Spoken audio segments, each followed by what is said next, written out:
Looks like we are live. Hopefully. Just gotta do a couple updates. Tell people that I'm live playing some Borderlands 2.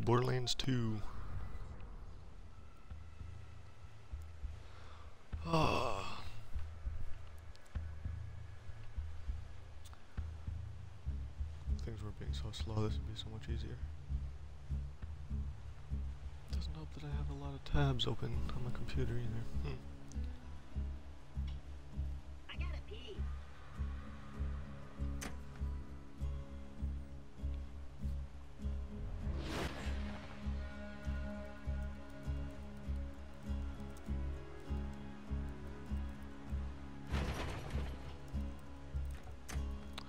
It's a bit early for some people. I mean, it's 10 in the morning. For me at least. Which kind of is early. I mean, not really. It's kind of late still, but a lot of people probably at work, which kind of sucks.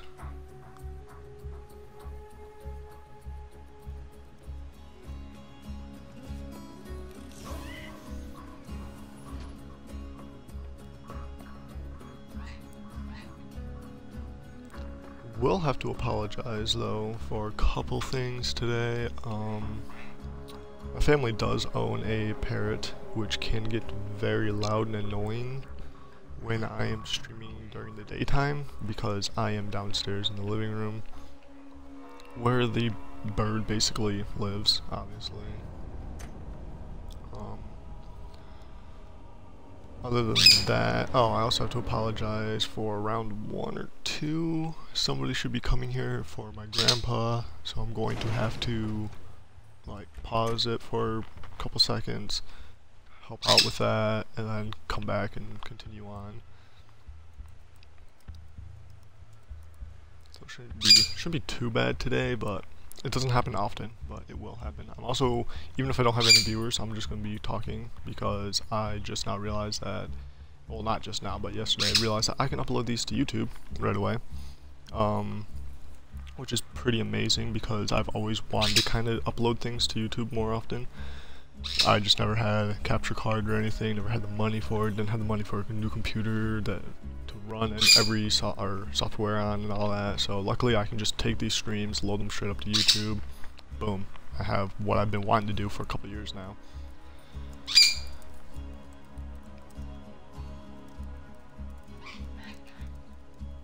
So, get that last update out. Should be good, ready. I did change a few things with my voice. I do have my mic a little bit lower on around my mouth, so hopefully my breathing doesn't affect it. Hopefully my voice doesn't pop as much.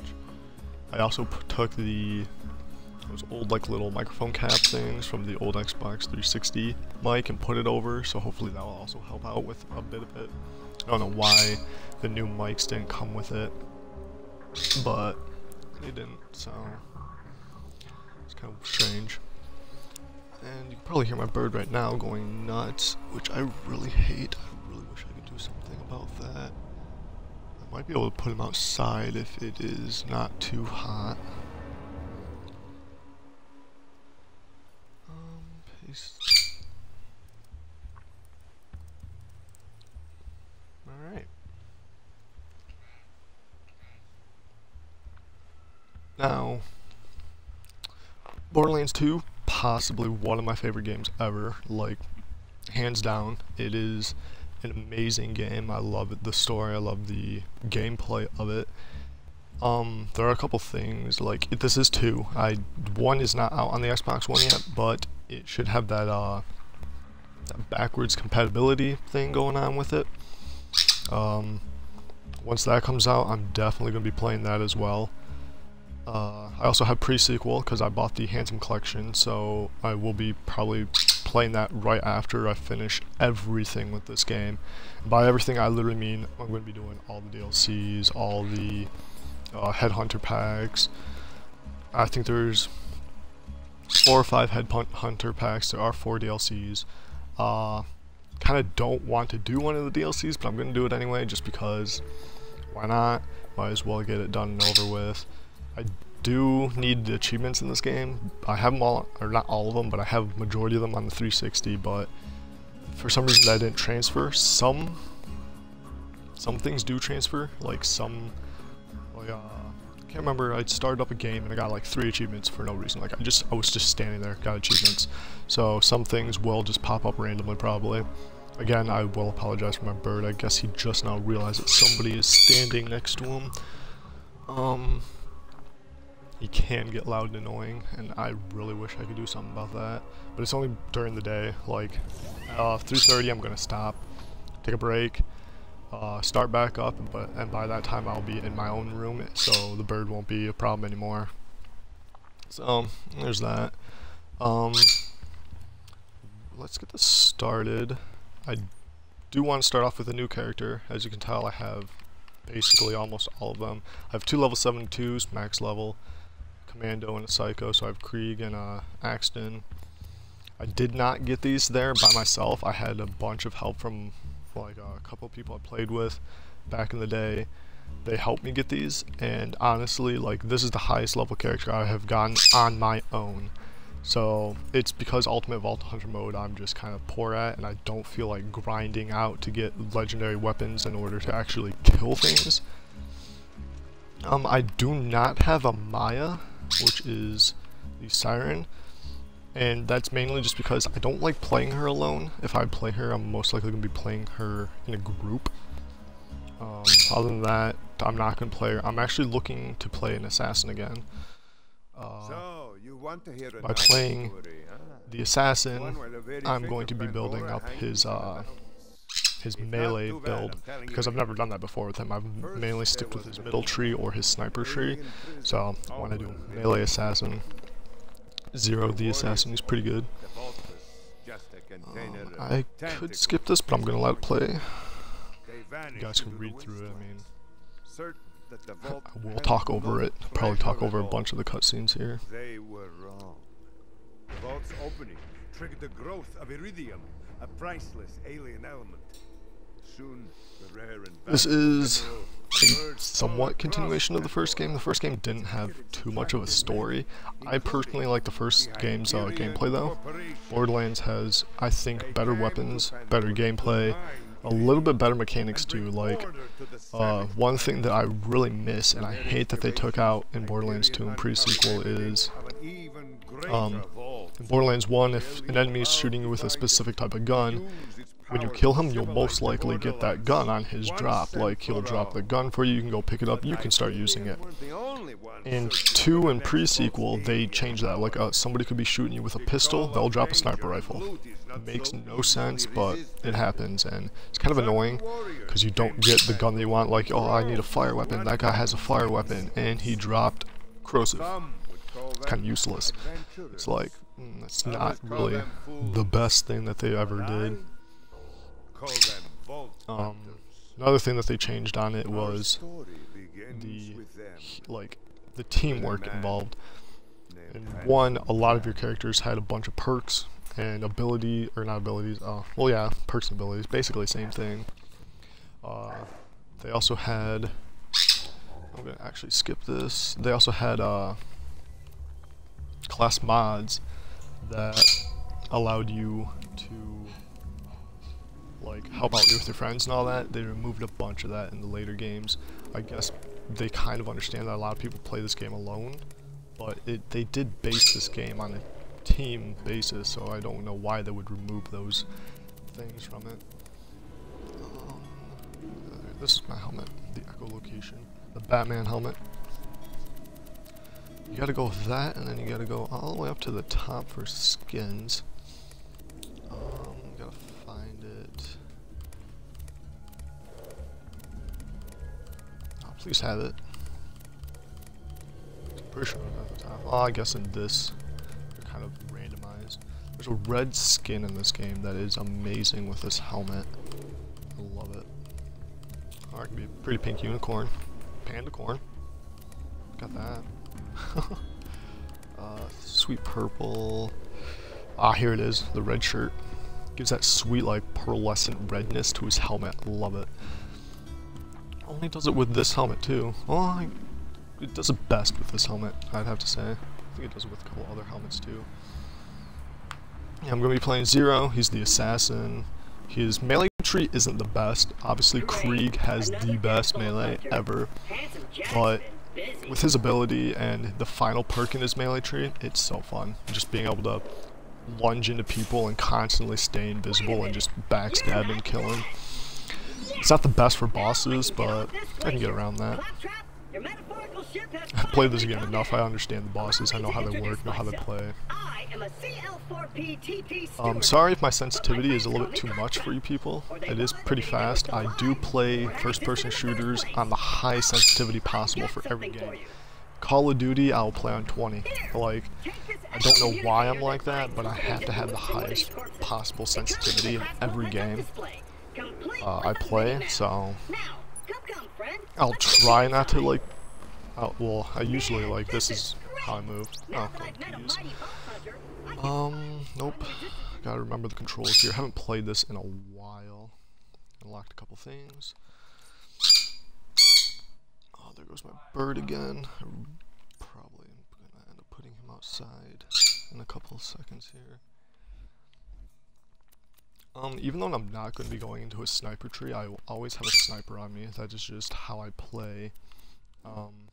These are his trees. His skill, Deception, amazing. You get to go invisible. The longer you're invisible, the more damage you'll be able to do to an enemy. As you can see, melee damage gets a huge increase. Gun damage gets a pretty good one. Gun critical hit damage gets a pretty good one. So that with sniping is pretty decent. But under his bloodshed melee tree here, it's mayhem. Because a couple perks will give this so that melee damage will be 1,000 against enemies that have, I think it's 35% of their health left, so you can just instantly kill them. Increase melee damage and maximum health is pretty good. Shooting an enemy improves melee damage. It's decent. I probably won't be investing too much in that because I don't plan on shooting that much. I mean, you still do have to shoot, but it's the fact that if I'm shooting, I'm most likely too far away to actually hit the person. Kill skills are really good, especially this one. This one increases my action skill cooldown rate. This thing already has 15-second cooldown, so making that go down to the lowest possible is the best. Movement speed, that one's also really good. Execute is probably my favorite thing in this tree. While I'm in my deception form, I can just, my melee will be a dash, and it will, like, deal more damage, and you can basically instantly kill somebody. Get backstab, hitting enemies from behind gives more damage, which is also really good. Like this combo, pretty decent. Get some health regen. While I was moving, I move a lot in this game, so this perk is actually really helpful to me because I just can't stand still. Like, standing still is not an option for me in this game. And then this is the final perk. This is the best thing, is killing an enemy with melee while it's in deception. It just automatically deploys another one, and you can stay in deception. I think there's an achievement for it for 10 seconds. I honestly don't think I think I got that achievement, but I think I basically had to cheat it by going back into a low-level game and basically reinvesting all my perks in this tree so I could get that achievement, basically cheat it out. But hey, it worked. I mean, that's also kind of what I did with the Gunzerker to get his 90 seconds in Gunzerking. But I will be right back. I'm going to check on something real quick. Sorry about it.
Alright, again, sorry about that. I had to move my bird outside so he won't be a nuisance.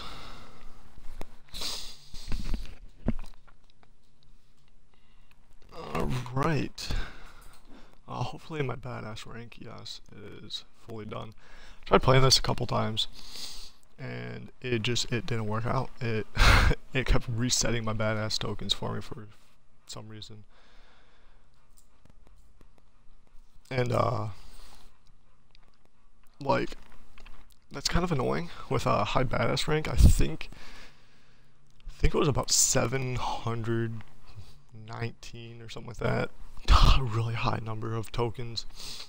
So I basically just started spamming on my 360 account, I have everything evened out. Which you can tell here, it is pretty even for just spamming A. So, let's see. My guns. Alright. Claptrap is probably one of the most hated characters in this game universe, but I honestly love him. He's so stupidly funny. Oh my gosh, I need to get used to his sensitivity. Again, really sorry for high sensitivity, but I play first-person shooters better like that. Alright, let's get ammo boxes, collect some ammo. Let's learn to turn better. Hopefully turning doesn't make anybody sick. I know some people like have a field of view issue, where not field of view. Some I can't remember the correct term of it, but it's turning too fast, or like how the person turns and the background doesn't turn as well. Like it makes them nauseous and stuff like that. I don't have that, so I guess I don't really understand the problem, but if it does get down to it, I can lower my sensitivity. It's just that I'll probably die a lot more than normal. Sadly, I don't die a lot in the first run. When I die, it's usually from something just utterly stupid, like being exploded into some area that I'm not supposed to be at, or like being on fire right after I kill the last enemy and then dying shortly after because I was on fire. So it's a bunch of stupid things. Those vault symbol that I just clicked on over there, I forgot to talk about it. I'm not going to be searching for those. If I come across one, I'll click on it, do it, whatever, but I don't much understand that there's challenges and all that, but I've already tried the challenge thing so many times of just completing all level 1 challenges with a single character, and it's too much to pay attention to. And I don't want to do that on a stream, because it'll just make this game like 10 times longer. Hey look, there's an achievement. Sweet. Hopefully I'll get majority of the ones I already have. I already tried to get, like, see if some of them would pop up on my other characters by just running through certain areas and all that, but they didn't, so I'm hoping that some will pop, others won't. I'll click some ammo. You always need ammo. Ammo is the best thing ever. If you run out of ammo, you're basically dead. That's kind of why I'm building a melee tree in this, because you run out of ammo a lot faster in this game than you do in like the first game or pre-sequel. For some reason, I don't know. Pre-sequel I like rarely run out of ammo, and this game I run out of it pretty often. But luckily I'm building his melee tree, so if I don't have ammo, it shouldn't really matter all that much. Also, this game, Pandora is the planet, and it has a really strange gravity. It's like kind of low gravity, kind of not, so you can jump rather high. And there's no fall damage. There was very small fall damage in the first game, but this game, they just completely removed it. Pre-sequel is a lot better. You can double jump, and since you're on the moon, let's see if I can find it. Nah, you can't see it because of all these glaciers, but the moon Elpis, like, is where you play in the pre-sequel, and there's so low gravity there. It's just, you can jump pretty far, pretty high, it's really fun. Also, mere melees can hit criticals, as you can just see. It's pretty exciting. Fight this guy. Got my sword. Where'd you go? I'm not used to not having double jump now, because I played the pre-sequel so much. I tried double jumping up there. That's kind of awkward.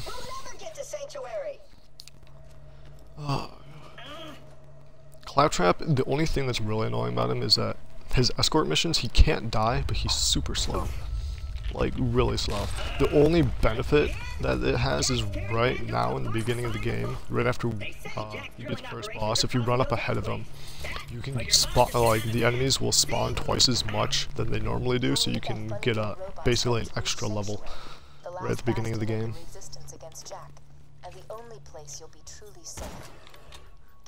Snipe a couple of these guys.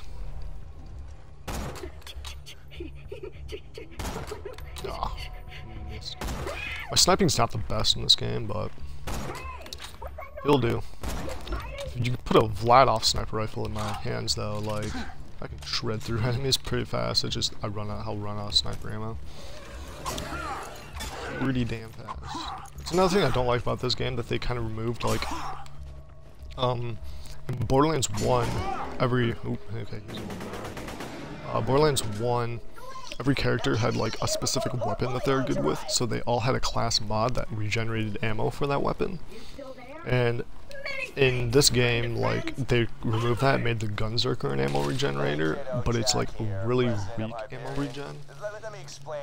And it's kind of, it's really sad. Like, you'll run out of ammo a lot.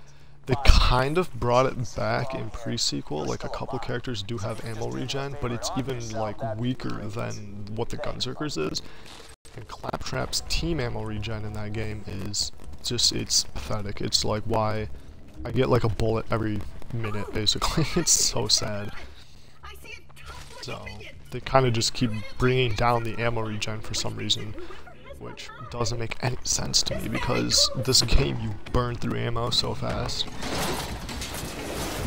I guess they kind of maybe did that so that you use more guns, maybe. Because in the first game, once you use one type of gun, you're basically stuck with it. Because in that game, your gun skills level up as well as other skills. So like,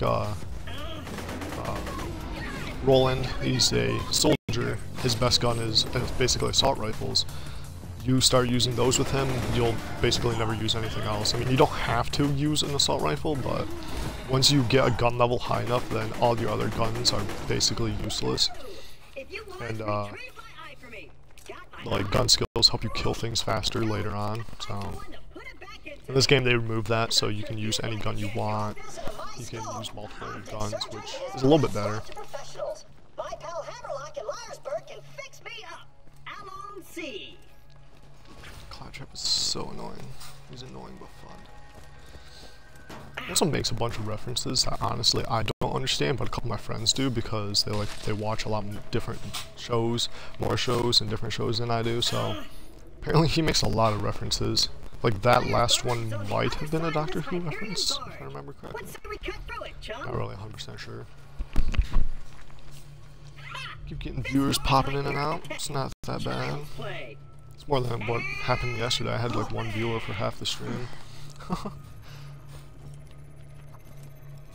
But hey, I'll take it. I'll take anything, any viewers. Even if it's just straight up YouTube viewers, I don't mind, but you know. It's a little bit more awake today. A little bit more excited. Getting eaten alive by bullybogs isn't such a bad way to go. Let me get that for you. Executing phase shift. That's Angel. She's You're welcome. helpful person. Being an artificial Oh, really? intelligence, I'm Robot, networked I into guess. almost everything on this planet. It's a long way to Sanctuary. She has a Please take whatever you pretty need for the soft journey. presence in the first game and a very major presence in this game. So you'll be seeing a lot of her.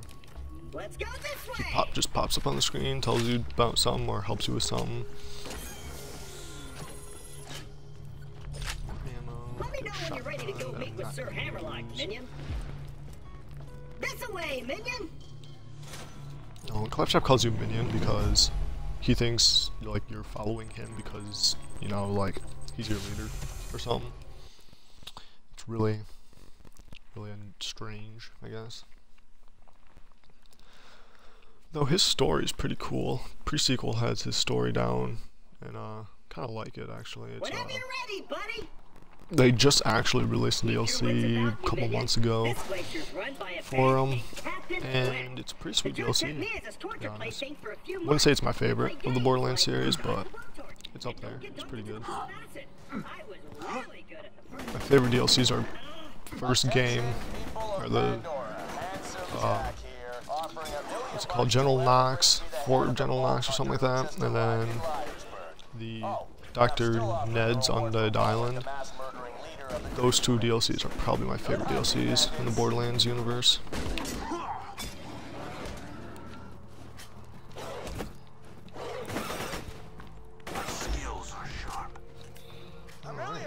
Got a challenge already.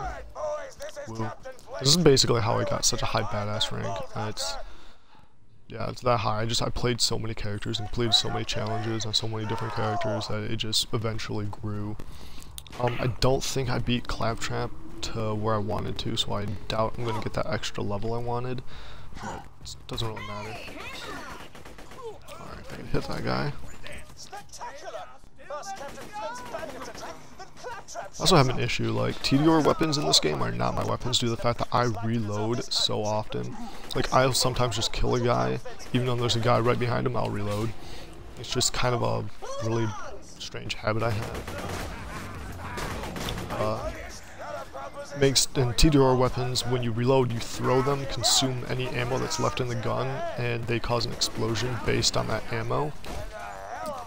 So I basically run out of ammo so fast if I'm using a TDR weapon. Just because I can't get it through my head to like not reload, I have to reload. It's also like that with one of the characters, Gage. I think it's Gage. She has Anarchy that if you reload, you basically remove these Anarchy stacks, which give you bonus damage, but they reduce your accuracy and all that. And it's just every single time I play her, I accidentally reload all the time. Luckily, there's a save for that. It's called Discord, which if you reload, instead of losing all your stacks, you just lose stacks while Discord is active, and by prematurely reloading again, you remove the Discord, so you keep whatever stacks you have left over. Gotta go over here. Get to meet Sir Hammerlock. Pretty cool guy. He has a DLC too. It's Sir Hammerlock's Wild Hunt, or something like that. Big game hunt. And that was pretty fun, actually. It's A pleasure to meet you, Bolt Hunter. it's kind of annoying because the final boss is like, he's got like these two At your service. spots that you can shoot, and that's about it. And he moves a lot, so it's kind of hard to hit them. They are critical spots though, so any critical damage buffs help out a lot. I'm going to be very weak against them because I'm building melee, and also that entire DLC is going to be tough with melee.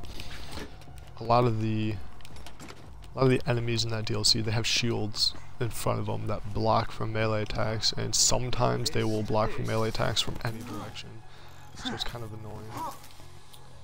I'm just searching for ammo, searching for money, checking things. I kind of explore around when things are happening because they just happen too slow for me sometimes, but it happens. Let's see what we got in here. Fire weapon. Sell these. Finally. Gonna need a shield later. Even though I get one, but once I hit level 3, I might as well have a shield on me. I don't really need that. It's a little bit of backstory of Zero. I kind of want one of these fire guns. Ooh, okay, this one does 19. Pretty bad magazine size, reload speed is pretty high. Alright, that one's getting even worse.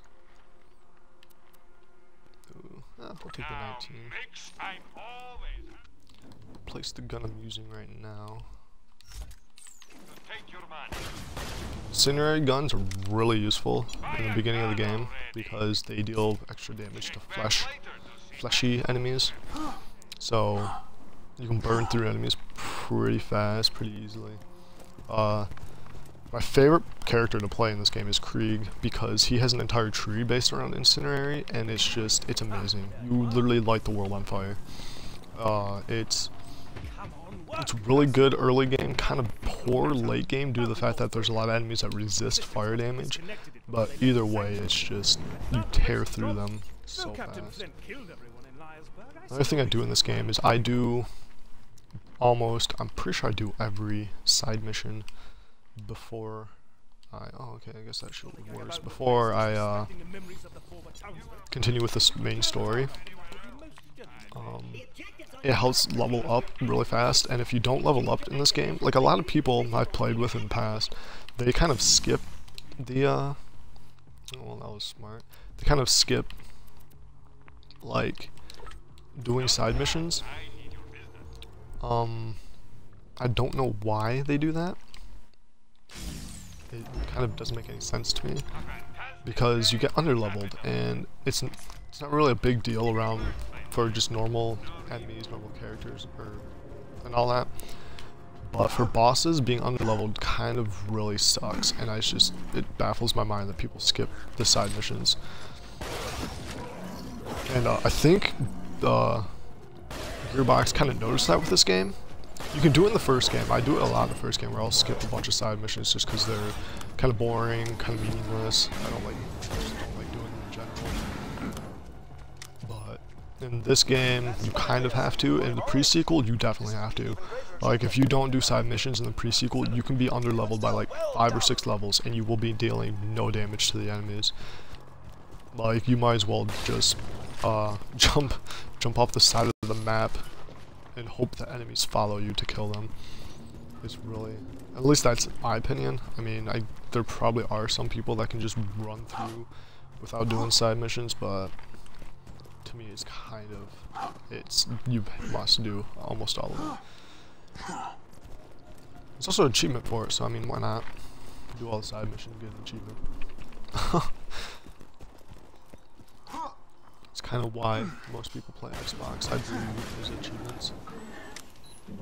I personally play it just because it's a better console in my opinion. I grew up with the GameCube, so the controller, like, layout is kind of similar. And I can't stand the PlayStation's DualShock controllers, so it's one reason why I love Xbox and much rather play Xbox. I have tried PC gaming. I'm not good with a mouse and keyboard, and I don't have the correct, like, wires or whatever to plug in a controller to the computer, so PC gaming for me has been kind of dead. So there's that. I might get into it a little bit more often if I get enough money for like capture cards and better computer and all that. I mean, again, right now I'm just streaming straight from the Xbox, which isn't that bad, honestly. The only downfall I see for this is if I try and leave the game, it puts up like a pause menu, or if I try and pop up like a little snap, like snap and app or something like that, it kicks me out as well, so, or it puts that like a little block. Ooh, I probably should have kept that. Now my sniper rifle does more damage. So, yeah, there's a couple things. Just a couple. Alright, come on. So one thing I don't like about this game is X is everything. X is pick things up, hold X is pick everything up around in the area. X is your action. And one, you can miss it a lot, and two, it's like, really? Like, why is it this? Like in situations like this when you have a telescope, in the 360 these telescopes sometimes glitched and you'd be locked inside of them. Like you'd be stuck in this view forever. Luckily I got out of that one. I had to push all the buttons to figure out how. But yeah, those things can be rather annoying, especially if you're trying to pick up something around them and then you just go in the telescope and you're like, oh, son of a, just why?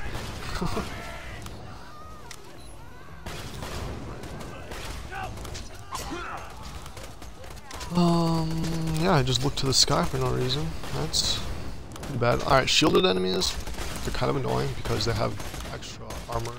Take more to get through. Okay, wow. A lot just happened right there. I just killed myself on accident and then killed a guy, which gave me a second wind, so I didn't actually die. It's magical. I will do that a lot, by the way. The like second winding on accident happens a lot, and it's useful but kind of stupid. It's like, oh yeah, I'm just kamikaze basically. Hyperion Why not? hasn't diverted any troops from New Haven to pursue us, and a sandstorm has devoured their nearest frontier town. What's that? Alright, my aim is not well. Just did it again. Just ran into an exploding barrel. Good job. I am the worst gamer ever. Alright, come on, hit this guy. No, I'm dead. I died. I already died. Really? Again, like I said, I'll die from the stupidest things. Stupidest things. Should probably not do that. Alright, let's go for round 2 over in that area. Lost some money. I don't like that. I hate losing money when I die. It gets worse later on since it's like a 5% loss of cash on death or something like that. And when you have like the max amount of money and you die, you lose so much, and it's just like, oh, why? Just why me? This gun has, since it's a white gun, its accuracy is not the best. Neither is mine, but still. There we go. Should I go for it?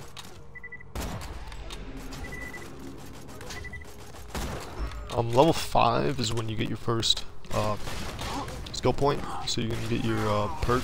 You get your main action skill perk, so I'll get my deception at level 5. Honestly, that could be a while from now. Well, not really a while, but still a couple more minutes. I normally don't get it until I go to a specific area, which is just off over there. Get to go kill a midget that rides a bullymong for that area. Of course, I forgot. The safe house power box stopped working after Claptrap attempted to integrate with it. That's what I love about this game. This game does not take itself seriously at all. It was pretty chill and laid back in the first game. But it wasn't as funny and like as just uncaring as this game is. This game has so many stupid little things. And this game is full of Easter eggs, just full of them. Like, there's a Minecraft Easter egg later on in the game, which I will definitely be visiting. Just because, I mean, why not? It's Minecraft. It's one of the most loved games ever. I'll play it eventually.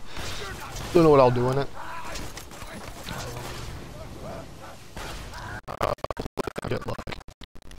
Be able to get like a PC account and all that, and I'll be able to like go into mods and all that, because that'd be so much better than just playing on the 360 or the Xbox One version. But take what I can get, really. I'll take this. It's not better than my sniper rifle, but I'll probably kill a lot more with it, to be honest. This is an interior weapon that I was talking about earlier. Explodes like a grenade when reloaded. You throw it, it explodes. It's the worst. They're pretty helpful sometimes, like, they're good for getting second wins. Other than that, you will burn through ammo rather quickly. Bullymong came from over there, which I will be going over there, killing a couple things. Trying to get as much experience as possible. Oh, I need to go way over there too. Oop. Forgot about that. I try and get levels as quickly as possible in this game, because the more levels you have, where did he come from? The more levels you have, whoa, alright, the better.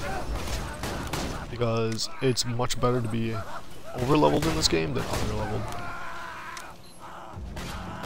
It also helps with, like, certain bosses, they're just, if you're not a certain level for certain bosses, you'll get destroyed. One of them in particular is the boss for Sir Hammerlock, or not Sir Hammerlock, what's his name? Oh, it's the guy, Tediore guy, I cannot remember his name. Torg, not Tediore, Torg. Mr. Torg, I think is his name, just straight up Mr. Torg. His DLC's like final boss is extremely annoying, and if you have to be over leveled for it. Well, I do at least. I mean, a lot of people don't say he's the hardest boss ever, but I do. He resists so much damage. He can reflect your own bullets back to you. He shoots out 2 nukes at once. It's just he deals a lot of damage and doesn't take a lot of damage. It's probably the most annoying boss fight I've ever been through in my life. It's so bad. Now I'm gonna go over to that area because I'm collect some experience. Oh, I can't double jump. Keep forgetting. I've been playing pre-sequel way too often. Also, I usually don't have the missions I need selected. Selected, obviously. Like the missions I'm doing, I'll collect a bunch of them, and I know how to like play through to collect all the missions as I go along, or collect multiple missions in a certain area. Like, I'm really good with that because I remember them so well. I've done them so often. I have a pretty decent memory on them. Like, I haven't played this game probably a year, maybe a year and a half now, and I remember all the maps. Like, once I get to them, I'll be like, oh yeah, I just need to go over here, go do that, go do this. There are certain things I probably don't, or I don't remember too well, but it shouldn't be a problem. We'll figure it out. It's gonna be rather easy. I could start shooting at those racks, as they're called, the type of flying snake thing. Those will give me some experience too, but yeah, I don't think I'll need it. If I don't hit level 5 from going over in this area, I might try to kill them to get it up to level 5. And if not, then I guess I tried to get to level 5 before, where I normally get it. Also, going over to this area might help me continue to get the achievement of discovering all named locations. It's a achievement that was glitched for me on the 360, because obviously since I have like 2 level 72s, I've obviously played this game so much.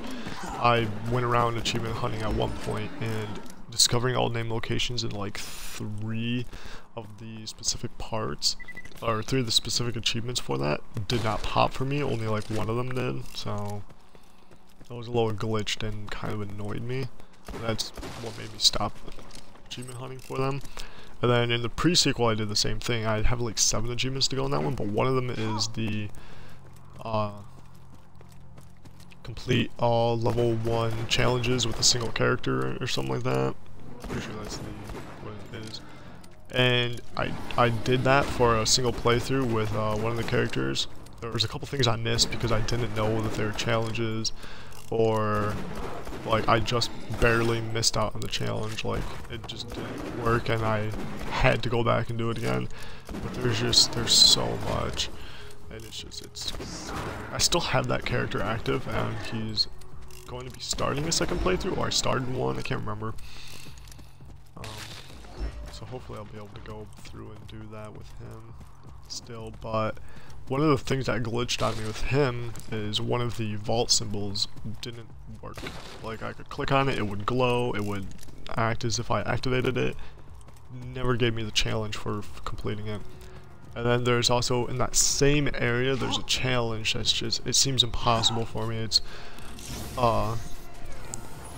you have to escort like this robot through an area and it kills things, but the challenge is you have to kill everything without it killing one thing. And it's like, there's so much going on that basically you just have to grab a rocket launcher and just start shooting everywhere, but you usually don't have enough rocket ammo for that. And I'm hoping that if I don't get it, I'll just be able to like restart, or not restart, but just quickly turn off the Xbox, turn it back on, or quit the game and come back. Because if not, then it's There's like no way I'll be able to get it. I'll try a couple times, but I'm not too big on achievement hunting. It's just with games where I'm really close to finishing, I usually get like really annoyed. Like Goat Simulator for the 360.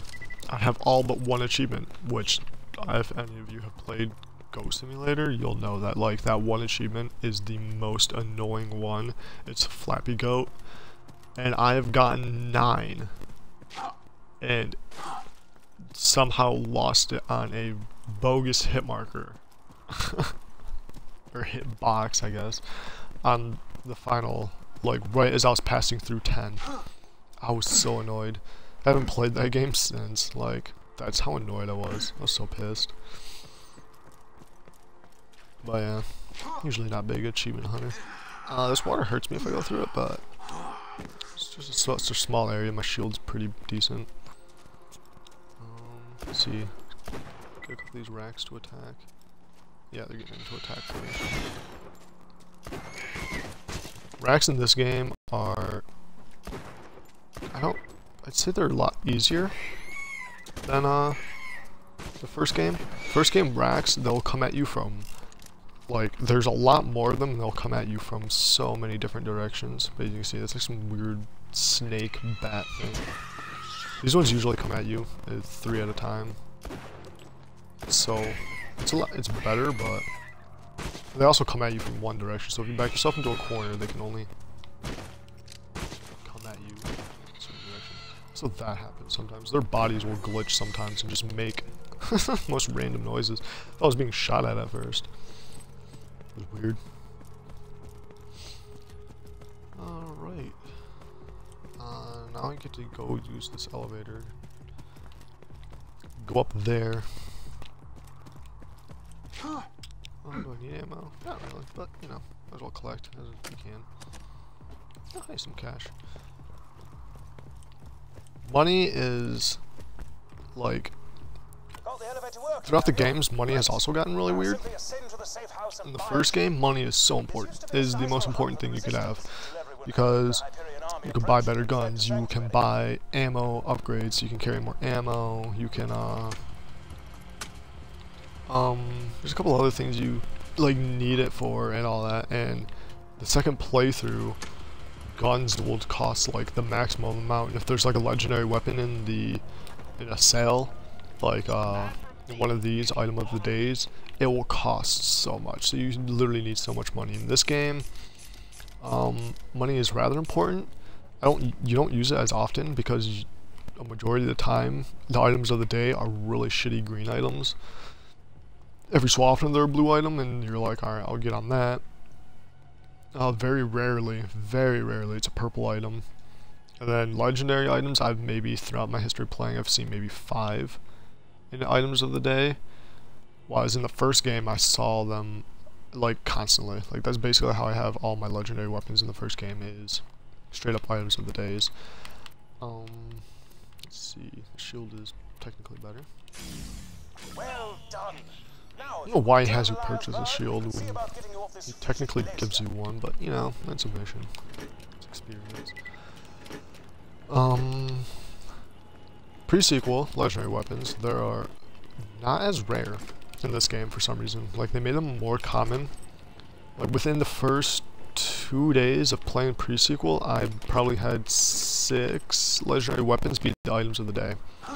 It's, I don't know, they constantly change it around. Like this game, again, it's kind of rare. Pre-sequel, pretty common. Borderlands 1, very common. I think in Borderlands 1 I have almost all of the legendary weapons. There's a couple I'm missing, and that's because one of them is like so rare that it's, you find it, you're basically a god. Another one I don't think you can get. Like I think it's like it was in the game code, really. It was in the game code or something like that, but it's impossible to get because it just doesn't spawn or something.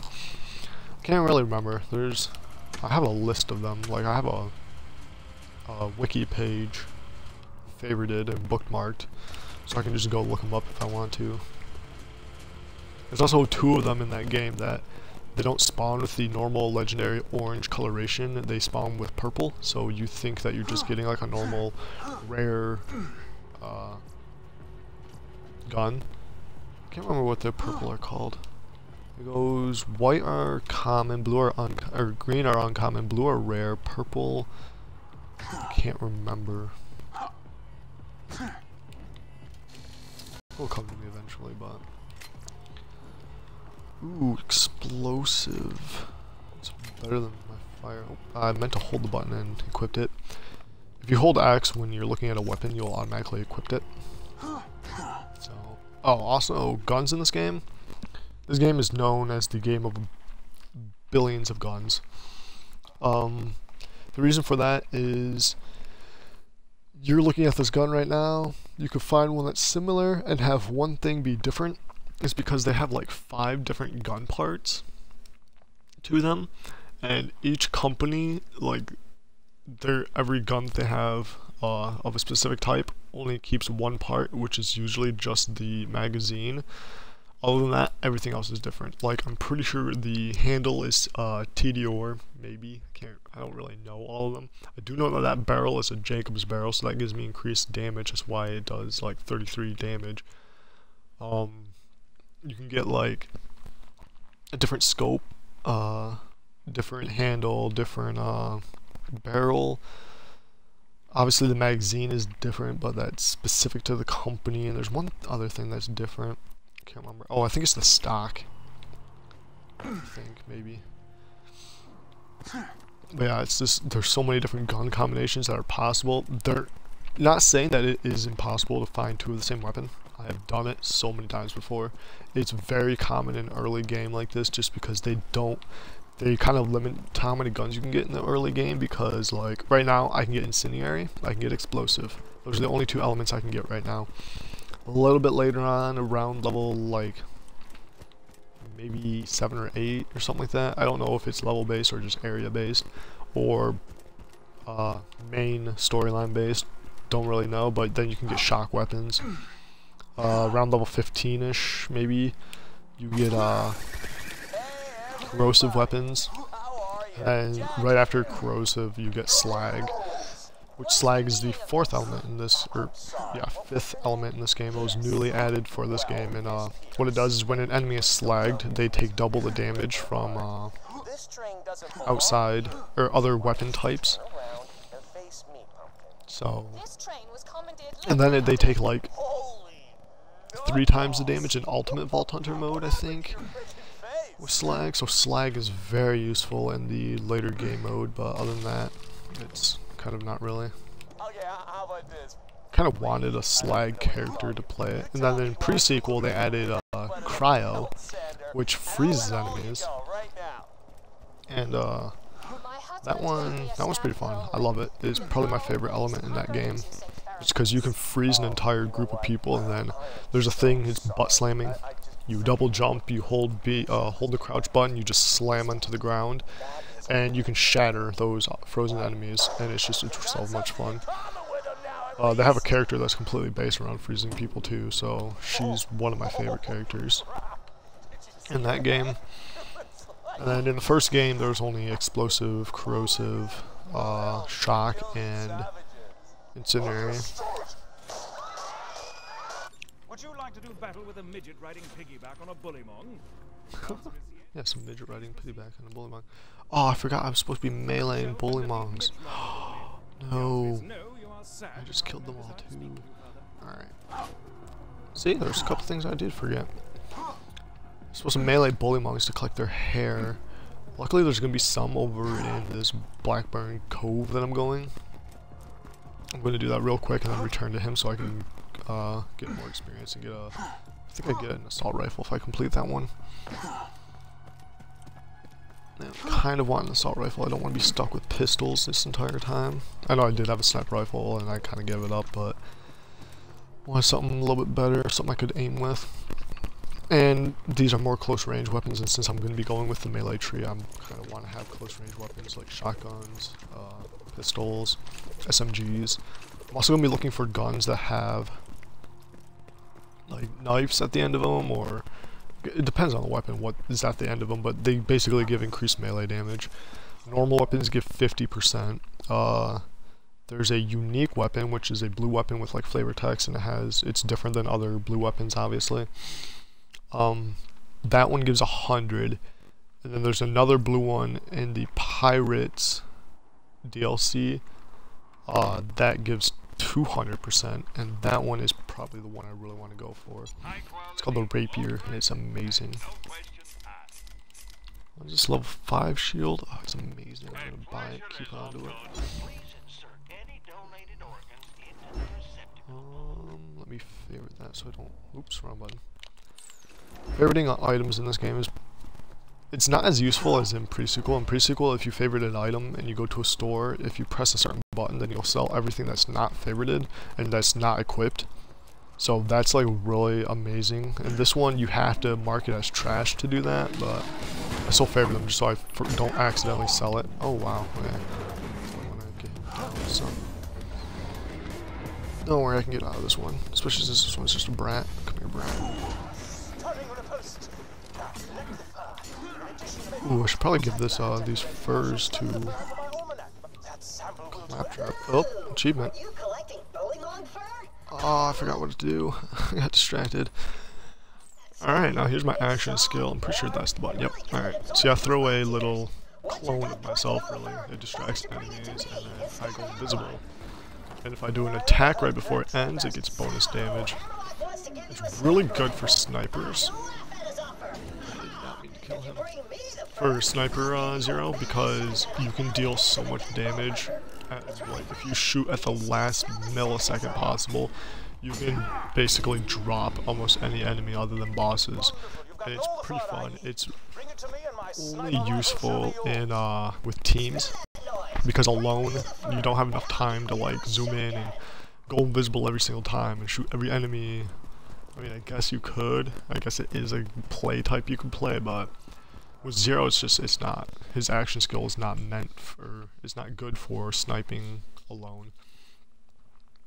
They did change that from Mordecai, he's a really good alone sniper in Borderlands 1 because his action skill is a pet that can attack. So, like, he can just, if he's not killing as many enemies as he wants, he can just throw that out. It can hit a few enemies, maybe even kill them if you build it strong enough. I think you have to build the middle tree and his sniping tree for that. Then in Pre-Sequel, the same person that's all about Cryo, she also has a sniper tree, and I actually have a playthrough of that one with her. Hers is pretty good. Her sniper tree is pretty good for loaning. Her action skill also seeks out and kills multiple people though, and also freezes them so they stand still so you can snipe them better. So again, with Zero, it's not as good because his action skill it distracts enemies, but it doesn't really damage them. So it's all relying on him sniping, and it's not the best. But I like it. It was pretty fun. I played it a little bit. It was my first playthrough, was with him sniping with him. And it did not work.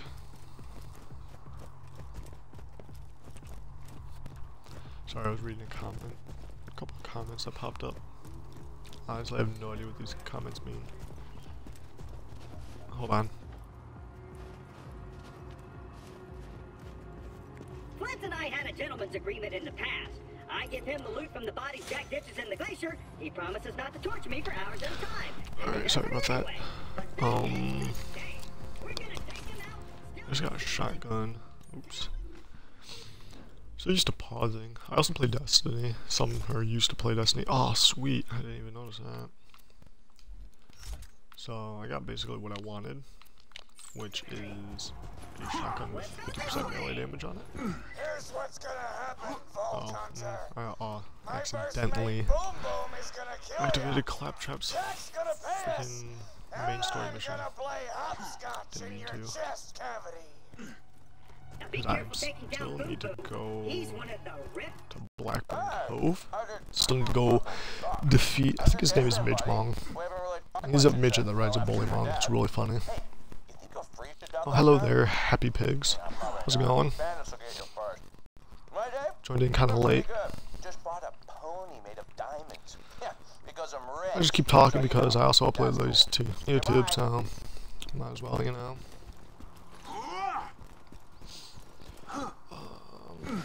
Let's see. Oh, I also just realized that this is a tri-shot shotgun. It's got melee on it, which is good. Shoots 3 times as much ammo as it should. Let's see. Yeah. Shoots 3 bullets instead of 1. I'm gonna burn through ammo with this thing. Since I don't have any perks in melee yet, I'm relying on that 50% melee damage from the shotgun, which isn't the best. Which kind of really sucks. Because I don't want to burn through ammo. Especially this early of a game. Again, I'm going to be going for levels. I'm going to go level up. My mission is that way, but I'm going to be going this way. Let's see if I can pull up the map. I think the map is black, yeah. Until I discover, but there's like a huge area that kind of wraps around over here, and it will bring me back to about here, I think. Maybe even right there. Because I'll be going up, yeah. It'll bring me right back to here. I'll be going up on that island over there. Just because I know for a fact that I can get up to level 6 by doing that. And again, I want levels before I do anything. I do have Borderlands 2 for the 360, but sadly I do not have like a capture card or anything, so I can't really stream it, but I can play it. That's where I got all my characters from. I exported them. I played this game is my favorite game. Like, I love this game. I played pre-sequel for the 360 as well, and then I bought the Handsome Collection once I got an Xbox One. It was literally the first game I bought. So there's like no way I wasn't gonna buy it. It's a pretty sweet game. Hit. Jeez. I haven't played in a while though, so I'm a little bit like, I haven't played a first-person shooter in a while. I've been playing Smite, and the last first-person shooter I played was Destiny for a while. So the controls are they're similar, but the menus are the exact opposite buttons from each other. So I'll constantly be pausing the game instead of going into my character menu. Right now I'm just trying to get money and ammo and all of that stuff. It's also like a challenge for these, and just like opening chests, there's challenges. You get that so fast, and so basically I can just get a better badass rank. Even though my badass rank literally will take forever to level up again. Oh gosh. I could play with you later. I guess we can play later tonight, honestly. I haven't played with somebody in Borderlands in forever, so I'd love it.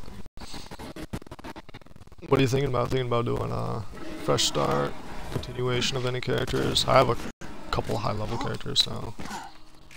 Once I'm done, I don't think I'll have to report my characters. I highly doubt it. Hopefully not. Because I think I just saved it and then it copied the save.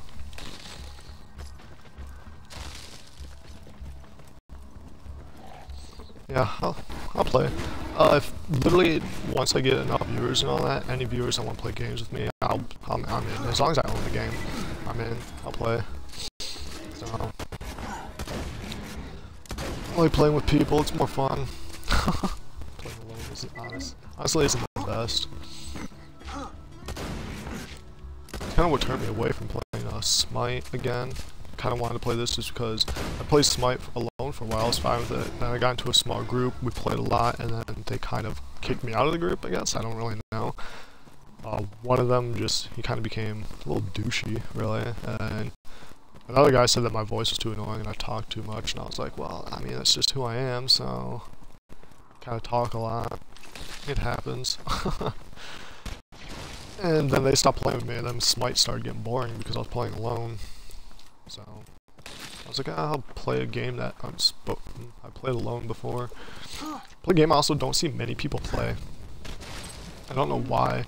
Like, I watch Achievement Hunter and Rooster Teeth, and they did a couple of like let's plays of this game. They did a couple with pre-sequel, and then it just died down. It's like, I don't know why people don't like. I don't know if it's they personally don't like playing it, or if people just don't like watching it. But it's a really fun game. It's also hilarious. It's like, again, this game really does not take itself seriously. It's so fun. Especially with Tiny Tina, when she comes into play. She is my friend's like favorite character. Like he will play this game just to see Tiny Tina. That's like his whole purpose of playing this game. It's pretty funny. I told him that she makes a couple comebacks in the pre-sequel, and he was like all in to play it and everything. Sadly, we didn't get around to it because right now he's off in training. So, all right. Well, glad that you stopped by. Maybe charge that iPad up. Yeah, I'll add you. My gamer tag is KSI Ninja Bird. I don't know if it's on somewhere. Pretty sure I put it on here somewhere. So I'll add you. We can play up later.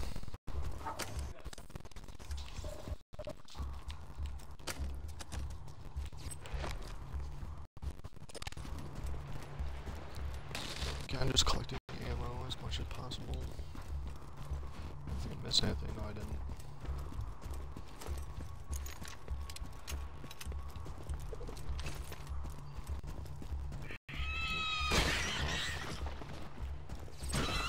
Oh, these racks though. Honestly, this game with flying enemies is just the worst. I can't stand them at all. They removed a bunch of them. Like, Pre-Sequel doesn't have that many flying characters. It has a couple, but they're not as bad as like Rackstar. First game only has Rax, and it has Mothra, which is, I think they call him Mothrak. It's like a little Mothra. Point out, it's pretty funny. He's really hard to kill, and he's a flying enemy, so he's even harder to kill because you can barely hit him. But this game, they added buzzards, which they're basically like helicopters, and it's the worst. Like, every person I've played with has played this game honestly say that buzzards, because it's a flying enemy, they're just the most annoying thing ever. They're not hard to kill at all, it's just, they're fly, so you're shooting so much ammo at them, and buzzards do not stop moving. Like, if a buzzard stops moving, good for you, just go at it, just destroy it. If, like, it's just luck. But normally they don't stop. It's a shame, you should get it. It's actually, I don't know if you can tell the difference, but it's a little bit clearer on the Xbox One, to be honest. Borderlands. Also, there's a bit of difference too with turning. At first it's a little sickly. Like, I was definitely not used to it when I first started playing it on the Xbox One. It made me a bit like, gave me a small headache, really. But it's a little bit better. It's a little bit clearer. I'm hoping that a couple of glitches were fixed in it, but other than that, same game. You're not missing out on much. There's a little bit clearer resolution, I would say.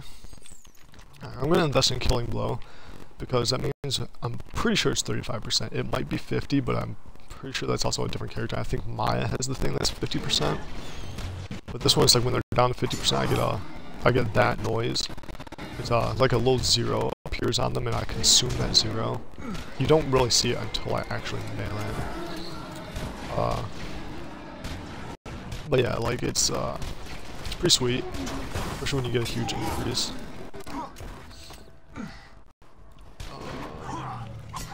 Yeah, see, I didn't get there, so it's gotta be that 35% chance, or 35% health left over, or something like that. That's a big part of this game, is 35%. And oh, these are skins, by the way. These this one's for a Bandit Technical, which is a vehicle you get later on. This game does have 2 different vehicle variants. Bandit Technical in this game is probably my favorite. I hate the runner, or the speeder, whatever it's called. I hate that one. It's too fast for me, and it's also really weak. You can't deal a lot to it. Or can't really deal a lot with it, and you get blown up pretty fast. The Bandit is it's a lot slower, but it can hold off 4 players. It's a tank, basically. It's like a Jeep. That's what it looks like to me, is kind of a Jeepish. It's pretty sweet. But I already have a majority of the skins in this game. There's still, for playing this game as long as I have, I still can't believe that there are a bunch of skins that I don't have for certain things. It's kind of just like, wow, like how is that even possible? It makes sense for characters though. Some characters their skin unlocks are challenge based, so you have to complete challenges, and that's the only way you can get certain skins or certain heads. Now these things right here, badass Bullymons, they're not the only badass variant in this game. Badasses are a tougher enemy, really. And sometimes your player will literally call it out when they see one, they'll just yell badass. They're in all the games, and badasses in this game aren't as bad as they were in the first game. The first game, badasses are ridiculously tough. Like, I honestly almost gave up on playing Borderlands 1 because I couldn't beat it at first, because it was at the point in time when I didn't understand that I should be doing all the side missions. Because in Borderlands 2, I beat the campaign without doing all the side missions. I just did a couple. Because I'm a gamer that when I get a game, even if it's a RPG, I like to complete the main mission quest first. I did it with Skyrim, I did it with Oblivion, I did it with Fallout 3, did it with New Vegas. I stuck to the main storyline, and whatever side mission that did come my way, that was technically still a part of the main storyline, I did, and that was it. Again, another knife, or gun with a knife is pretty good. It's also a bandit weapon, so it's got a huge magazine, which I love. But yeah, with all RPGs, for some reason I have to do that main storyline first, and it obviously hurts me because I don't get the levels I need, I don't get any good items, anything. I just get the main story items, and it's like, it's not the brightest thing I do, but I kind of have to, just because I get invested in the story, and it's like I want to finish the story, I want to get done, I don't want pauses or anything. That's kind of why I'm not going to be doing any of the DLCs in the middle of this game. I'm going to do them once I beat the main story, because I don't want people to feel like that I'm doing just that, like I'm just dodging out on the story. Like, I don't really like the main story of this game as much as the DLC stories, to be honest, but I'm gonna do it, gonna complete them. These rats are really annoying, they're just distracting me from talking. But yeah, I'm gonna do them at the end. Here's a nice little challenge right here. Oh, wow, okay. I missed. If I can aim. I have no aim skills. Actually, I could probably just jump across like I normally do. There you go. Challenge. Yeah, it's challenges like these. They're area-specific challenges, because this is a different area than the main map. Like this area is separate because you had to go see it's like a map exit. There's area-specific ones. See, these are all the challenges here. It's for Hammerlock's Hunt, Campaign of Carnage, which is the Torg one, Dragon Keep, and it's like, those ones are all throughout that campaign or whatever. There's ones that are enemy-based, elemental-based, loot-based, so there's like all different ones, and then there's map-based ones, which are the worst, because those are the ones I miss a lot. I do promise to add you. I will add you. We'll play later. I mean, kind of small streamer right now, so I don't really can make these promises and can do these things. So I can play with you. Yeah, play some Borderlands 2 later on the 360. Though, if you do, honestly, I'd say get it for the 1, and we can play as I stream too. Make it a lot easier, a lot better. More fun too. Fun to play with somebody. I like being able to melee people in this game. Just get annoying sometimes. But yeah, Happy Pigs, we'll, or, what is that? WelTO4. However you want to go by. Yeah, we'll play.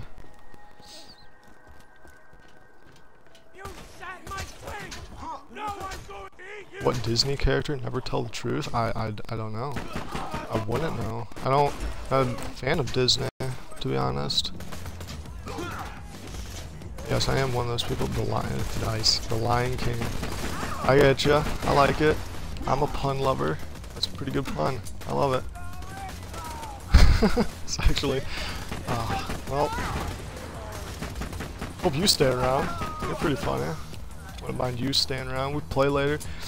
Hey, if I start getting bigger, I will start needing mods and stuff, so we'll start needing people that kind of can either watch constantly or something. Become friends with them. It's the best thing to do. We'll see you later there, Happy Pigs. Pretty funny guy. You kind of distracted me with that pun though. I completely forgot what I was doing. Alright. These things, Ducats, they're obviously like little toilet stalls, and they're pretty funny. Ducat, no fapping. They're very constant in this game.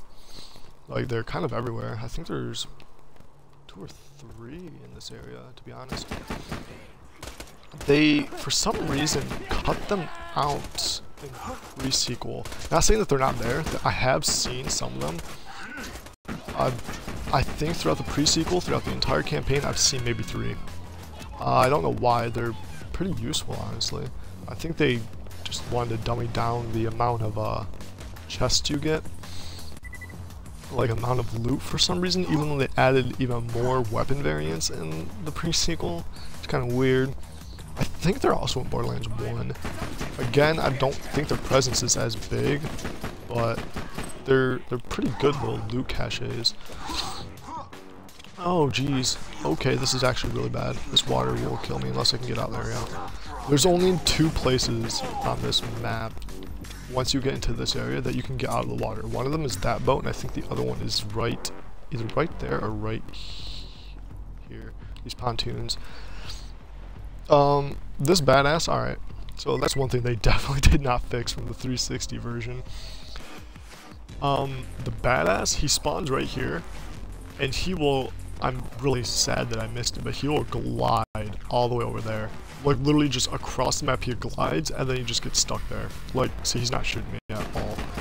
It's the easiest badass kill in this game, and it is the weirdest glitch ever. I can't believe, like, they didn't fix it.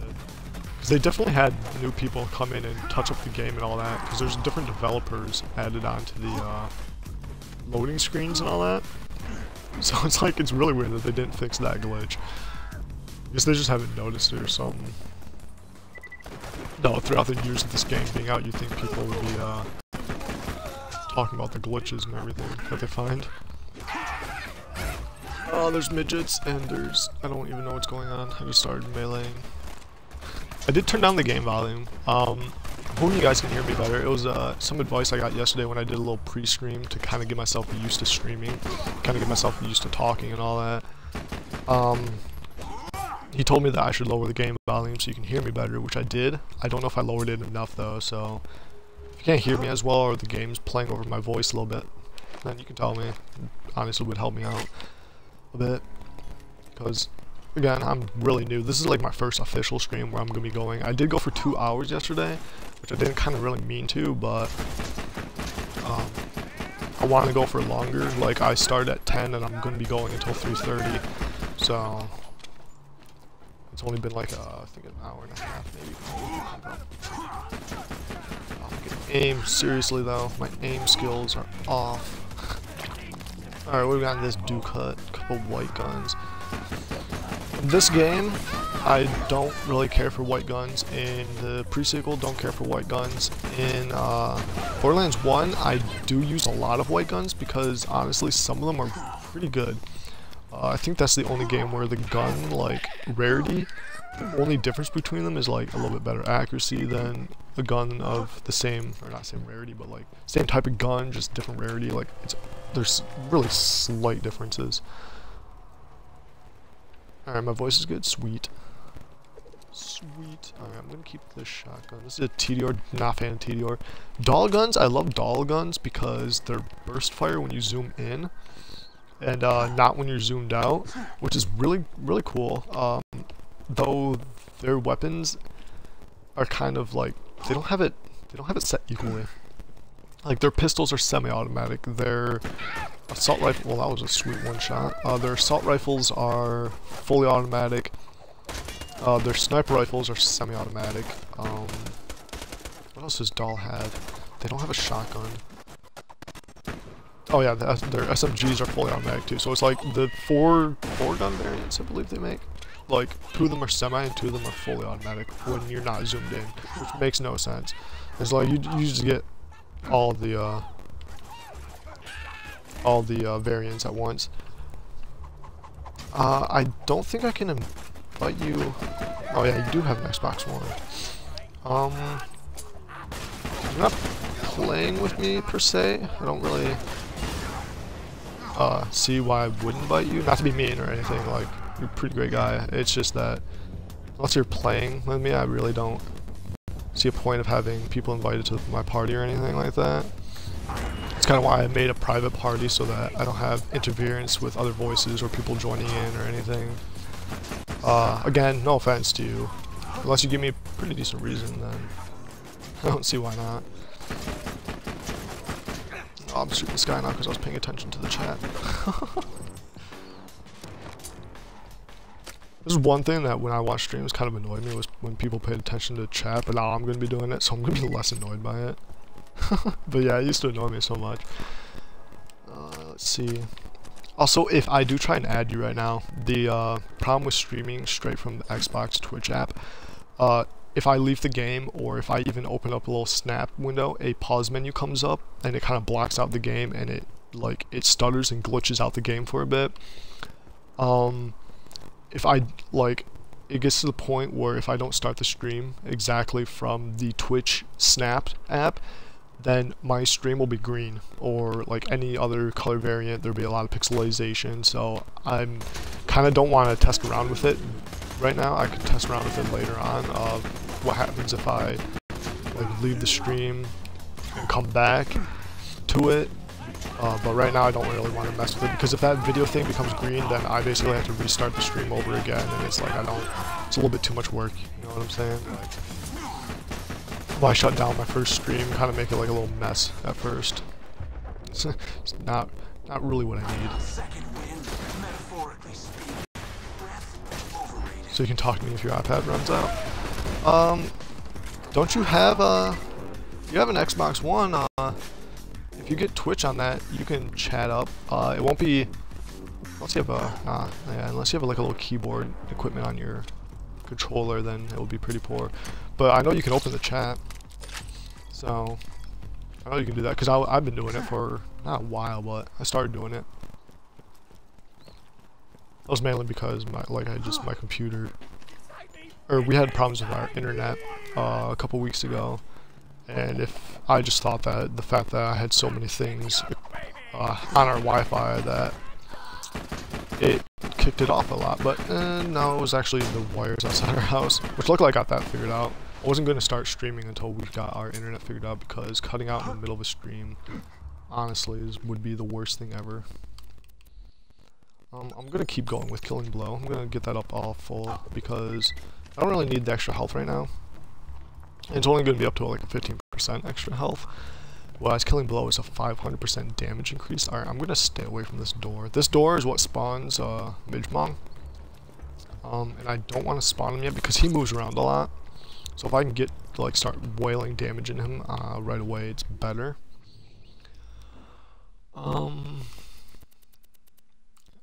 Let's see. Alright, I guess it's full with good things. I was gonna say, if my my inventory wasn't full with like white items or anything, then I just would toss them and get green items, because they're worth more. See, that's worth 78. This is only worth 47.7. There is 2 vending machines right inside this room though, so I'll be able to sell them, purchase new things, sell them, and all that. His voice is great too. He's a badass midget, and their voices are hilarious. Mong is 2 enemies though, and you want to get rid of the Mong first. Alright, he also spawned in, he's great. There's also 2 badasses that spawn upstairs where I just was, so... He has armor. I'm running out of things. Look at he's standing still for some reason. I don't know if that's new. Like, I might be able to melee. Yeah, there we go. Ah, shit. I know what just hit me. Oh, there he is. In his little badass midget glory. That was really weird. Oh no, my gosh, no way. There's no way. Did you just see what just dropped? So I'm gonna kill these guys first before I go over and mess around with it. But it just dropped. I've just witnessed it. Oh, I love this so much. I love it when things like this happen. Especially when people can witness it happen. Like yesterday I had a pretty sweet get out of kill and smite, like got out of dying. And somebody else witnessed it and I was like, oh my god, this is amazing. No way. Again, I will die from the stupidest things. Everybody else is dead and I'm dead. This is such a shame. Such a shame. A couple emails. What do I got here? 2 emails. Got a couple more people follow me on Twitch. Nice. Nice. Love the love. Love the love. Alright, let's go see if I can go find that again. Ooh.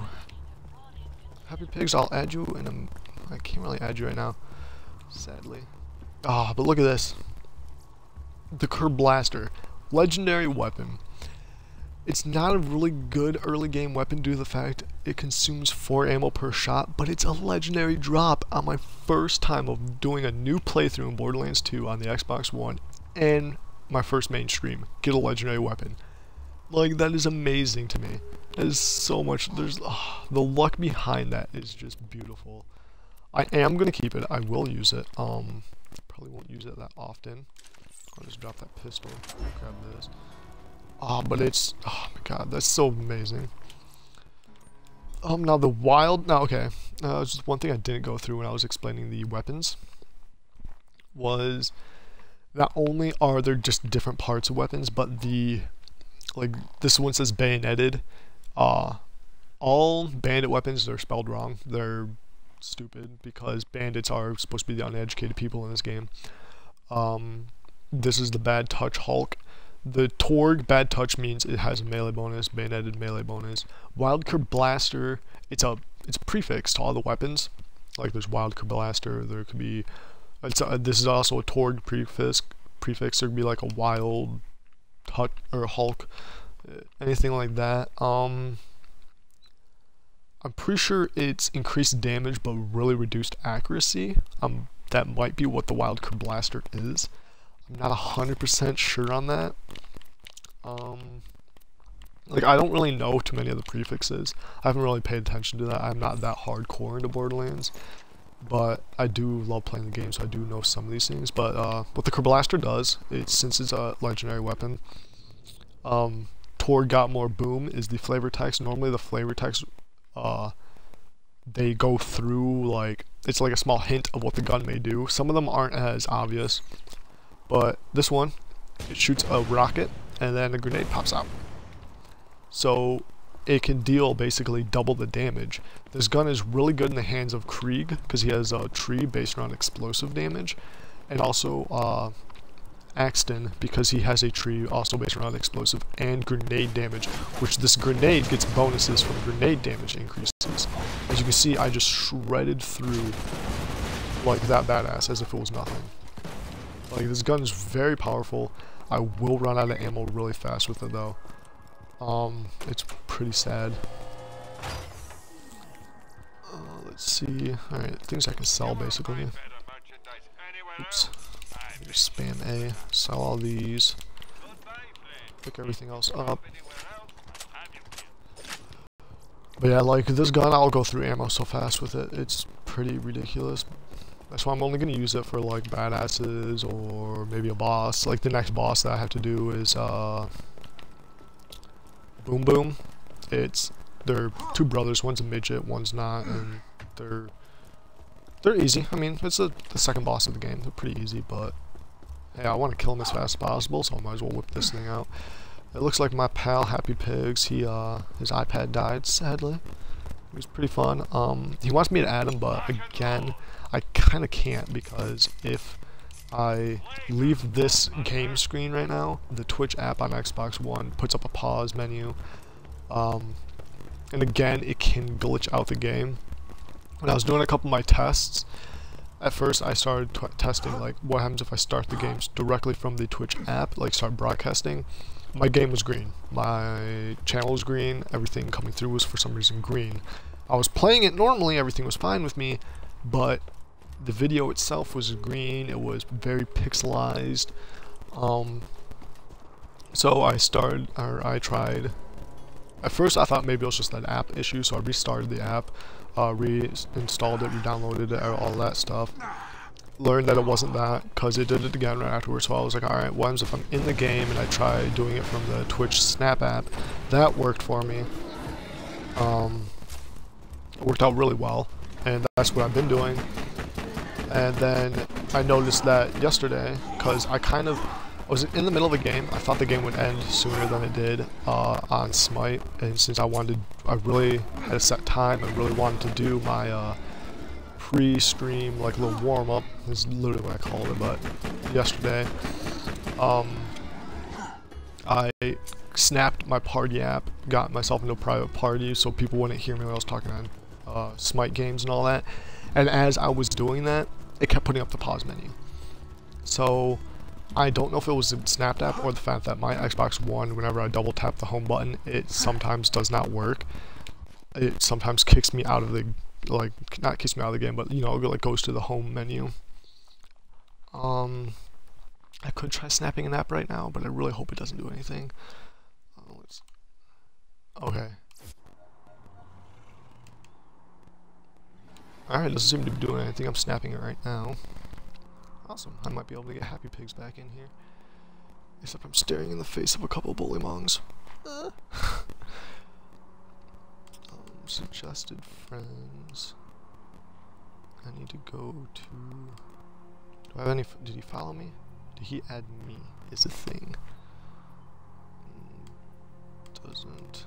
Oh, he'd be probably down at the bottom. Oh, maybe not. Yeah, this seems not in alphabetical order. I thought it was. Alright.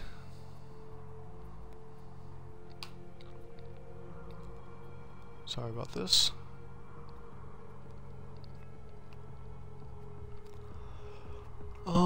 Exit out of that. I don't really know if I can search for a friend though. Change view, recent players, friends, favorites. Yeah, from this app it doesn't look like I can really search for friends. Sadly I did tell him to add me, because if he adds me I would have been able to invite him, but it doesn't look like I can, sadly. I might start pausing very frequently because I have a girlfriend that lives in another state, and so we don't get to really talk that much, especially since she goes to work. Sweet, this is a badass. So I do talk to her. Oh, Happy Pigs is still here. Doesn't say that you're on my view count anymore for some reason. Might just be lagging out or something. Well, the page might need to be refreshed. Yep, I can talk. There's one thing you'll learn about me. I will stumble over words really quickly. One of my friends makes fun of me for it all the time because, again, I talk so much, so just sometimes I talk really fast, which I know isn't really that good, but seems like Happy Pig's still here. Yeah, if you add me, you'll show up on my follower list. And I would probably be able to add you and invite you straight from that. But again, I can't really exit my game right now because of that pause menu. But my gamer tag is oh, you're just back. I mean, still want to add me. It's KSI Ninja Bird. I don't know if I have that. I should have it somewhere on here. My gamer tag. If I don't, then I guess I done goofed. I forgot to put that. But let's see.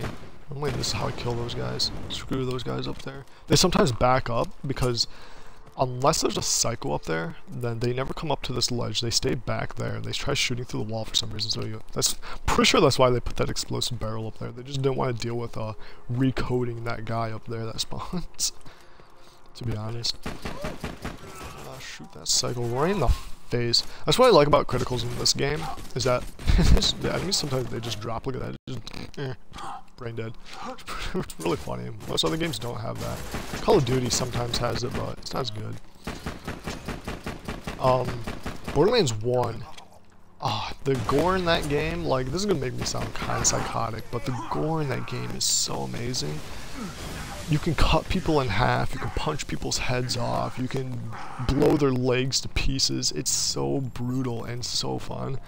Like, again, it makes me sound kind of like a psycho, but still, like my favorite character in Borderlands 1 is Rick, because he's a melee character, and I don't know what it is about me, but I love melee characters in games that are based around guns. It's really strange. Like, it's kind of like the strangest thing about me when it comes to playing video games. But like Brick, he can just punch people, and if you have explosive punches or something, you can just punch their heads off, or punch them in the chest and their entire torso explodes. It's just like, it's really strange, but really bad. Let me pause the game. Like this? I paused it.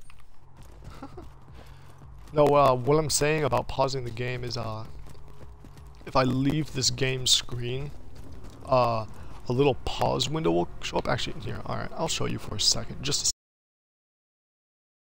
Alright, I left the stream. Hope might pop up. I only did it for a second again. That's not what I wanted to have. Yeah, see, it did it right there. That's what I'm talking about. Like, it does that, and that can mess up with my game. Like I said, with Smite, it turned my video quality to green and really pixelated because of doing that. So I'm kind of trying to refrain from doing that. And I, like, again, just because it's just so bad. But again, if you do like add me,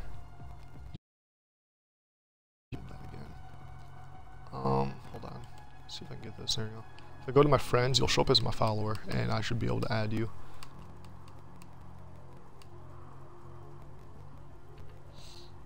I accidentally did just do it again, and it kind of popped up. I don't want to test with that right now, just because I don't want to start off and have like really shitty streams and then like have that be known as my streams, you know. Since I'm just starting off, I kind of want the best quality I can get with what I have, and then improve later on. Again, I am pretty sorry for any of that, and for my lack of being able to really help out with certain things at the moment. But I do want to get it better and all that. I like streaming, it's pretty fun. I like playing games. I wanted to do it again, like I said, I think I said earlier in this video.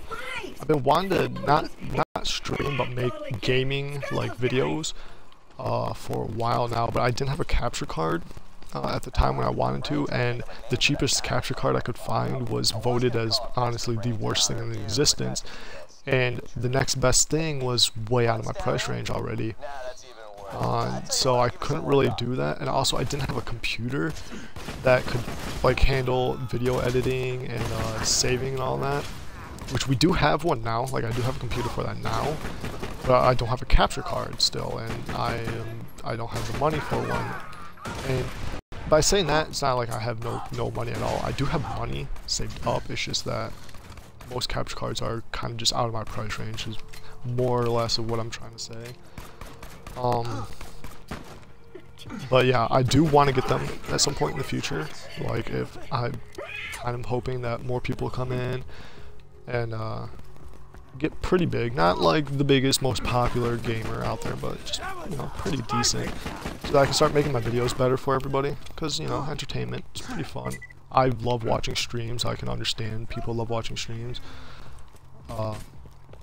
I love streaming so far. It's pretty fun. I don't mind it. I can talk for hours, obviously. Like, I'm one of those people. So, these guys are a little bit underleveled because I went and did all those side missions. Like, there are some areas where their levels are lower than you, because I honestly, I don't know why it's like that, but it is. It works. I should probably clarify. The diamond horse I've been telling you about, it's not a sculpture or anything. It's a living horse that actually happens to be made of. Well, actually, I'll go get it. Sorry, I just love handsome guy. Butt Stallion. Butt Stallion. Say hello. Yeah. Butt Stallion says hello. It's just so great, Butt Stallion.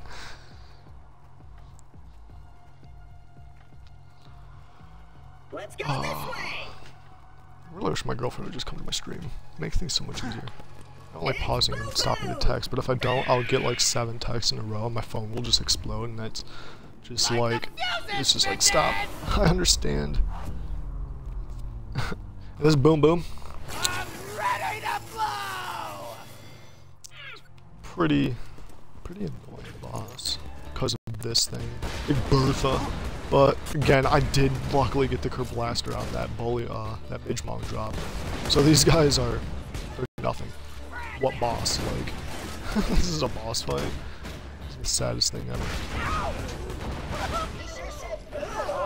No fucking way. I'm done. I'm done. This is the best game ever. I give up. Are you kidding me? What? Are you kidding me? Over here! That's amazing. 2 legendaries, 1 stream within 20 minutes of each other. Oh, that's... I love it. This is so fun. Like, the luck behind this right now. My view count says nobody's with me, but I'm hoping Happy Pigs is still with me. Hopefully he sees this. Or her. Not really sure. Really, like, I'm so happy right now. It's so good. This grenade is badass. Oop, wrong button. Well, I mean, guess I can throw that out there. Watch myself dance for a little bit.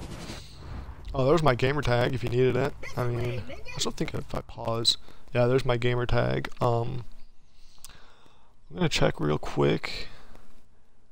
Yeah, I do have my gamer tag. It's in my About Me.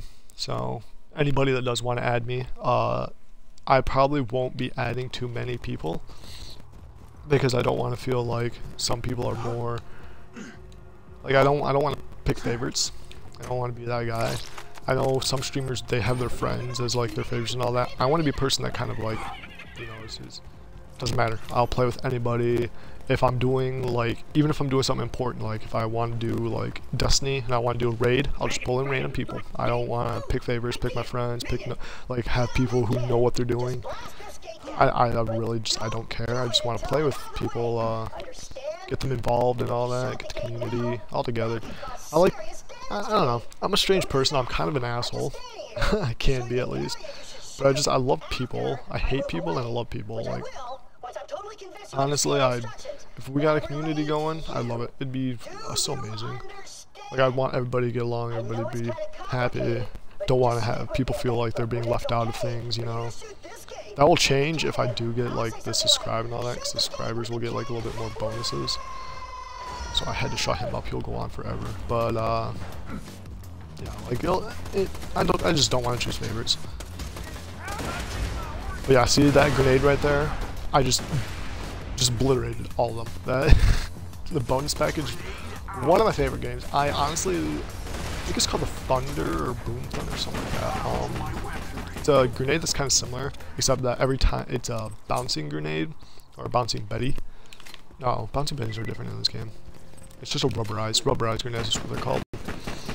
They bounce, like, when you throw them, they just continuously bounce in a line. They'll bounce off walls, but the second they hit an enemy, they explode. Well, the rolling thunder, that's what it's called. Rolling thunder. Every time it bounces, it drops a couple of grenades. So it's like a huge explosive line. It's really fun. That one's my favorite one, just because it's more accurate. This one is a big area effect one, but you will literally kill yourself if you throw this thing in the wrong area. If you throw it in an enclosed corridor or anything, this like bounces off a wall, you're dead. You've killed yourself. It's just instant death. I'll check one more time if Happy has added me. Let's see, followers. Okay, this goes in ad week, so the last person that added me was a week ago, so it doesn't look like he has. Or her, again, I really don't know what Happy Pigs is, but they're a viewer that's stuck around, wants to play Borderlands. Looks like they enjoy it. I enjoy it. I hope people watching enjoy Borderlands. I mean, again, like I said, I haven't seen that many. I guess I haven't seen that many like popular people play Borderlands. not to like offend anybody that does play and that does like stream or anything. It's just that I haven't seen a lot of Borderlands action, which is really sad to me because again, this game is great. It's not like a serious game. It's not like Call of Duty. It's not like any other RPGs either. It's not like Skyrim or anything. This game literally just, it does not take itself seriously at all. And that's what I think will make it a really entertaining thing to watch, because there's so many jokes or so many stupid things that happen. There's actually a lot of photos online of like how characters die in this game. It just looks really funny. I mean, yeah, some things are kind of brutal, like this. I mean, they got a couple stakes in them. They're just hanging around. I mean, it's kind of brutal, but still, like, it's really funny. I mean, look at this.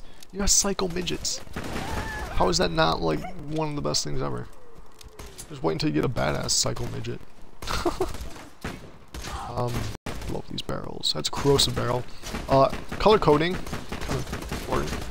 Shields are blue because shields are affected by shock. Health is red because health is affected by incinerary. Some health bars are yellow, which it's not the color of corrosion, but that means they're armor plated, which means that corrosion works better on them. That's probably like the only health bar that's not the color that takes most damage from. Slag doesn't matter. Slag doesn't actually deal damage. It allows you to deal more damage, or your friends. Honestly, in my opinion, the best 4-person group you can get in this game would be Krieg, Maya, Axton, and Salvador.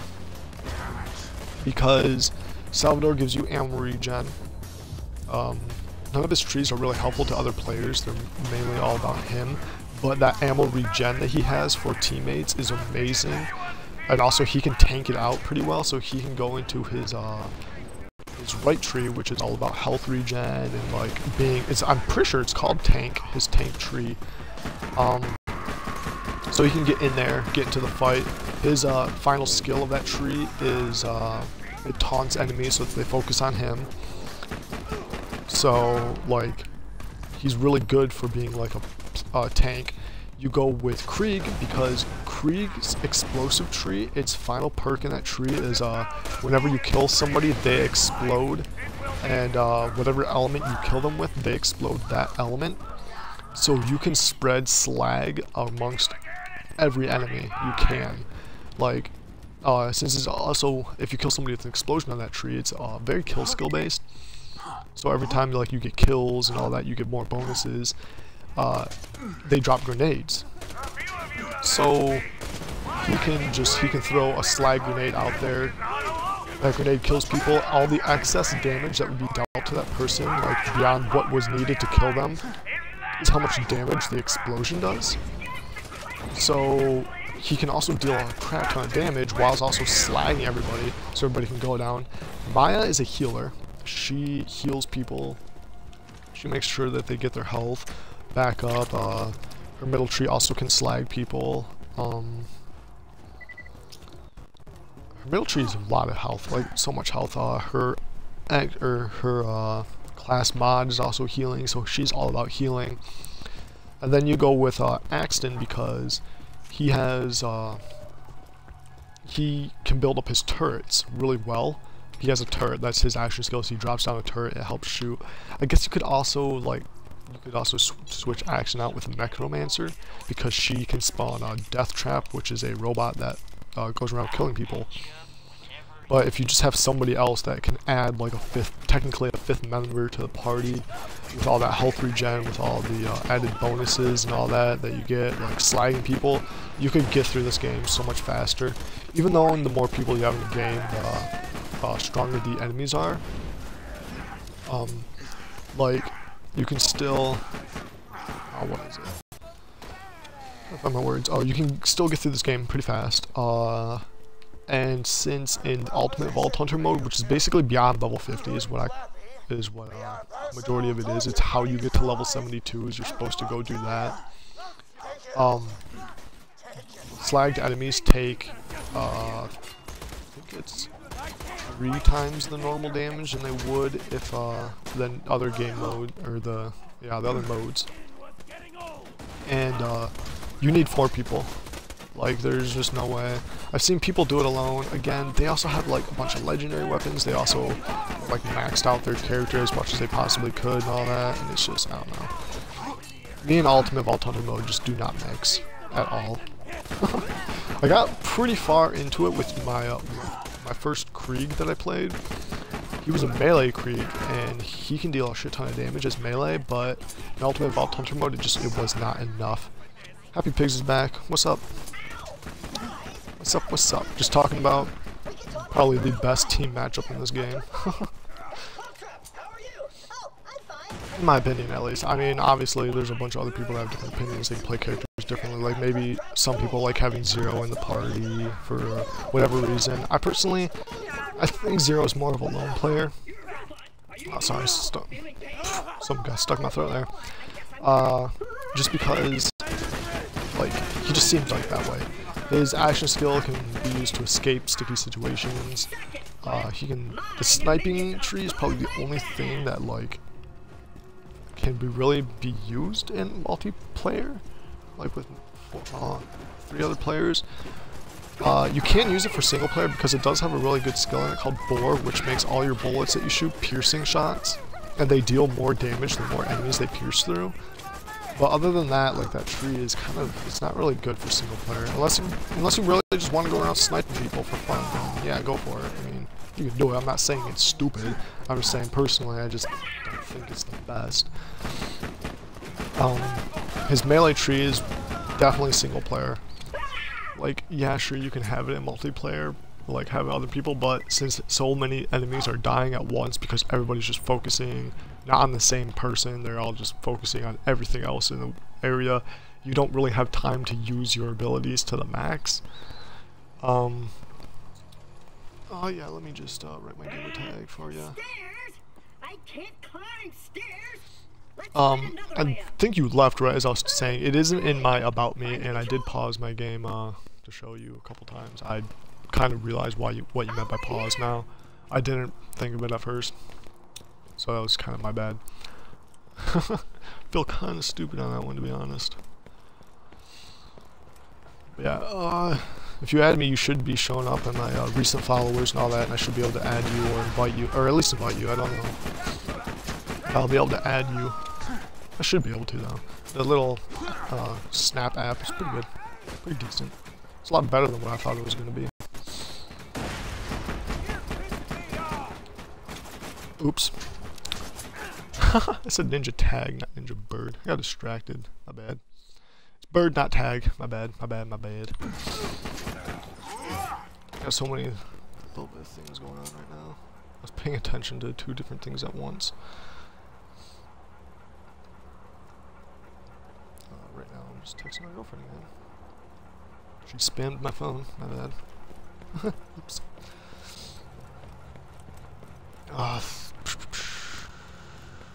Where am I? Oh yeah, I'm going up to go face Flint. Flint is he's not hard as a boss. He's really annoying though. He did lots of fire damage. Another thing that he does is he like goes in like this kind of like a little berserky rage mode where bullets just they deflect off of him and don't deal as much damage. So he's kind of really annoying. He's honestly in whenever I play with my friend, he's been harder. It's probably because there's 2 of us, and like he has more damage, and since we're both like, I mean, we both have better damage outputs between us, but it's the fact that he can deflect more damage and all that. It's really, you know, I've died a lot more playing with a friend than I do alone normally. I have done this game. I have done a playthrough with 4 people. I've done it once. It did not go well. The reason why it did not go well because our 4th person, he was kind of shit. He claimed to be like all knowing of Borderlands and really good and all this and that, and he turned out to be like really, like he lost the original character that we had him play. We had him play Maya because we wanted him to be our healer because he said he could be. He lost Maya. He somehow lost that save. And so he started playing at 0. And conveniently, his 0 was the same level as where we left off at. So I'm pretty sure he didn't lose Maya. I'm pretty sure he was just like, oh, I don't want to play her anymore. I'm going to play 0. And then our third person, he like, got busy. Literally the second day we started playing, so he actually couldn't play with us. So and at that time he didn't have Borderlands 2, so he was kind of playing split screen with me. Not the greatest idea. We had to leave his character open so his character would still somewhat level up. And we beat the game without him, and he was like 4 or 5 levels below us. So it was a mess. And it's like, I want to do it again, but I don't know that many people that play Borderlands. Like, it's a lot of my friends, I'm like, oh, do you have Borderlands? They're like, why would I get that game? And I'm like, because it's fucking great. Like, why do you buy Call of Duty every time it comes out? Let's be honest. I mean, I'm a fan of Call of Duty, but still, I'm an honest fan. Call of Duty is the same thing over and over. Advanced Warfare was pretty good. I do play Call of Duty though, mainly for the campaign. I love the campaign of the Call of Duties. Alright, let's see. You invited me to a party. Well, I'll just invite you. Hold on.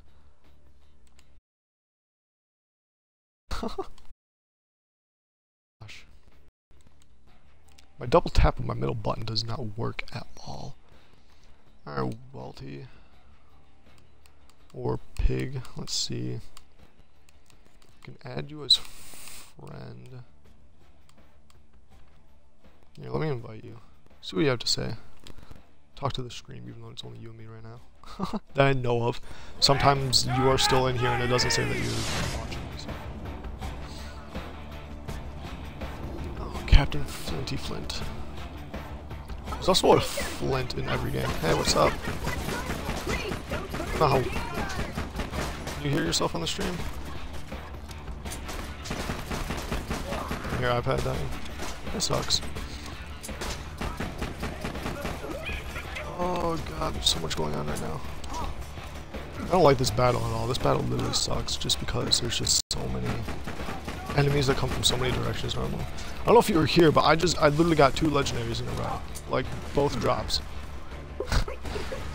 What would have made this... Nah, like I have, here let me, not pause, let's go. I have the Kerblaster and I have the bonus package.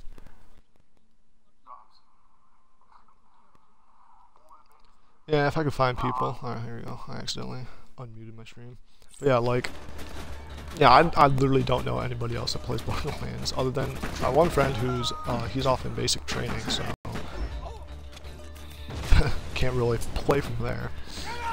Looks like a kid close to them. Let's do this thing. Yeah, really, like, I was sitting there and I was just like, I saw the Kerblaster drop and I was like, oh, are you shitting me? Like, that's pretty sweet. Because I've gotten a drop on me before, like, I've had it drop before, but I've never, like, this is my first time of playing Borderlands 2, like, actually starting over on the Xbox One.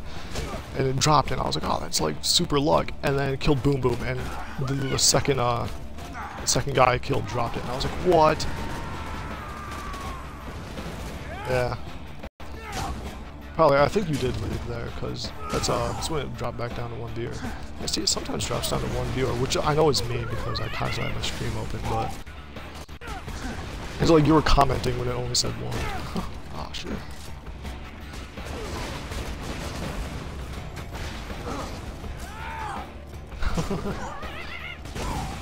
Oh, Jesus.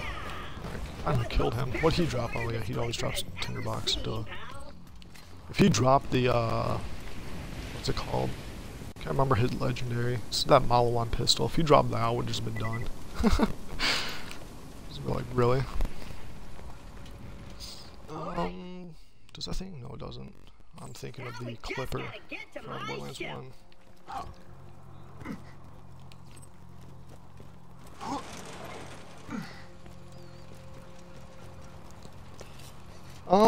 I've seen Sunset Overdrive play and all that. I would love to get it. I don't have the money for it, sadly. Like, all I do is just I don't want to continuously waste money until I'm just out. I mean, I do want to get Fallout 4 and I kind of want to get Black Ops 3, but like I only can get one basically. I also really want to get what's it called? Binding of Isaac Rebirth.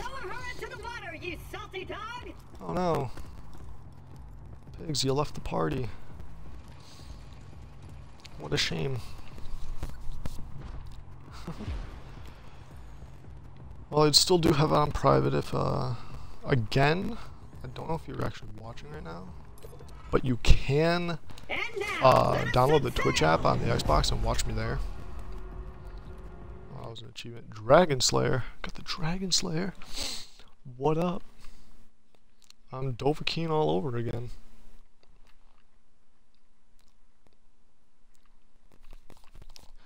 Oh, also, if you guys don't get it, my Twitch name is King of Dove, not Dov. It's King of Dove, which means King of Dragons, and it basically means Alduin. I'm very in love with Skyrim. It's a great game. Claptrap right now is just whining about his life being shit. Just gonna be straight up honest with you there. Yeah, he rejoined the party. See that? What happened? Did you just lose connection or? Oh, good idea. I think we'll just turn around and head back to our Pandora is a violent and dangerous place. Sanctuary is slightly less so. You'll need a card to reach the city gate. Get to the catcher. Never seen that happen before. There, like, a lot of people apparently have issues with Xbox Ones, and it's like I've had mine for about 2 months now, and I haven't had any issue, and I'm like, I don't. Why is everybody else having issues? Though I used to have, really? Like, what, it just, like, fell apart? Like, how to break?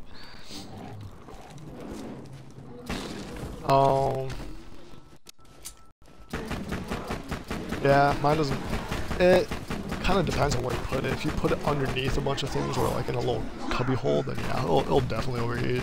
Especially since it stays on all the time unless you actually go unplug it or something. But yeah, they'll overheat pretty fast. My old Xbox 360 used to yell at me for overheating all the time. Like, I don't know what you want me to do about it. Like, want me to put a fan on? You could buy a fan. There were fans for the 360 that you could buy to prevent overheating, but it was like, what? Like, it didn't help that much. Because I still know somebody who, like, theirs broke after they bought the fan and because it continuously overheated. I'm gonna sell Tinderbox. Don't really want it. Pretty good weapon. Yeah, my original 360 got red ringed. We sent it in to Xbox. I only got one red ring of death. Really?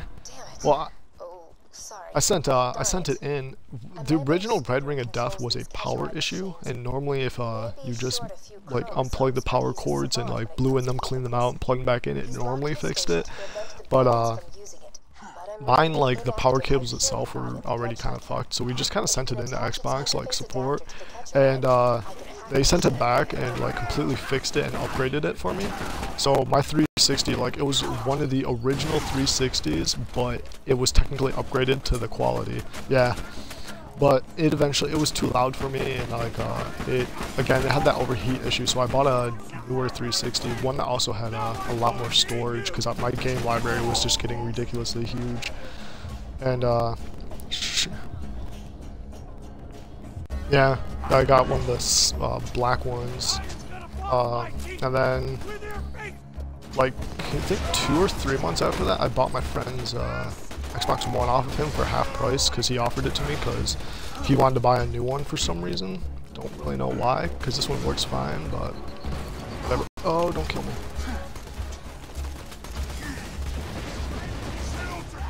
Basically. Yeah, this stream delay is like 12 seconds. It's not that bad. I've seen ones that were pretty bad, but yeah. I guess it depends what you're playing on. I have a Chromebook, which is pretty good little thing.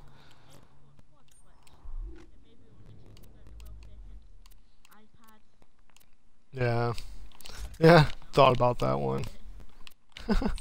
Yeah, that probably won't work too well. I saw on like the phone and all that, the delay would be different. But I don't know many people that use the phone. Like, I see a couple like big streamers and all that. They have a couple people ask about the phone, and I'm like, why would you, like, why? You're so delayed, and like the video quality must be really shitty.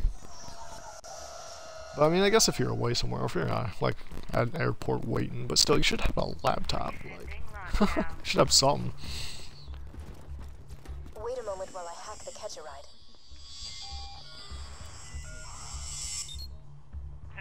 Authorized user accepted. Enjoy the ride, and there's a pimento taco. Yeah. Taco Yeah, I can see that too. Cool. Yeah, it's kind of what I was a little bit worried about starting off at like 10 in the morning, because I know like time differentials. Because where I'm at, 10 in the morning for me, just a... Yeah, like that's what I was saying. That's... Oh, Jesus Christ. I got new skins, quote unquote. I already owned all these. But yeah, like, that's basically why I wanted to stream it, because one, it's a pretty good single player game, pretty good game to stream, and two, like, not many people do it, and I'm like, let's see why. It's such a fun game. There's so many jokes about it. There's so many like little Easter eggs in it. There's Easter eggs in this game that I still don't know. Oh yeah, I did. Yeah, I love puns, so I'm a pun lover, and yeah, that joke's pretty good. Great. Now head to Sanctuary and find Roland. He'll want to meet the Vault Hunter who stared down handsome Jack. I don't come up with many as often, but me and one of my old friends from high school, we had a sociology class together, so one of our projects was to not do the social norm. Intelligence, culture, morality, What? honor, ambition, good looks. I could go on, but I won't. But I could. Oh really? Dignity. How old are you? Not to mention dignity. 11? Lifestyle, yeah. Sound a little bit older, to be honest.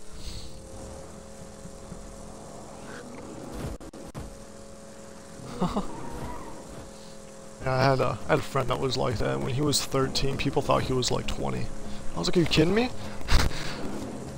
He never gets carded for things, like, ever. Like, he can go to GameStop and buy, like, amateur games without getting carded. And I still get carded, and I'm like, I'm almost 21. And he wouldn't get carded when he was, like, 14. I'm like, are you kidding me? We'd literally walk in and he'd just buy a game, and, like, nobody would second guess it. And I'm like, what is this? Like, it's so unfair, but I stopped getting carded at some places due to the fact either people knowing me or just because I grew a beard. Never getting into Sanctuary. From Skaglegs. Hold up. You're a Vault Hunter. Just a sec. Only one at a from time. where? Let me echo it. From where? I don't think we have one of those in my town. My town, we don't have that many gaming places, to be honest. We have GameStop that's... We'll catch up when I get back to Sanctuary. Oh, I'm in America, yeah. My men tell me I'm in America, Reese so... hasn't returned the power core that we need to keep the city shields running. Yeah. Bring Reese back to Sanctuary, and you'll have earned your place. We have some things, Roland's yeah, Vault I mean, Hunter. that's kind of a good thing, to be Listen to what honest. he says. Help us defeat Jack. Blur. Sounds kind of strange. Oh god, earthquakes. Handsome Jack here. No, you don't want Not to Walmart. worry your Walmart little is a heads place about those that earthquakes. See, not many with people every want. tremor, my drone gets closer to the ball. I mean, it's a good place to go shopping, Order but and safety for us all. it's just the people in there are so strange, and like, there's literally a website dedicated to people of Walmart, so yeah.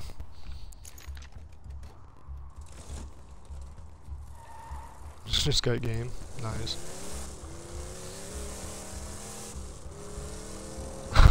Well, yeah, we have the ESRB rating place, like it's based in California, so it kind of started here. Yeah.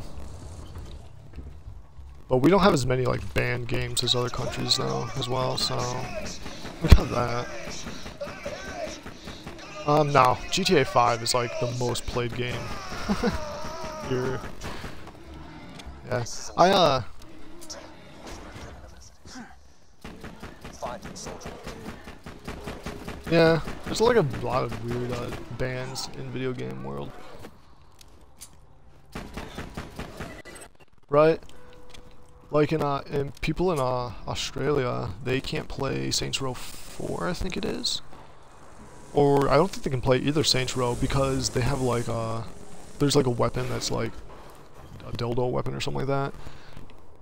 And like banned in their country. Yeah, really. But I don't know. Australia has like they're sensitive to sexual content, while like here in America we're sensitive to graphic, I think it is. Because like the more graphic the game, graphic the movie, the higher the rating gets. Like that's our sensitivity. Not really. I don't know too many people from there.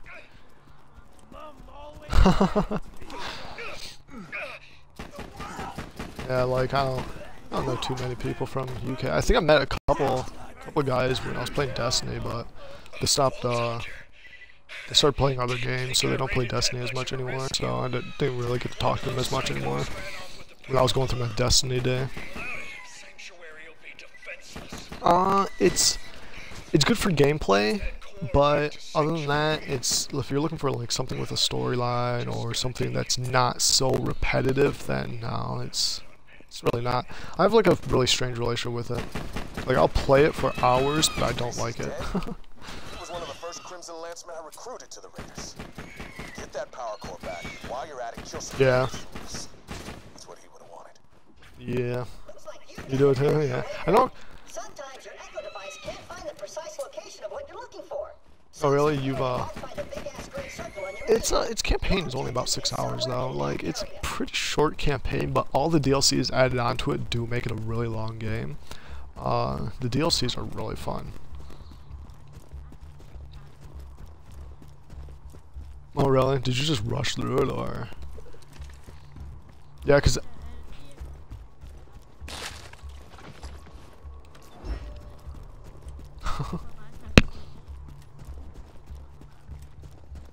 Oh really? Nice.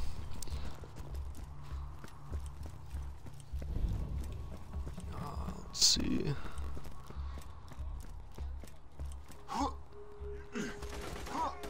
They do a full walkthrough for what now? Oh. That's the power core. Great. Jack won't destroy Sanctuary. Yeah. Now get back to the city. Yeah.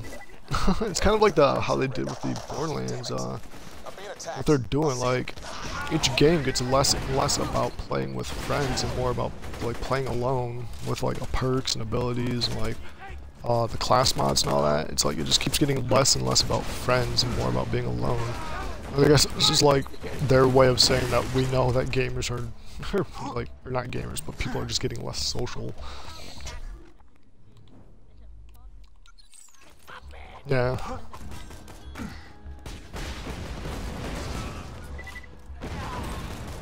Yeah, like a lot of people love the Telltale games, like the storytelling games, but I don't, because I don't think that that's a game. That's not something I want to, like, it should be a movie. Like, I don't... Ooh.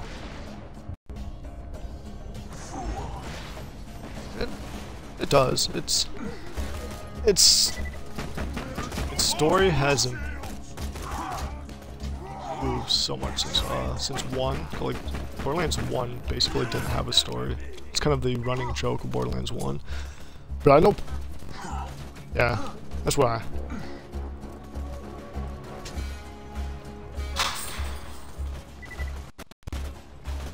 Yeah, that was probably a lot shorter. Pointed out.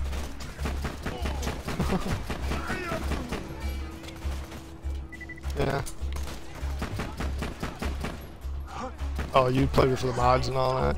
I had a person that had a modded gun and we farmed, what's his name? The first invincible boss from the General Knox DLC, so we could get to the highest level. What?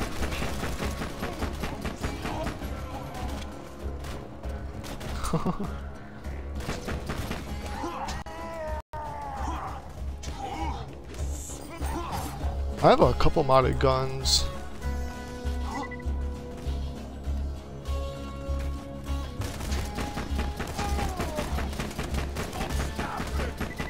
Yeah, I have a couple modded guns on.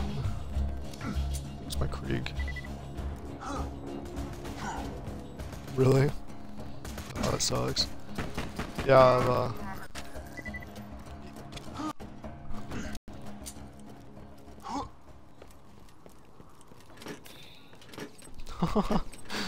I have a couple on my level 72 Krieg in this game. I have a couple modded guns. One of them is the Logan's gun, which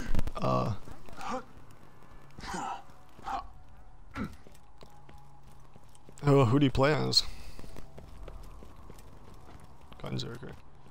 A lot of people do play Gunzerker. You don't like him? Not bad.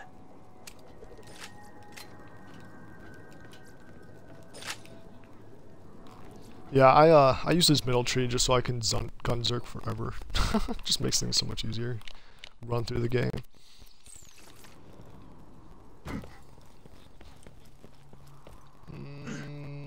Not really sure, to be honest with you.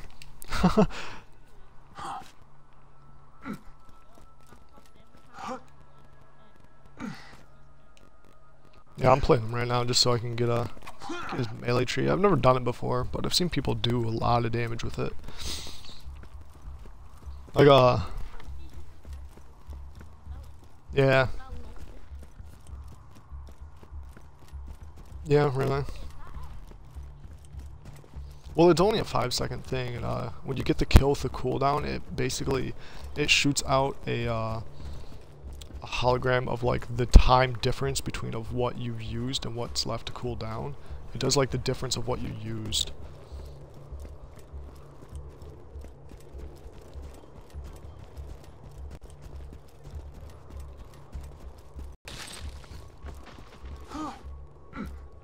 Yeah, that's basically what I did to get that achievement too. I got the Gunzerking achievement, like, legitimately though. I was just running through, I can't remember what map it was. But I was just running through and it just kissed me. Yeah, neither did I. I think it, there was a couple level 72s that I knew and that I played with. They took me to the DLC beatdown in Campaign of Carnage. And since you can just constantly do that wave over and over again, they just did that until I went from like, I think I was like level 55 or something like that, up to level 72. Oh really? That time has passed. If you let it, this could be an era of order. Peace. Just turn nice. I honestly would not have any idea how to do that. Roland, is that you? Oh, it's the Vault Hunter. Hey, you like my speech? I was lying about the last part, by the way. I'm gonna spend a long time torturing you bandit scum.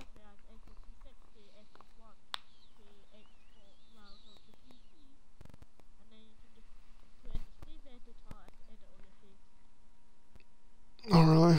It sounds rather simple.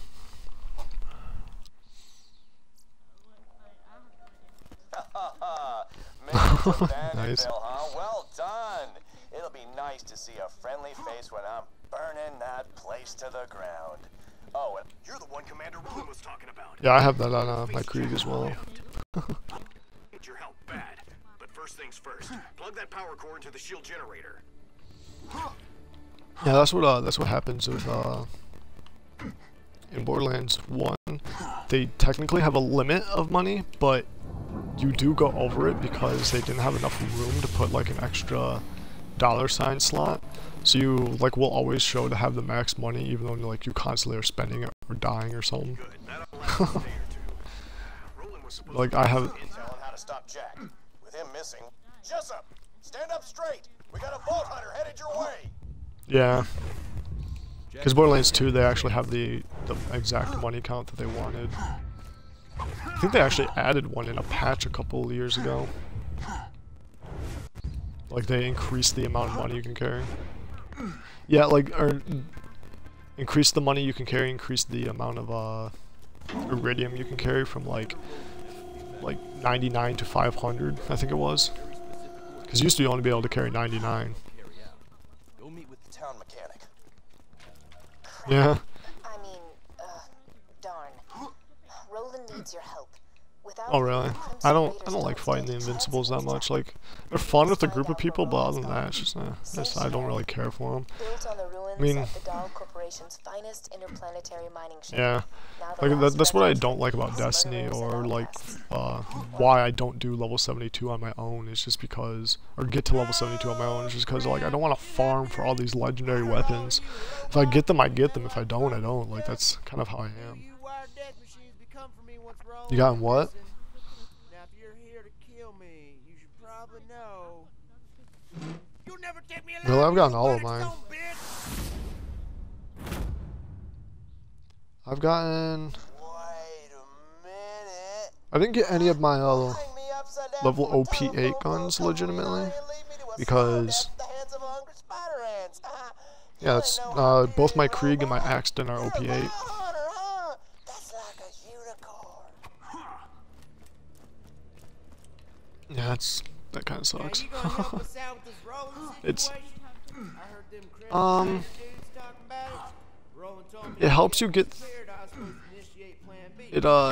It allows you to do. Turn this into a floating ass fortress of airborne awesomeness. Yeah, like what OP8 basically is that it's an extra 8 levels technically above, so all your weapons will technically be 8 levels higher than the highest level, so they'll be technically level 80, but it's like the enemies also level up with you when you do OP8, like when you select it, so it's helpful for when you're doing like level 72, so you can just easily go through it. But what?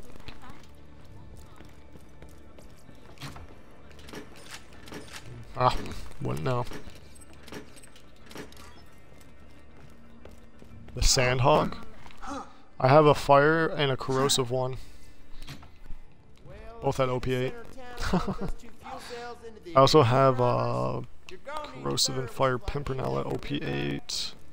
Which, that's my favorite gun. I love the Pimpernel. It's an OP sniper rifle. Yeah, one of my cars once. Yeah, the whole car. Just Yeah. died with a fork. Alright, our view count seemed to go up. I do watch Vanoss, yes. Vanoss is pretty. He's hilarious. I love that guy. Son, this might sting a bit. Not enough viewers, not enough likes. Also, they wouldn't be able to do.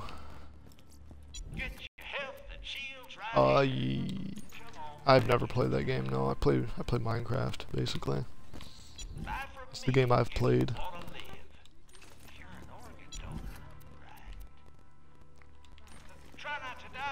Yeah. Actually, I should probably, since I'm streaming and all that, I'll go through this stuff real quick. These are the vending machines. Zed's vending machine. These are class mods. As you can tell, they give like a bonus specific classes. Like I could buy the Stalker class mod for me, pistol fire rate, pistol magazine size, but I don't really need it since I'm going melee. I want a, I think they're called ninja class mods. I have one on another character for like, I think a level 32 or something like that, so once I get that level I might get it if I don't have one by then, but I should have one. Honestly, to me, they've been pretty rare. Like, I've only seen a couple of ninja class mods. They're useful, but I mean, it's not too big of melee difference.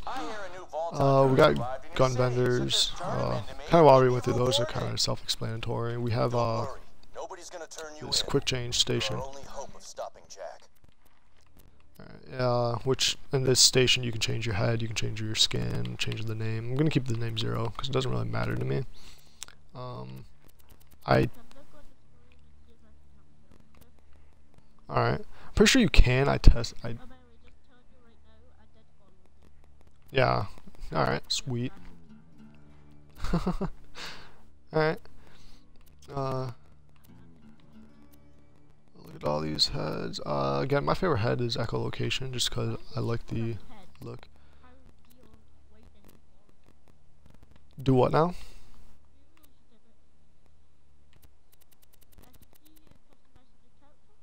Yeah, I'm customizing them. Looking at the not canon eyeball. This is also one of my favorite heads. This head's really fucking hilarious. Really? That important? This head's creepy as hell.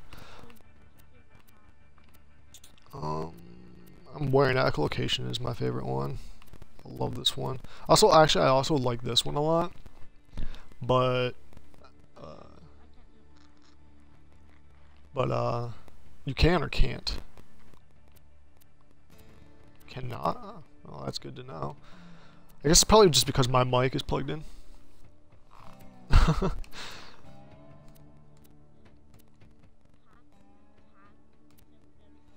Right. Yeah. So, kind of awkwardly to anybody that's watching, I have been talking to somebody the entire time since apparently you can't hear them. It's a good little test. One thing I did not know about this game is when Pre-Sequel was coming out, apparently they released skins to like match all the characters with the characters from Pre-Sequel. Really, I love that game. I like it more than this one just because I can double jump. Like, that's the only reason. I guess I also like the laser weapons, but its storyline is a lot worse. Pre-Sequel storyline kind of sucks. I understand that so many people love Jack, like they needed Jack's story. I kind of do enjoy the ending of it, like seeing Jack become Jack is pretty cool. Other than that, I did not like the story, like going through it. It's just, it's painful. Like, I don't even have a maxed character in that game just because I can't. Like, there's no way I can play through the story. I've done it with every character once, and that's about it. Like, that's all I can handle. I can't do it multiple times. It's just, it's such a painful storyline. The gameplay is great, but you need more than that to have a good storyline.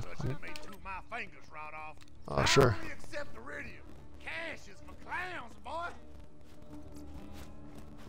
What do you mean?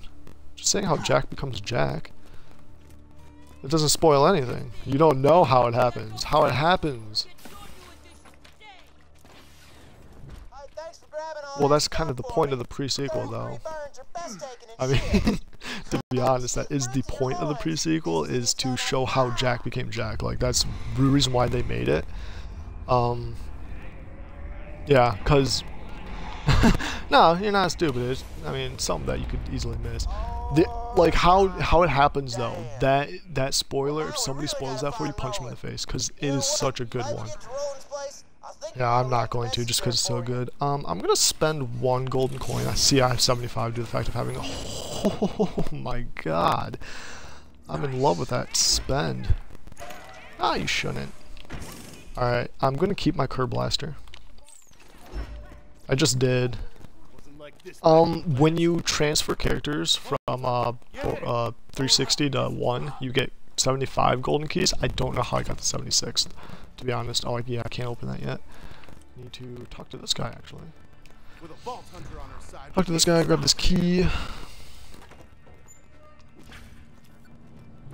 Right, yeah, it's a doll one. I love doll snipers. What am I doing? This. Come on. Carry an extra gun. That's why I was going to save the Curb Blaster.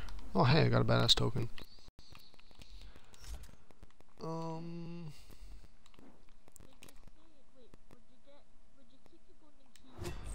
this, I'm in trouble. Right now, that I don't know about. I don't really know how that works. Probably not, because it's technically a...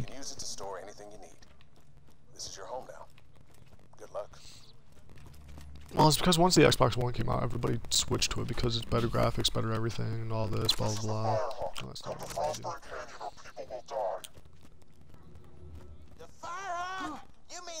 Right. Yeah, and that's the equivalent of $60. Supposedly, that's what I hear, at least. It's $60 for us in the US, so it's a lot worse. So to speak. Really? I have, see, what's my game count? My game count is Borderlands, Pre-Sequel Borderlands 2, Destiny Smite, Magic Duels, Master Chief Collection,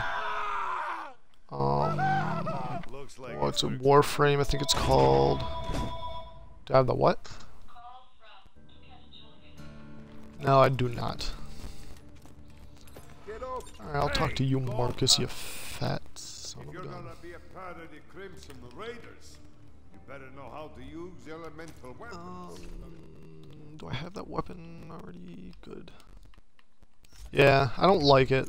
Well, I like Halo. I like Halo 3 and I like Halo 4, but the Master Chief Collection is so broken that I have not played it yet.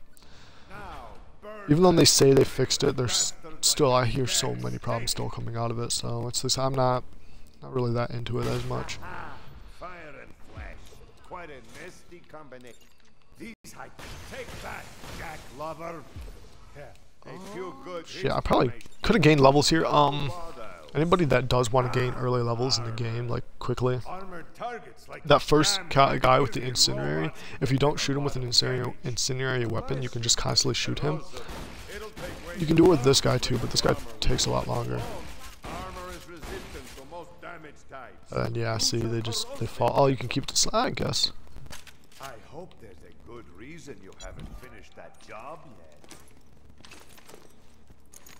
See how the acid eats through the metal? I must confess. Yeah. Now let's try out. No. Yeah, you can just keep killing this guy. So you get experience for it. I did not know this at first, but I also think that this is pretty dumb. Slag him. Like, I mean, I guess you can constantly do this to gain levels early game, but you don't really need it. And if you want to get like really, and also if you want to be annoyed by Marcus the entire time. No. Slag him first. But yeah, you can just constantly do that if you really want to. I'm not going to constantly do that. I'm just gonna Now that he's slagged, he should be get that over with. gone. Switch to another weapon and hit him again. How's that job going? I have quite a bit of money. For what now? If you want to purchase any elemental weapons like these, you could. Oh, this guy, buy yeah. some from One of the persons I used to the play with. neighborhood arms dealer. How do you pick up what? Food? In what game? It's a fine day, full of opportunity. Hope you've had your shots. Kind of a, in Sanctuary, I'm kind of like an OCD person. I constantly keep checking the vendors and all that, so if you see me doing that, that's why I just, kind of some really strange habit I have. So, there's that. They're hiding out in Three Horns. Find them, kill them. What now? You can figure out why they're here. Things need to be shot, and by Jove, you're the one to shoot them.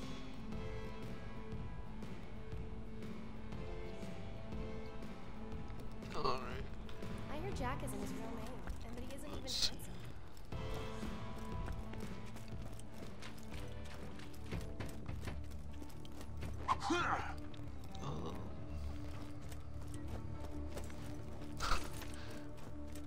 Alright, I'm doing a couple missions. I gotta really look at what I'm doing again. Oh yeah, the end game's pretty easy. You just gotta go kill some bullymons a couple different ways. Claptrap has the best quest ever. It's so amazing. It's glorious. We should definitely check into this. Over here. Your master commands you. Yeah, because you gotta go do this great quest and great adventure, you know? You deserve a reward. I have a secret stash Yeah, it's hidden difficult. very, very far away It's from where I amazingly currently difficult. am. In order to find it, you will have to perform a series of devious challenges. First, collect a few brown rocks for me. Then, defeat a badass Let's see if snake. I can figure Then, out. pilfer the lost staff of Mount Schuler. Then, you shall bring me the head of the Destroyer of Worlds. And then, you shall... See, I gotta do so much for this guy. Damn it! Just gotta defeat the Destroyer of Worlds, dance, and all this, and everything just to go find his stash, which couldn't happen to be right here at all. Oh, I have a Gunzerker class mod in there. Cool. Looks like the whole place of my super secret stash just fell apart, leaving it Kinda did just fall apart there, Claptrap buddy. So, congratulations! Alright, now I get to go talk to Zed, do Zed's mission. Hey, Roland's boys caught this Hyperion. I'm gonna be doing every single side mission during this playthrough due to the fact that I kind of want that achievement again. For some reason, the achievements didn't stick between the consoles, so basically, yeah, it's annoying and it's so bad, like, because some of them are, a majority of them you do get by just playing the game. Some of them you do have to hunt down. It's the ones you have to hunt down that are so annoying. Yeah, like I didn't even have all of them in Borderlands 2. I don't have all of them pre-sequel. I don't have nearly as many in Borderlands 1, because Borderlands 1 has a bunch of different ones. And once Borderlands 1 does get ported over to the that like new 360 to Xbox One, like whatever they want to call it, I guess it's technically backwards compatibility, but once that happens, I will be, if possible, I don't know if it will still work for streaming for that way, but I definitely will be playing Borderlands 1. Love that game. Personally, I like the gameplay better than Borderlands 2 and pre-sequel, just because I like the weapons better, but... After hours of scientific insanity, you... Yeah, not many... I know a couple, this girl and I think her family, they literally have not played Borderlands 2 or pre-sequel. Like, they just don't care because they love Borderlands 1 so much. They didn't want, like, the experience to be ruined by, like, a second iteration of the game. And I'm like, I can kind of see that because Borderlands 1 and Borderlands 2, really different games. Like, completely different. Other than the fact that it's, like, the same story, same characters. Like, the gameplay's different, the abilities are different, like, the weapons are way different. Because, like, in this game, Torgue is always explosive, and it's the only guns that have explosive damage. Bandit have huge magazine sizes. I don't know what else Bandit has. Yeah, the Bandit weapons, like the manufacturer weapons. Hyperion, the longer you shoot, the more accuracy. Because I played it for so long, that's how I know all this.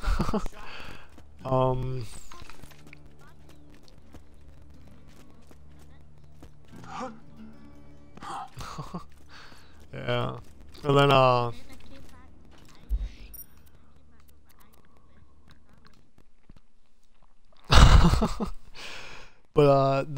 but in Borderlands 1, like, Torgue is piercing shots. They pierce through armor.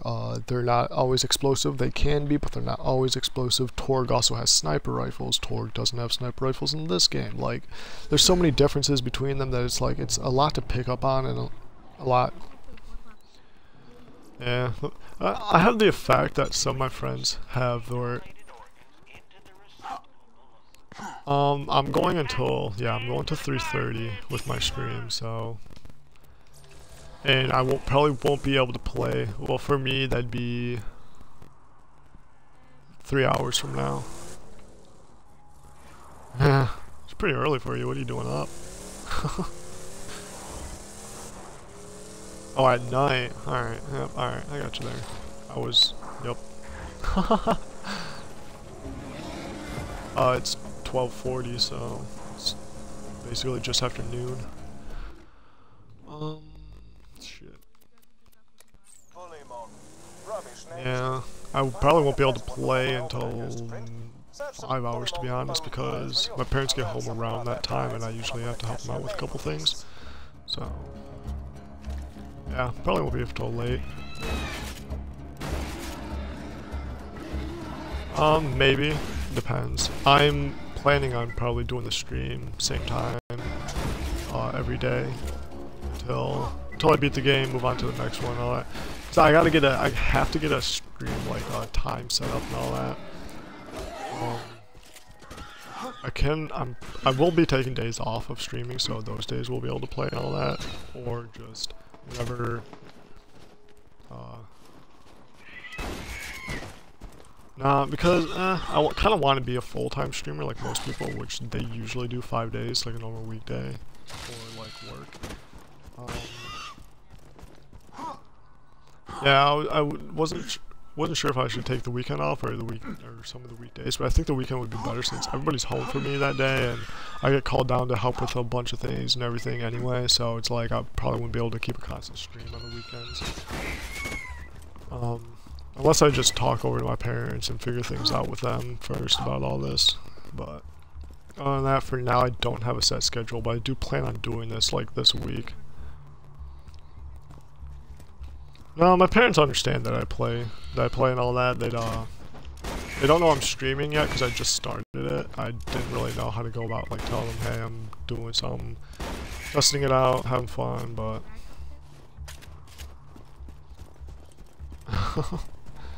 yeah, my parents sometimes wonder who I am. So I've just been killing things. I haven't really been paying attention because I was talking. Fuck. No, I have it for the 360. I got it for... Nope, that one's 360 too. I didn't really get that many games transferred over because, again, didn't know. I do have Minecraft, but there is not much to do on Minecraft. Like, I mean, we can build and all that, but yeah, you can do that. Especially now since there's the colored glass.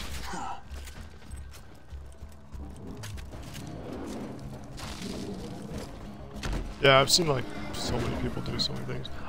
I'm the best person in my like friend group that can like mess with redstone, but I cannot get to that level. It seems Bullymongs use those mounds to dispose of their refuse. That suggests a primate level. I've made a trap door for a friend of mine. He was building like this castle, and he wanted like this trap door underneath the like where the king would be sitting down in the castle, like under the throne. Yeah.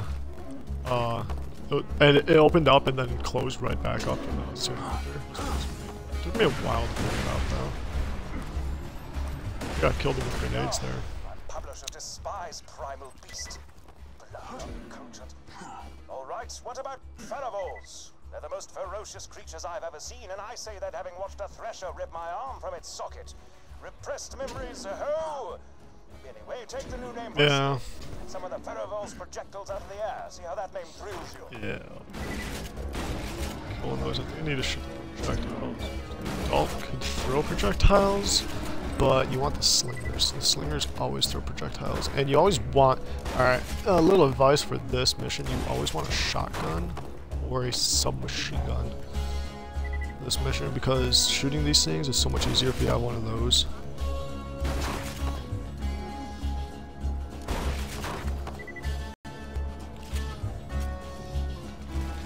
Rocket launchers are amazing. Borderlands 1 though. Oh really? You like that one? Not many people like that one because it's like... So sick of coming up with names for... You know what? Bonafart. All of them. That's right, we're calling them Bonafarts now. Just kill a few of them or something. I don't care anymore.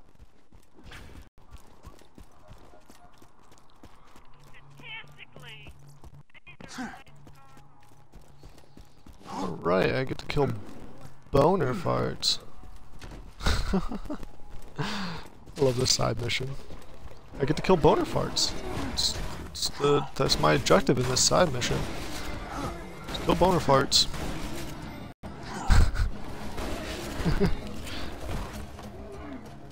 It's a legitimate mission. I'm telling you, you could just watch my stream right now and just see it.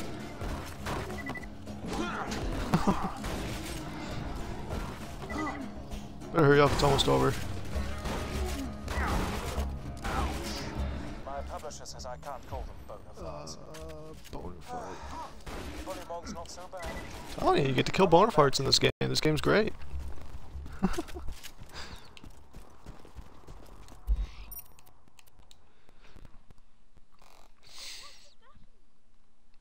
Oh, bonafarts are great.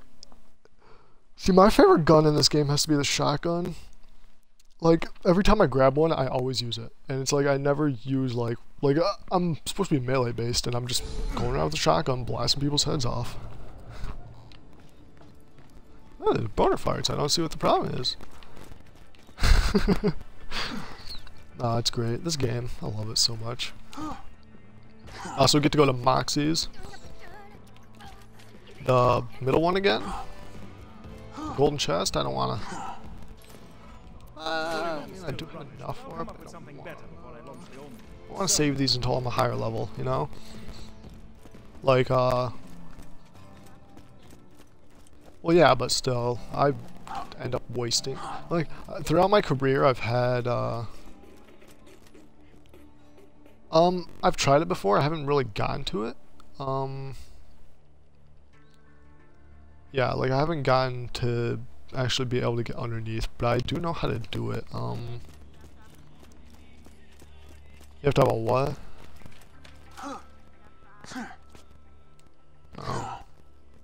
Yeah, there's that. Yeah, you just have to get up here and all this.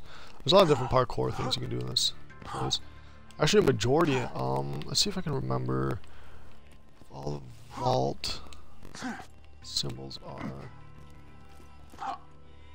I'm trying to remember all the vault symbols are. Do you know that there's a couple on the roofs? Yeah, I know there's a couple on the roofs and all that. Yeah, I don't remember. There's like 6 of them on this map, and they're all really tiny.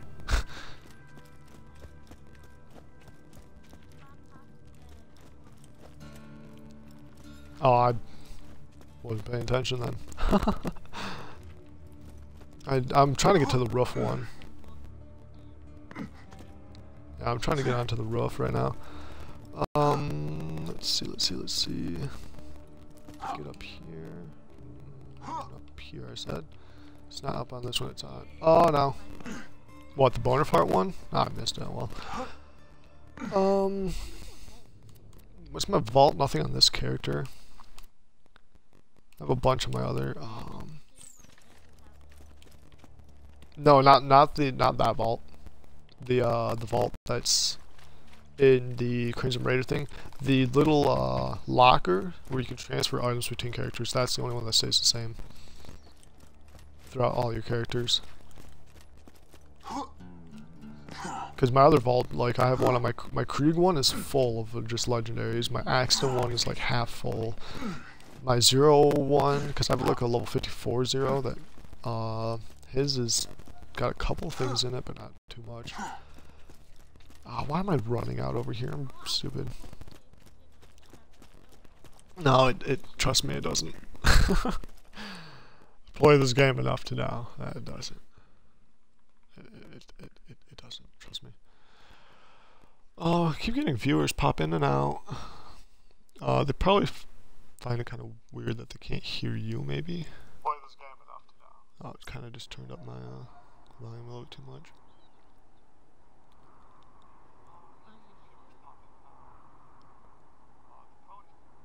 Sure about what?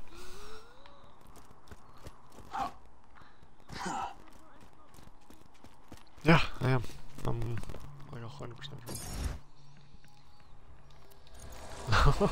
Like I said, the big vault is the one that's per character, like your own. It's the little one, the little locker one that's not. Alright, right now I feel like I'm missing a couple missions, but I believe that that's because there's 1 or 2 over in this next area.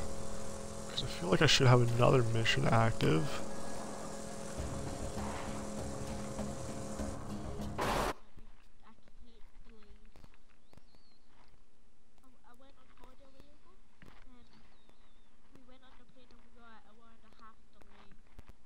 Yeah, delays sound pretty shitty and suckish.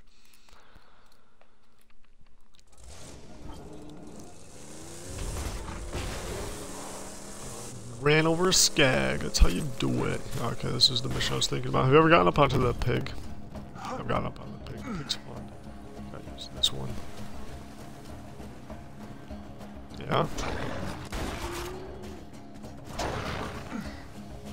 Alright, these skags are... Yeah, girls play video games. It's kind of old news. Just saying.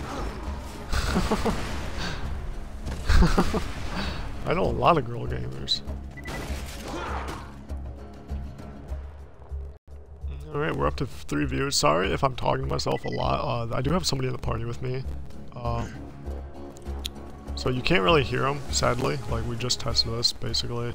You can't hear him, so sorry if I kind of shut up and like answer him for a second, but I'll keep you filled in. Right now I'm trying to get up on the... Trying to get up onto this pig. Oh my god, that was a perfect launch. Oh, come on, land it. Land it. And I'm on the pig. Woohoo!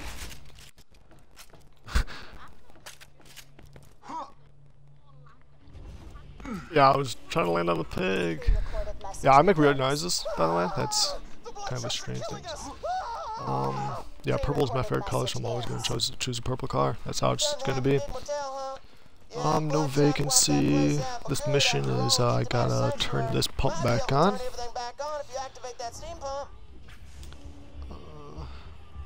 Yeah, you're really delayed from everybody else. Alright, we have a third viewer. I say welcome to you, third viewer. I'm technically the first viewer, so I keep it open just so I can see the stream, see the chat, see how everything's going. Since I am doing this through the Xbox Twitch app, I want to, you know, kind of just keep making sure everything's running perfectly fine. Playing Borderlands 2, it's a great game. Honestly not that far into it. I'm a couple hours into it.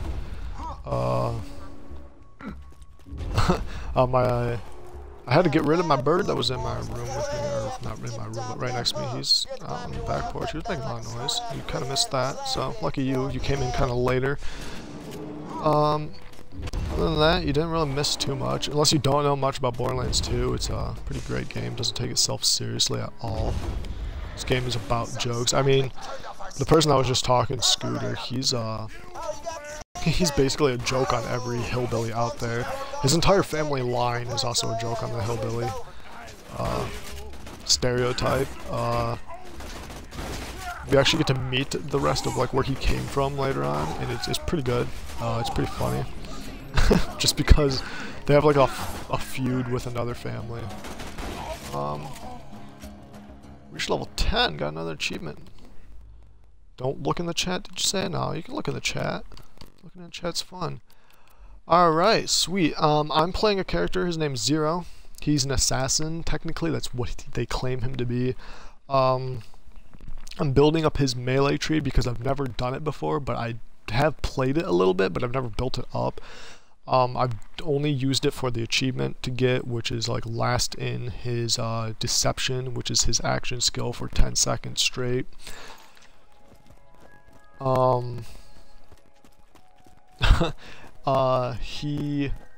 He's kind of not the best melee character of this game. Krieg is. He has that because his action skill is about melee. My action skill is I do this.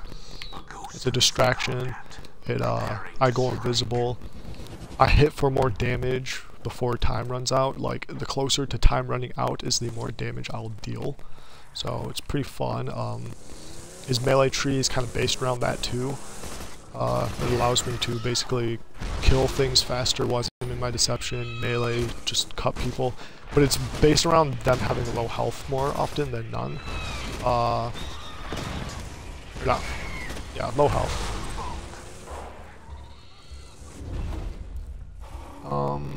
There's a bunch of racks. I can't really kill them with my car, but I can kill them with a shotgun. Going bird hunting. Or lizard bat things, or snake bat things, whatever you want to call them. Badass Bullymong again. Did you know this is Badass Bullymong? Not many people know. You can just take that right off of him. Like, I just grabbed it. Oh, no, I didn't. He killed me right before. Damn. Normally you can just take that right off of him. He's going to keep backing up from me. If he gets close, he's dead, though. Yeah, I just used a sniper rifle on him. I got these from using a golden key on a chest. These sniper rifle, shotgun. I also have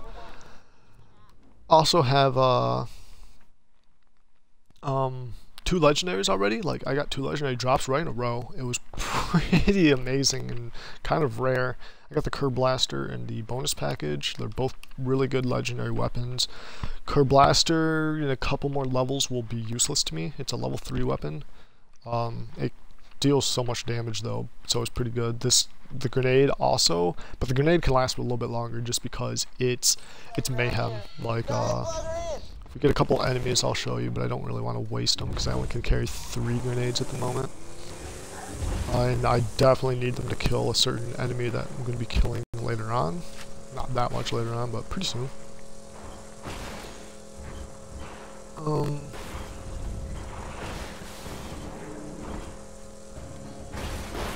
Oh, I can't drive in this game, by the way. Like, my driving in this game is the worst. What do I want now? That's because I'm the, you mean like, in the chat?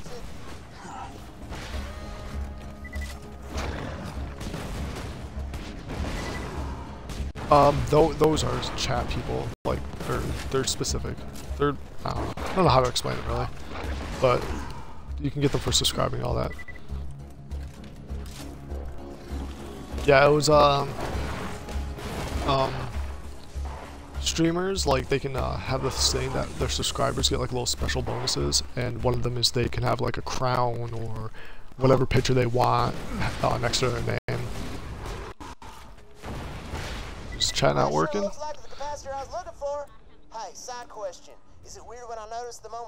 It works for me. I just typed in hello chat, so it might not just be working for you.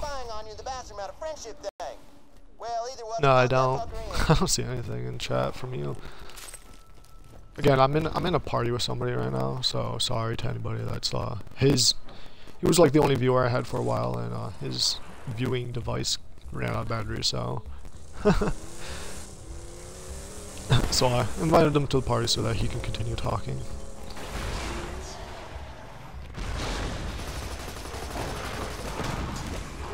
Let's see. Looks like that viewer left. Oh well, it's fine. I was talking to one of my, or not talking, but watching one of my streamers yesterday after I streamed for a couple hours and told him what happened, and he said, hey, 4 viewers is probably actually really good for a first stream. At least he had people coming in, and I was like, ah, sweet. It's good to know. I actually like hearing that. I like hearing progression. I gotta climb to the top of this tower.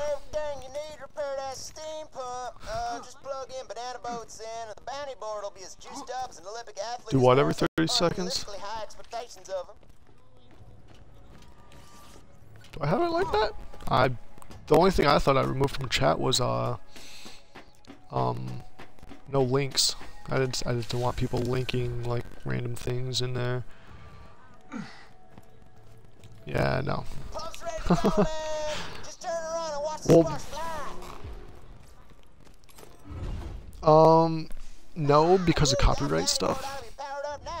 That's kind of why I skipped the main intro. I didn't want to get like hit with copyright, because even though the game has the song in it, it's a song that's not specifically made for the game.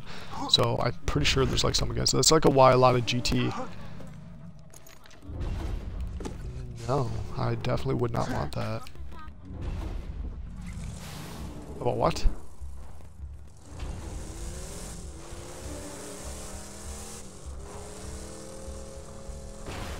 Yeah, no, it'll delete the link right away.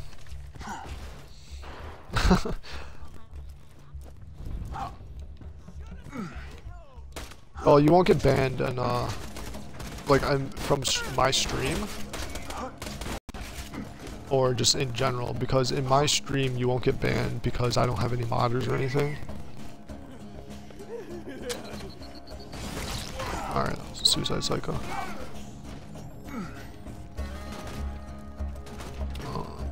I gotta deliver all these mail things before time runs out, which is... I hate these missions so much. These are the missions I did last to get the achievement. Alright, let's see if I can do that. Fuck, I honestly have no idea how to get up there. I haven't been to this area in so long. So... Oh, can't paste picture of anything. Like I said, I took out links. Looks like there's 2 more mailboxes. Not on my chat though, or not in the actual chat though. It's deleted link though, so I can't. That's probably because you posted it. For other people, they won't be able to see it.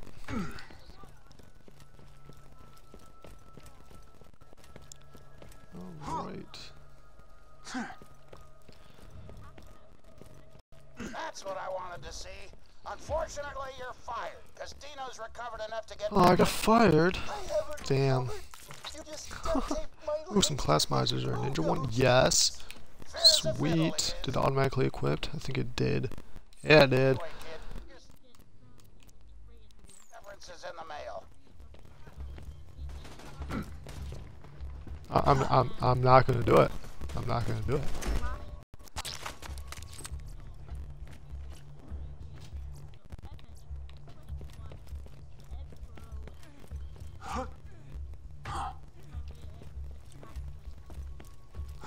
I'm just saying I'm not doing it. There's a reason why I don't want links in the chat. It's a very specific reason. The only way you'd be able to do that is if you were a mod, which you're not a mod. Because I don't need mods right now since there's so little people in the chat. I can monitor everything myself. There's actually so little people watching. But it doesn't matter. As long as I have viewers, as long as I have some people coming in. I had a couple people follow me on Twitch. I have a couple people follow me on my Twitter, so now they will get my messages or my tweets whenever I stream and all that. Yeah, I had one, but I never used it, but now I am, just because it helps, because sometimes Twitch's emails don't get sent out. Yeah, touching battery acid is actually really bad because it's, you know, acid. But yeah, like I just got a Twitter mainly just for this fact. Sometimes Twitch's emails get sent out a lot later after somebody starts live streaming. I've seen it happen to a couple of the people that I watch multiple times. So they started using Twitter to help. I'm in a very bad situation right now. I'm gonna use this. Since that's a suicide cycle, he's gonna kill himself.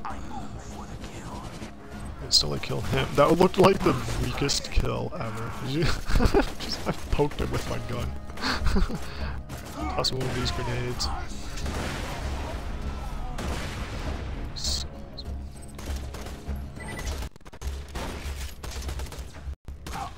Yeah. Alright, so right now my mission is to kill this guy right here, Dr. Mercy. One of my friends that plays this game, he has such a problem with this character, or this boss, it's hilarious. Like, you just can't kill him, ever. He's pretty difficult to kill, especially when you, because of that, he has a Iridium weapon, which they're really powerful. And also, Doc Mercy, he also has a shield which you can't shoot. He also heals himself whenever he deals damage with a grenade, and there you go, I just died from it. Also, if you have like any aim assist,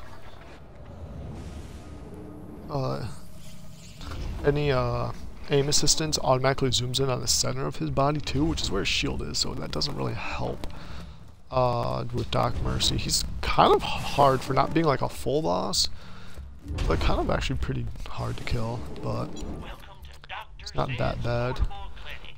18 critical damage. Teleport to vehicle. That option in this game is so useful, being able to teleport to vehicle. You park a vehicle close to whatever your objective is. If you die, you normally spawn next to a vehicle thing, so you can just pop in, teleport to your vehicle, you're there again. Other than that, vehicles are pretty fun. I can't drive to save my life in this game. I will hit everything, so keep that in mind. Alright, Doc Mercy, let's try this one more time. This time I'm going to throw the grenade since you're down lower. Also, this helps out a lot because this allows me to get right up behind him. I just need to get him down to a certain amount of health, and then I can probably instantly kill him like that. Aw, that's why I love the melee of Zero. Alright, searched his body, picked up a gun. I will not have enough ammo for this thing ever. Way more wounds to practice on. Now that you got Doc Mercy's E-Tech gun, why don't you test it out on the local bandits? And now I just have to kill bandits with this thing.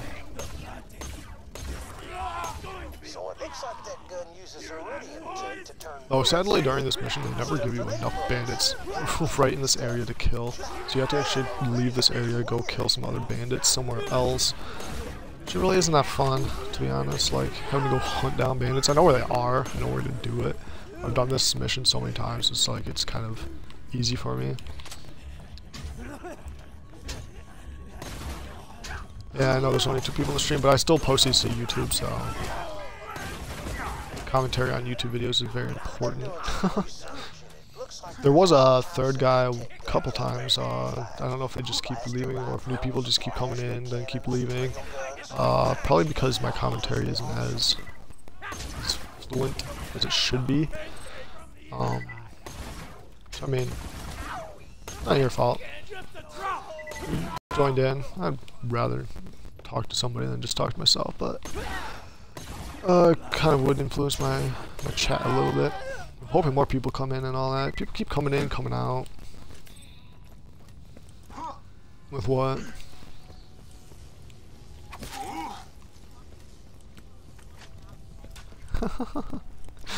Told you I don't.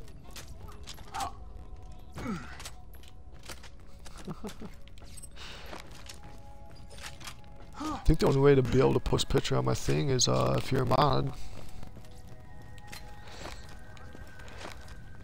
Well, yeah, I'm pretty sure you can't even post pictures. I've never seen a picture in the chat before.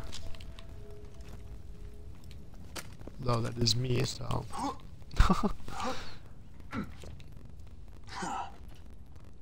Alright, see again, the area only gave me 15. Only gave me 15 out of the 25 enemies I need to kill. This mission is really stupid that way. Like, gotta go hunt down some other people. Which honestly isn't that bad. There are some just right around this corner. Like in this little complex over here. I don't know if it'll be enough. I don't think the world needs to see that, whatever, the peg or whatever. Oh. I can't because then I'll have to, like, won't be able to monitor my thing. My stream. 18 out of 25. I'll probably put it on your profile. I'm definitely gonna die here. Your eyes deceive you. An illusion fools you all. I move for the kill. Alright. Just need 5 more enemies down. Aw, I killed him with my sword. What was I thinking? I was reloading. That's my normal reaction. Alright, there's no way I'm gonna kill somebody right now. So I'm probably just gonna die. Luckily when I die I'll spawn with more ammo. Yeah, there's no way, so I'll just die, get more ammo, I'll come back, finish off the job of killing those people. Hopefully there was enough there. I only need like 10 to kill when I first arrived there, so hopefully there was 10 there. Alright, and yep, got more ammo, which is amazing.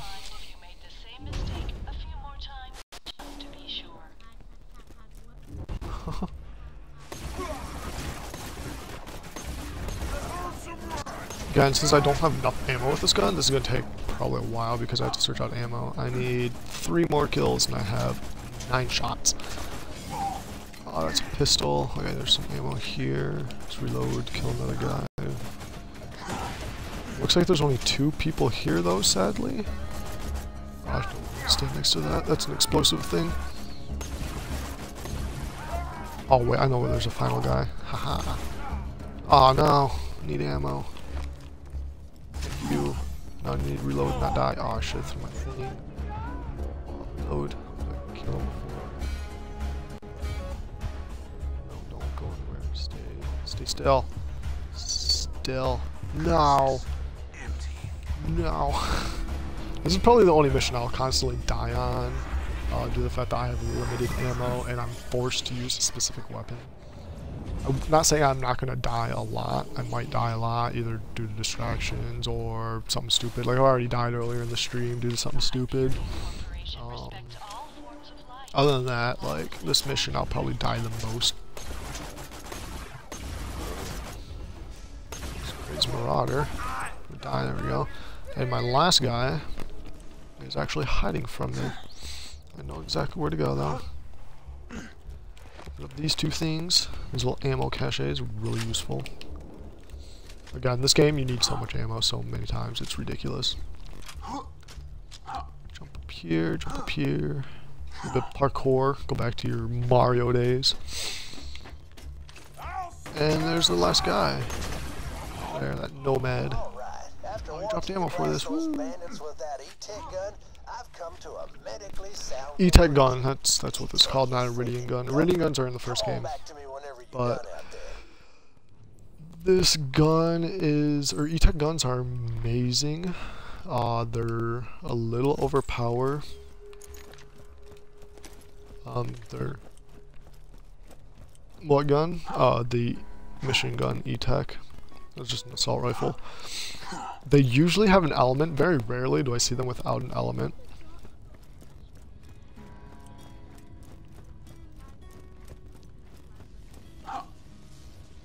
I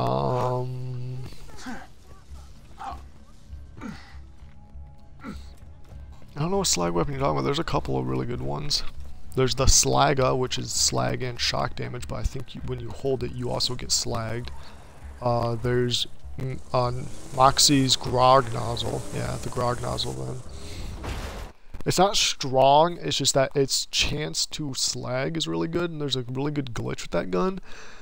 Because if you hold the Grog Nozzle for a certain amount of time, you'll get drunk and you'll shoot like very scattered shots and like in a burst fire. And yeah, there's a glitch that if it's like if you switch weapons in a certain method, all your guns will get that Grog Nozzle effect. And hold on.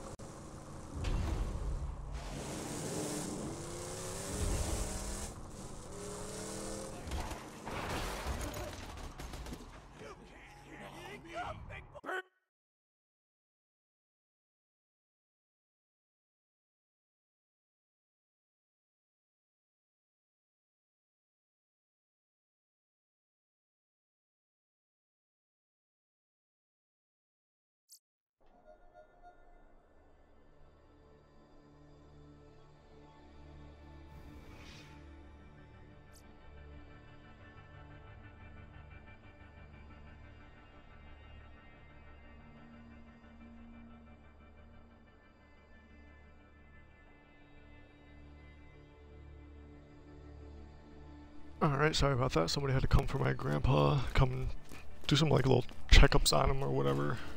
Basically like a nurse. Yeah, my dogs went nuts because of it. I wasn't paying attention to the time. It's 1 o'clock and I knew she was going to be showing up around that time, so kind of dropped the ball on that one. Don't like talking about dogs, why not?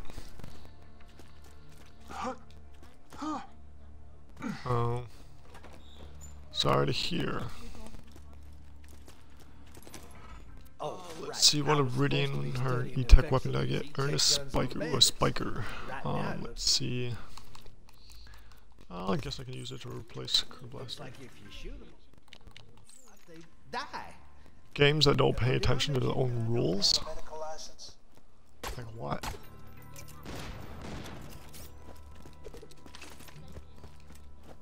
I don't think I've ever played a game like that.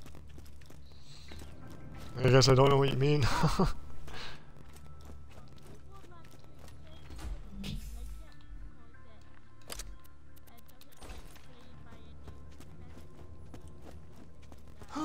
Oh, it doesn't take itself seriously. It's joking game. It's a game that it's all about jokes. It's all about having fun and all that. Yeah. I'm not going to be going to Frostburn Cannon. I'm going to assassinate the assassins.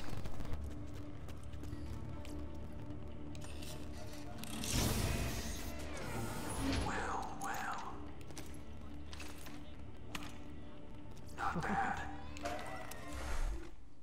I'm going to keep these two guns on me. Do I have any Iridium? I do not. Alright, so I technically need Iridium to purchase stuff from the black market guy here. The SDUs I need because that allows me to carry more ammo, more grenades, have more spots in my inventory, have more spots in my bank so I can store everything. So, Iridium is kind of rare. Yeah, so do I. I've had everything bought from him too. Iridium is kind of rare in this game. It's not like overly rare. Like it's not like you see one you freak out. You kill certain bosses. I know.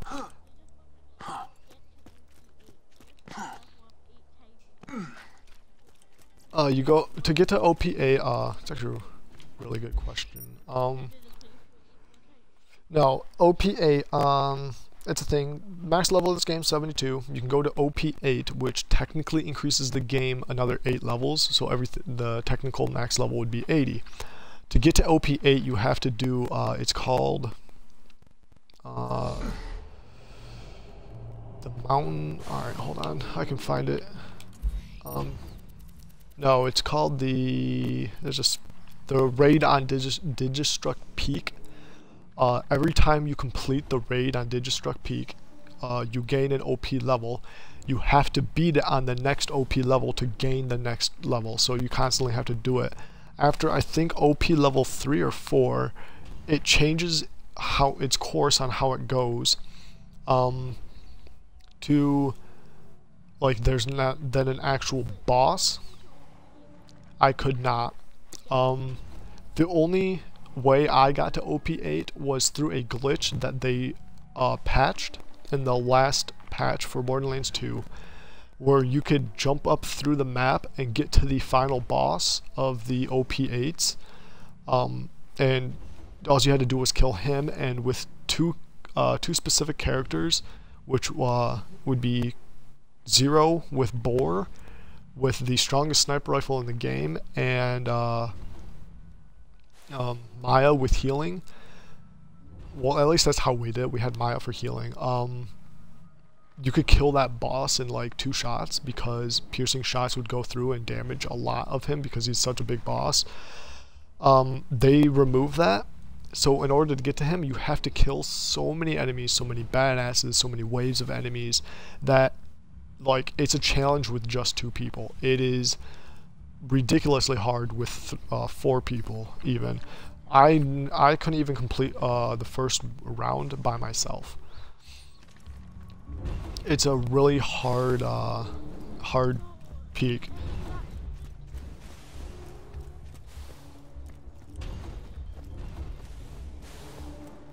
Not that they play too much, you're just way better than most people. And you probably already have like the best guns ever. Also, since the fact that every time an OP level goes up, the enemies go up level too. The badasses are technically 2 or 3 levels higher than the max level, so they're gonna be that much higher on that.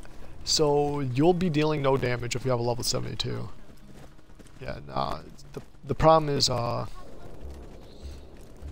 the problem with the OPs and all that is you don't get the guns right away for OP. So there are chests at the end of each like completion, or you get a couple of guns that are your level, but you need legendary weapons of that level. So basically every time you get an OP level, like every 2 or 3, you need to go hunt down more legendaries for OP8 or for that OP level, so you can continue killing what you during Raid of Digistruck Peak. It's ridiculous. Yeah. I mean, I guess if you want to be.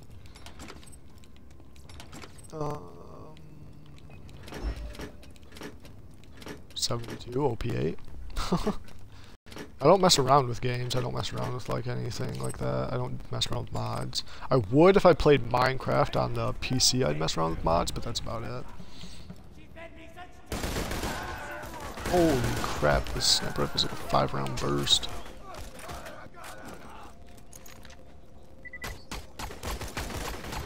Really, I'll do it sometimes. There's a couple weapons I sometimes farm for. They're really good.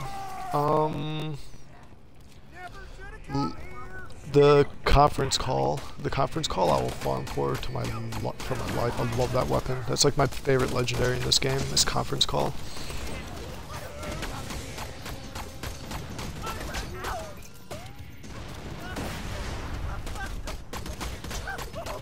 Of what?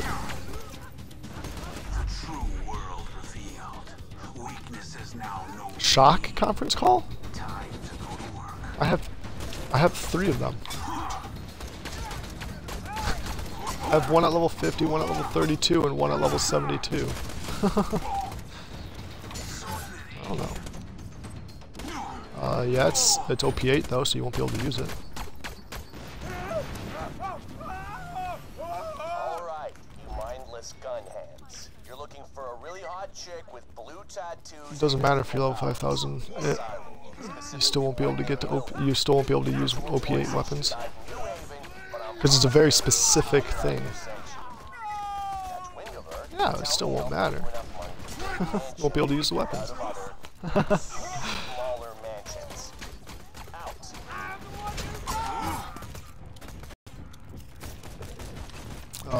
Not enough.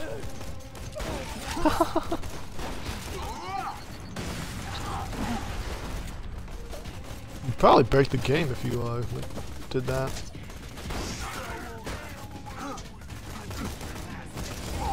Well, that doesn't matter, because those are just purple guns.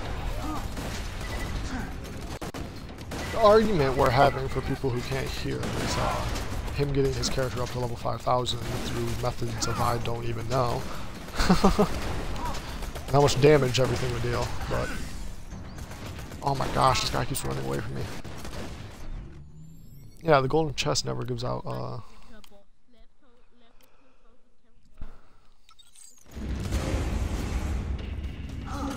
So I know that skill point placement that I just did doesn't kind of make any sense due to the fact that I rarely use my action skill. I'm doing a die right there, so Suicide Psycho, yep.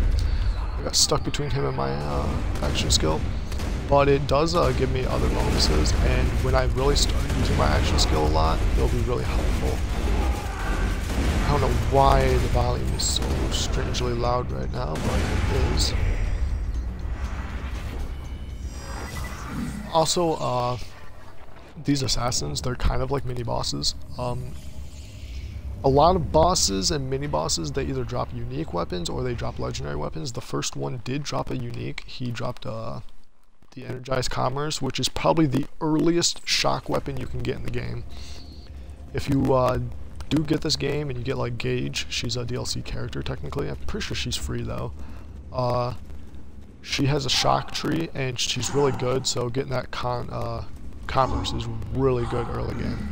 Yes, the Necro, or the Macro Gage.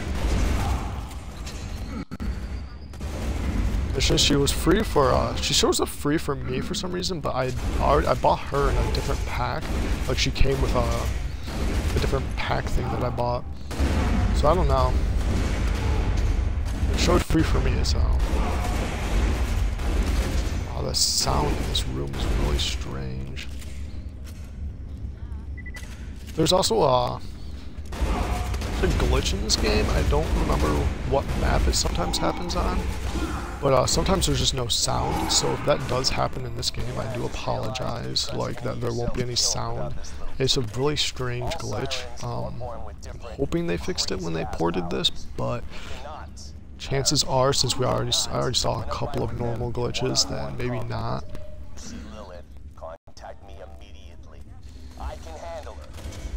Well, yeah, it might be their mock-up, but I'm sorry for like the stream because there's not gonna be any sound of the game playing, so apologizing in advance if that does happen.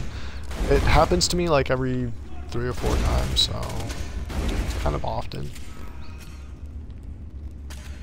Oh, also each challenge, or not each challenge, each mission has like a bonus objective, or not each one. If I can get my words out.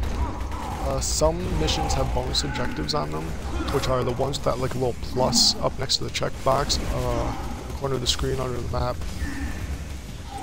Those are only useful for challenges. So many people tell me like, oh, you get more money at the end of the mission. If you complete them all, you get more of this, you get more of that, blah blah.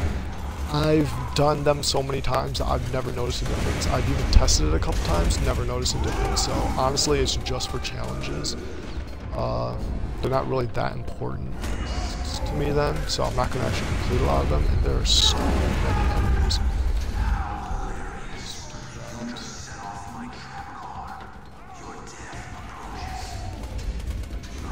Not really.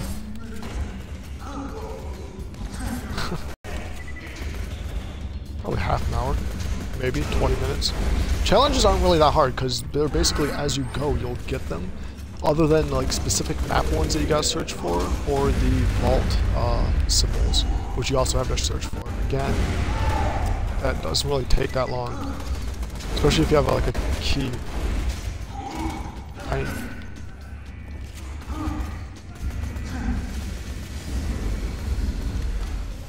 Really? I'm gonna die here because that barrel is.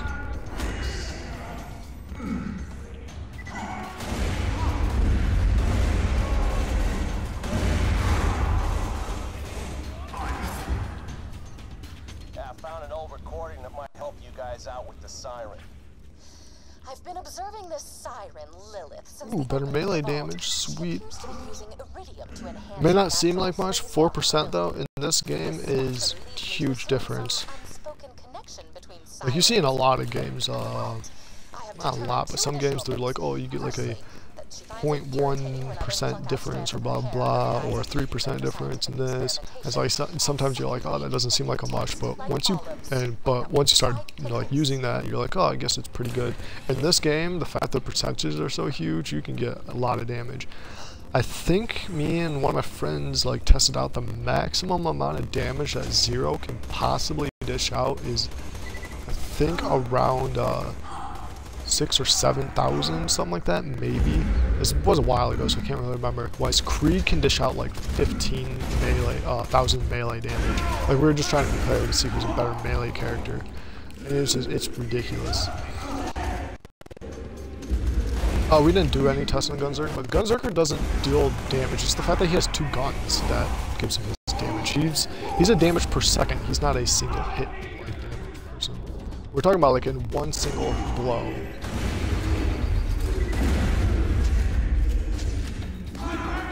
Yeah, that's nothing. That is nothing. Krieg, in the second playthrough, Krieg, if you have his melee build all the way built up, he can deal, like, the damage can be 200k, which is 200,000 per hit. I've had one that was 500,000. Like, the Gunzerker doesn't get that much melee bonuses, so he can't really do too much. But Krieg and Zero can, like, they can get, like, into the hundred of thousands.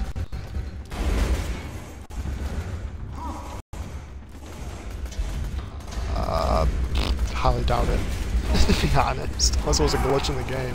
Gunzerker doesn't have that much melee damage. Again, all of his damage is gun-based, because that's what he is. He dual wields guns, so all of his damage is gun-based.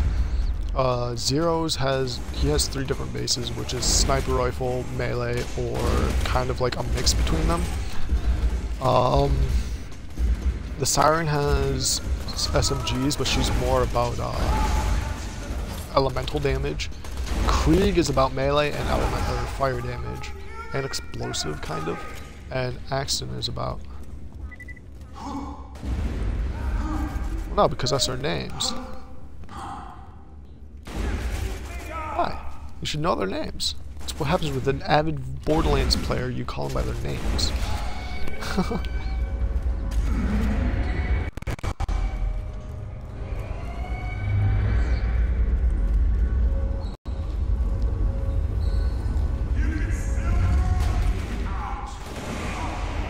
Alright, and then this guy's thing is I'm supposed to kill him with a shotgun, which won't be too hard. I mean, I know I didn't do the other ones because I guess I just wasn't really paying attention again, but I guess I won't kill him with a shotgun. He'll die from the barrel and again give me a death that I really should not have. This game, the amount of times I die from something really stupid like that is amazingly high. Just amazingly high. It's really sad. What? Hyperion recommends checking for any excess limbs before continuing your... You're gonna go to bed then? Oh, I thought you said you were. Let's see. Oh yeah, and since you shiver brains, So he doesn't drop his shotgun. Any Fallout fans would have loved his shotgun. His shotgun is called the Tree Dog. It's technically the 3 Dog, but it's I think it's spelled the Tree Dog, and it's a Fallout 3 Dog reference. Fallout 3 Dog reference. Fallout fans would enjoy that one. These guns really are useless to me since I have purples. Purples are basically the next best thing to the legendaries. Other than some uniques are really good.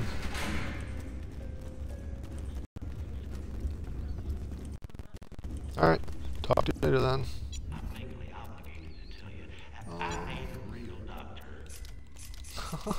Alright, it's fine with me. Don't have to stick around if you don't want to. I'm not going to force you to stay. God, that room had a lot of really strange, like, noise glitches.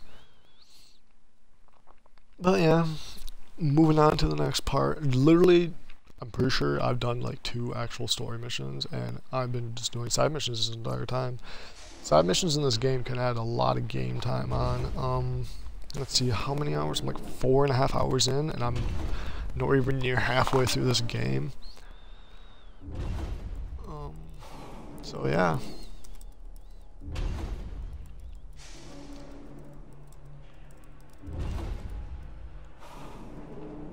Sorry, I'm just updating something. Let's move on. Let's go through. I'm gonna go turn this in real quick due to the fact that I feel stupid now. I'm pretty sure there's a fast travel thing right inside that building. I'm almost certain that I always do this too. Like I always just leave the building before going to the fast travel. I'm pretty sure that happens more than it should.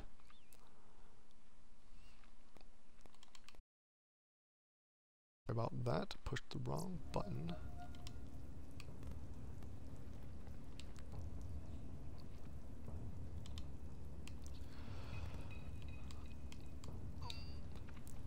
Just doing another little update thing here. Not to be rude, but since Pig has left my party, I'm gonna just kick him for now. Cause I only got 2 hours left anyway. I'm gonna focus more on the stream. I do apologize for that. Not saying it was bad. That was actually kind of fun for me. Getting to know a little bit about people that are playing. He also couldn't type in chat, but might not do it as often anymore. Just now since I know that other people in the party can't be heard. It's actually really good because I was gonna have friends play games with me. But since you guys won't be able to hear them, it seems kind of pointless to do that now unless I just keep them in the game.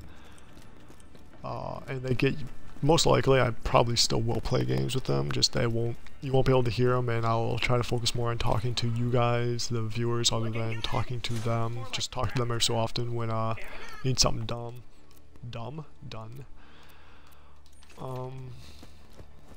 But yeah. I'm gonna continue on. I can actually do the story mission now.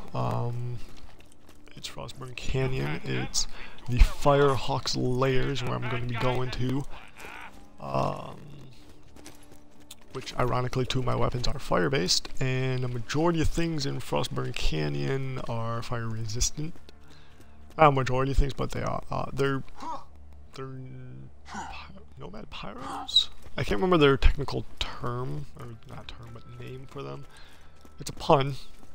It's always going to be a pun with the Nomads, because they have different variations. They have the Shock Nomadic.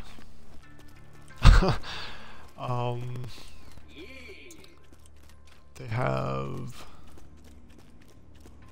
Actually, that might be the only one, other than the Fire one, which I can't remember the name of. I also keep forgetting because I'm following the waypoints, but I keep forgetting that I can just fast travel, which honestly I did not know about the first time I ever played this game. So it is such a big difference because running and driving everywhere is just it's bad. It's rather annoying. I had no idea fast travel was in this game until halfway through the game, which a very specific thing happens. I don't want to spoil anything, but it happens, and you get, it basically starts pointing out that you can now fast travel, and yeah, it's so much easier.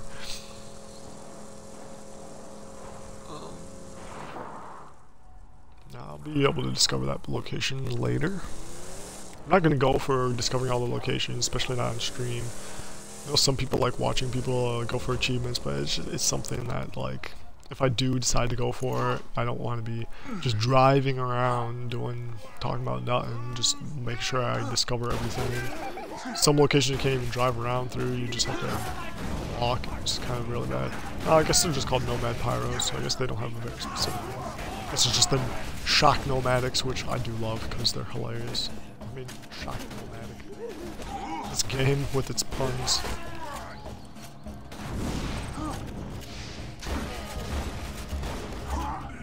As you can see, I'm already dealing almost 1,000 melee damage because of that killing blow bonus, which is really nice because that can honestly help me with bosses so much.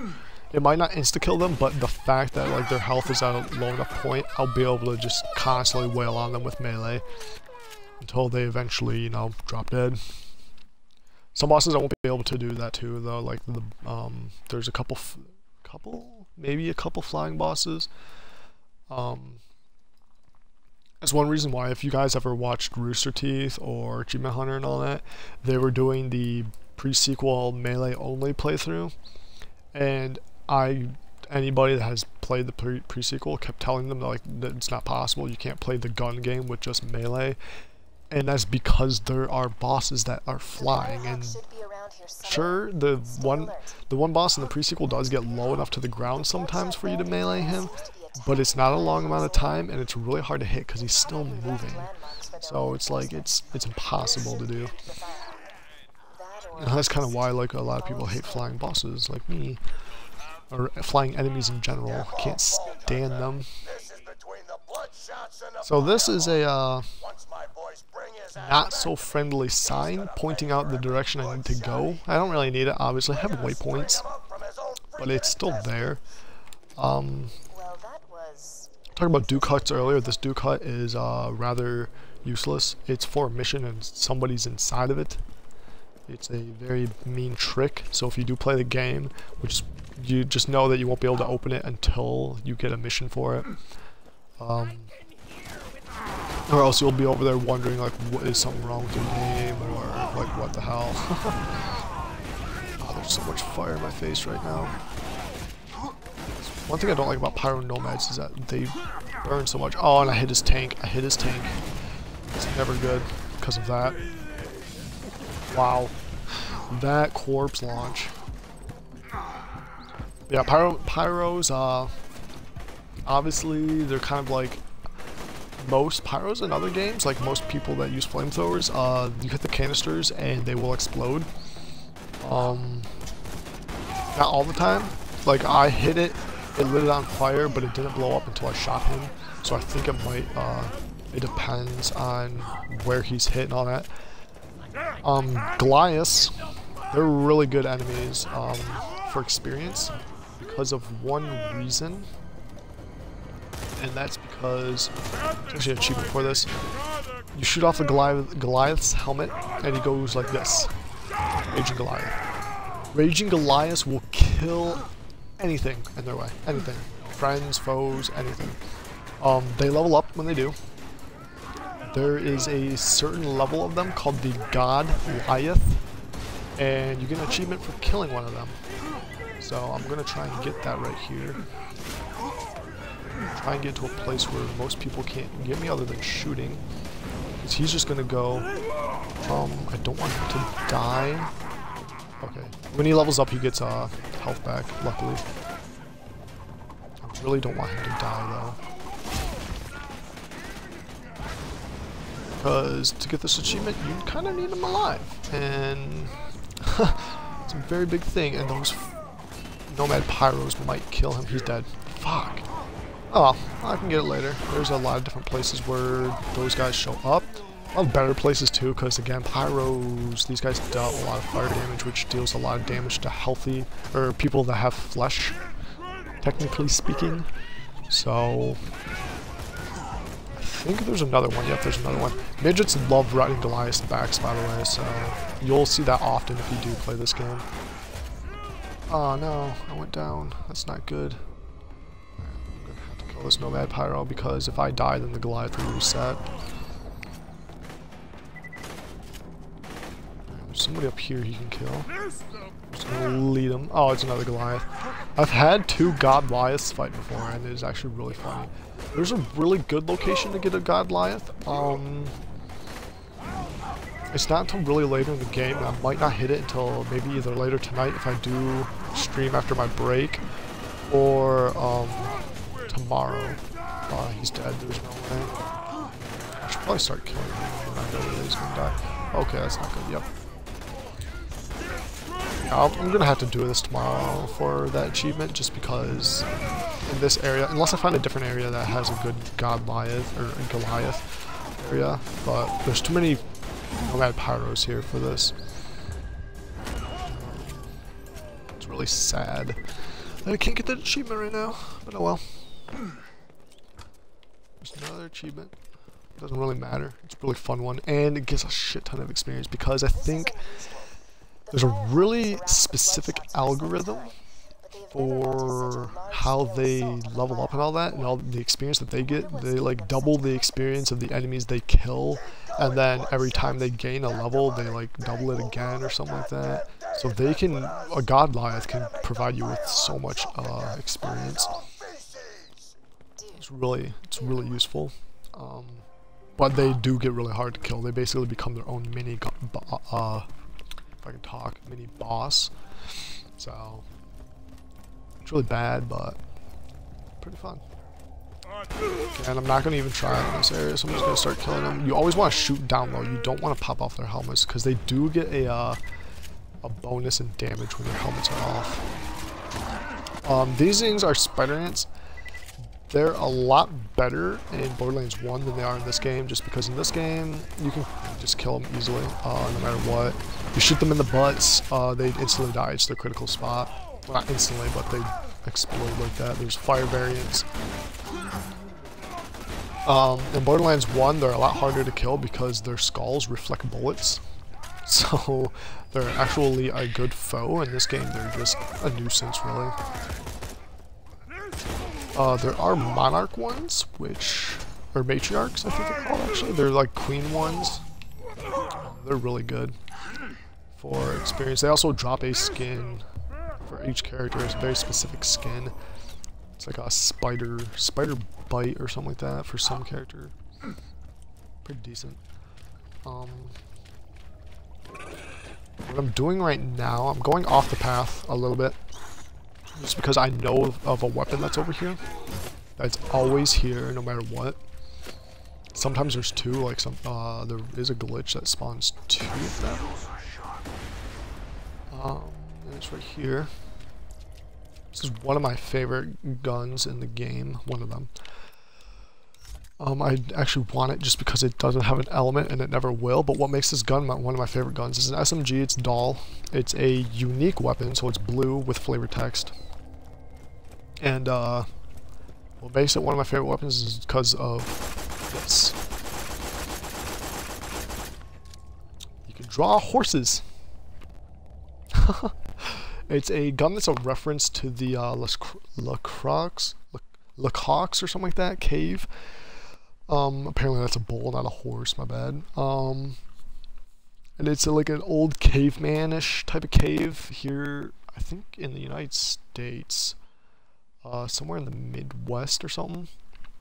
Where it's like the earliest drawings, cave drawings or something. I don't know. There's like some really historical thing about it. I can't really remember. I think it kind of explains it on or I think the only reason why I kind of know what it is because I looked it up or looked up the gun and saw that it was like a reference to this, and I clicked on that and it like took me to another link and I just kind of read a little bit. You know, just a little bit of curiosity. But because of what that does, this gun is extremely accurate close range. See, I can just, and it shoots 2 shots at once, so he just tears through enemies. You will burn ammo fast, so I'm not gonna constantly use it. I'm gonna use it for like very powerful enemies. But yeah, it's a lot better than most shotguns, to say, basically. Like, it's an amazing SMG. Let's hope that kills him because explosions pop off their masks. They become really pissed when you do that. Badass Psycho, they're really annoying. They have a lot of health. And they can deal a lot of damage. So I'm going to switch over to the new gun I just got. Shred them, shred them, shred them good. Most badasses will always drop a green weapon. Sometimes they'll drop blue. Sometimes they'll even... legendaries can drop from any enemy, so technically sometimes they'll drop a legendary. There's actually, I do know for a fact, in pre-sequel there's a specific legendary that I think only drops from badasses, or so far people have only found drop from badasses. In this game there's this in both games there's a very specific helmet or head variant that drops from badasses, but I don't know about like a very specific gun. So it's not, they're pretty good. They're good for experience. They're also really annoying. There's talk, like, I think it's kind of like a rumor of every so often when you start up a game, there's like the algorithm or whatever that goes into it. Anyway, that was just that spider skin I was talking about earlier about that. Spider matriarchs normally drop it. Apparently any spider can drop it. But where was I? Sorry, distracted by killing people. Alright, good.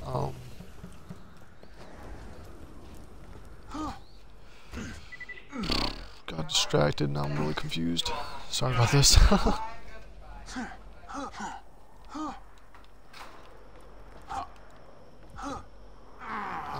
Something right now. Alright, grenades. Ooh. Alright, I'll wait. Legendary grenade, I should not have taken that. Oh yeah, like, apparently, like, every so often there's like a little algorithm glitch that people believe exists, that it's called like a badass playthrough, where when you start up the game, load up a game, even if you've already been playing it and all that, but if you load up a game, start a game, whatever, like, badasses will just spawn way more than often, and it's actually not that bad of a glitch to have because you get a lot of experience. It just makes the game a little bit tougher. I've had it a couple times where I start up a game, it's just like every 2-3 minutes there'd be a badass. So yeah, I do say that it does exist, but I don't know if it's purposely, I don't know if it's an accident or what, but it's still technically just a rumor.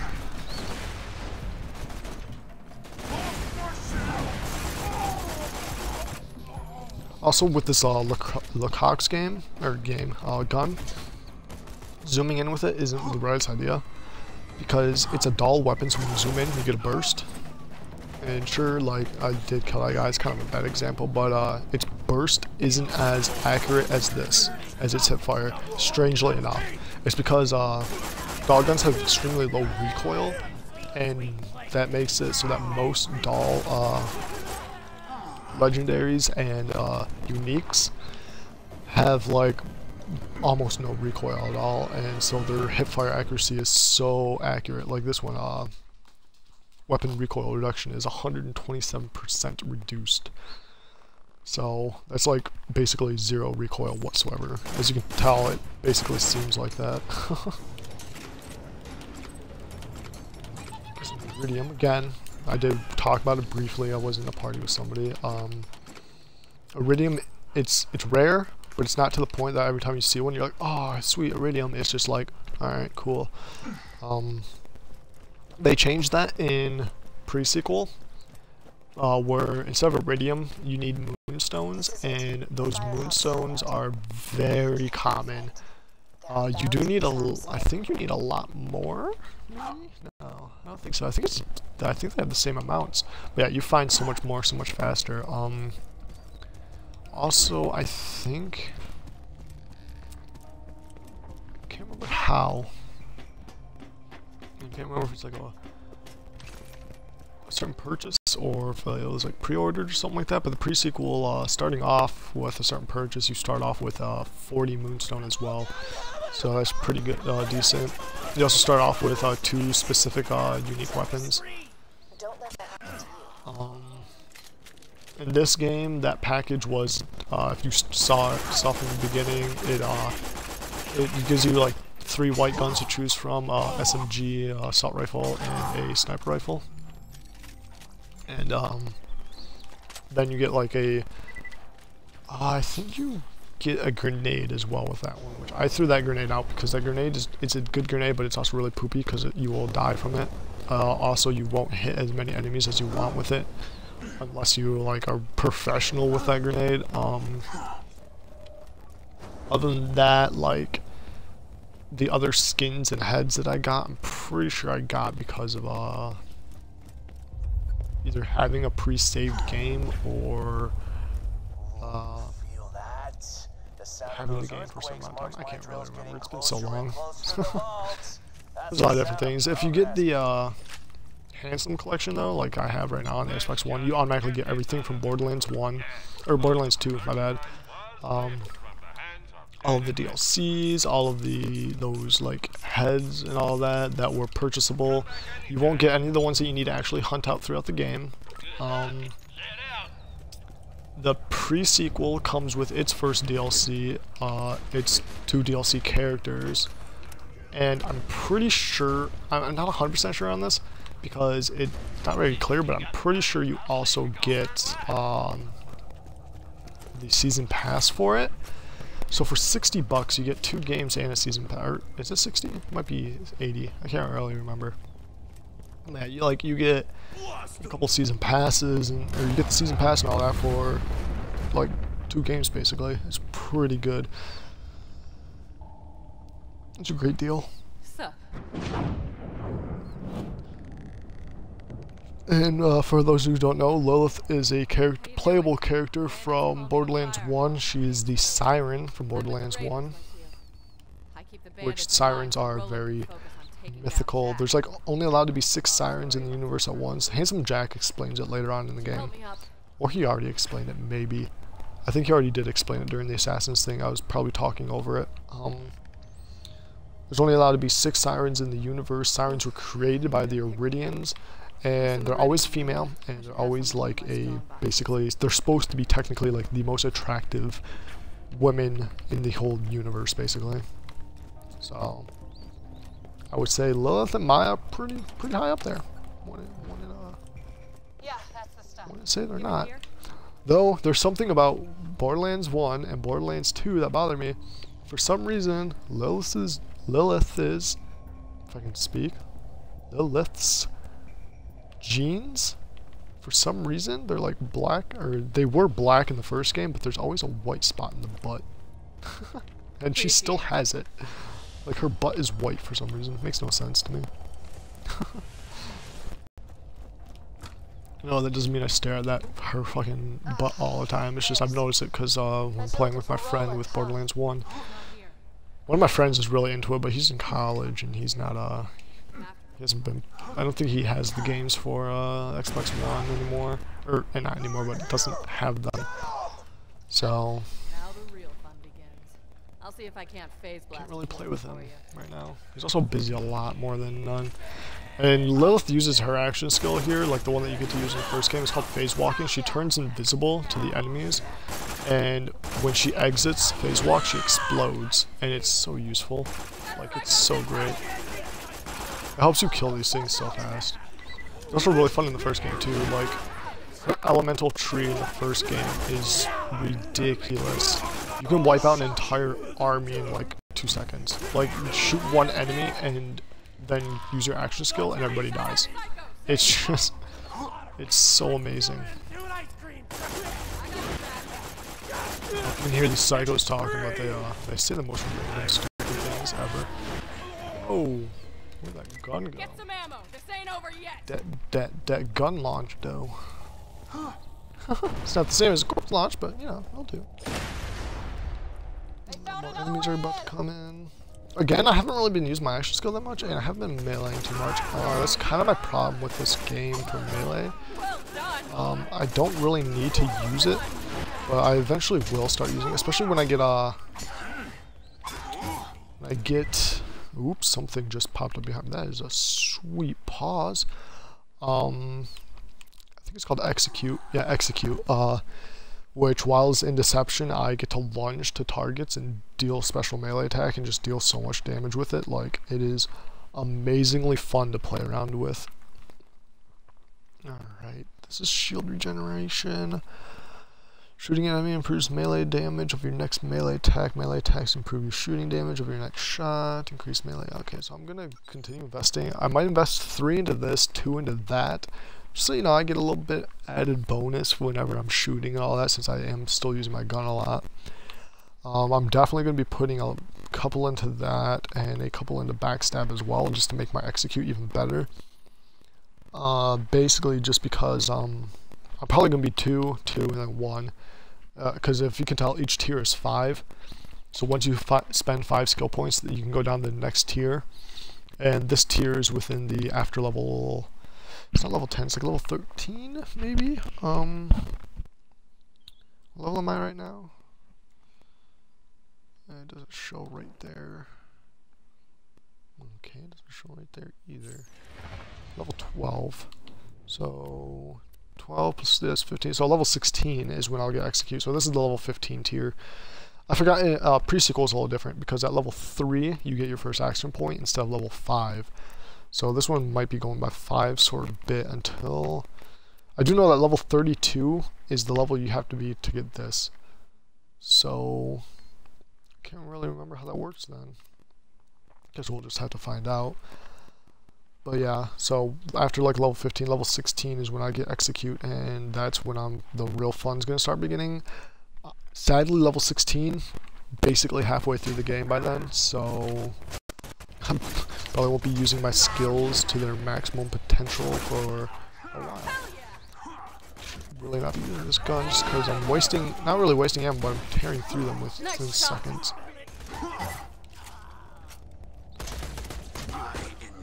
Even though I deal a shit ton of damage with melee anyway already. Badasses. Love Psychos just because they say the most random things. Krieg is my favorite just because of that. Like, he says so many random things, it's great. He also used to go on rants whenever he set himself on fire, because that's his one of his abilities is whilst he's on fire he does more damage and all this. Does more fire damage, can light enemies on fire faster, and it's all about fire.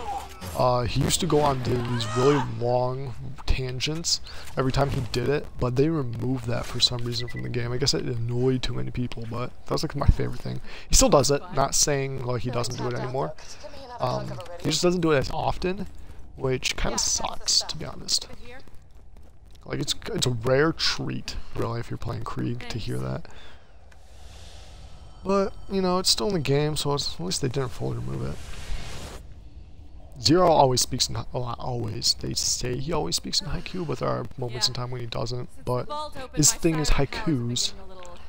Also, he only has 4 fingers on each hand. So, people don't know if he's human, if he's an alien, if he's a robot. One of his heads is a robot eye breaking out of his mask, but that head is called not canon, so it's not true. Like, they're trying to say that that's not actually what he is, and this still try to keep you guessing. It's kind of weird to me, to be honest. But it happens. Oh, Lilith can also teleport you in this game. She cannot do it in the original game, so it's a power that she has gained throughout time. It's explained as Iridium. Not to spoil the first game, but after you beat it, a certain thing called Iridium starts entering the world. Or entering Pandora, which is the name of the planet you're on. And it's because of the aliens called Iridians that that basically they planted these vaults everywhere. Alright, so okay, I guess a little backstory might be needed on Borderlands. In Borderlands you're playing 4 characters, or 6 if you're in Borderlands 2 and Borderlands pre-sequel, known as Vault Hunters. And it's because there's these vaults around the world, or around the universe, that contain like power or weapons or riches beyond your belief, like beyond your dreams and all this. So many different things. Each vault is different. Each vault has different things that you need to open them up with. In this game you go into 3 vaults. There's 3 vaults in this game in general. All of them on Pandora. There's a vault on the moon of Elpis, which is in pre-sequel. There's technically 4 vaults on Pandora because of the one in the first game. I think there only is one in the first game. Yeah, there is. And the vault in the first game and the main vault in this game, both of them need this vault key that you collect in the first game, and then it's kind of just around in this game.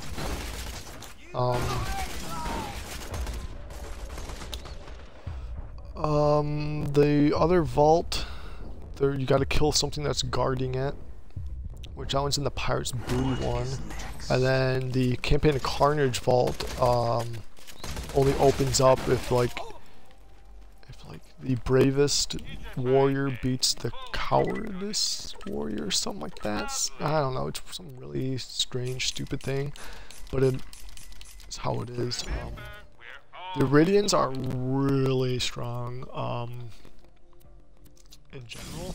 In the first game, they're really pretty hard to kill unless you have shock weapons, because they have really good shields.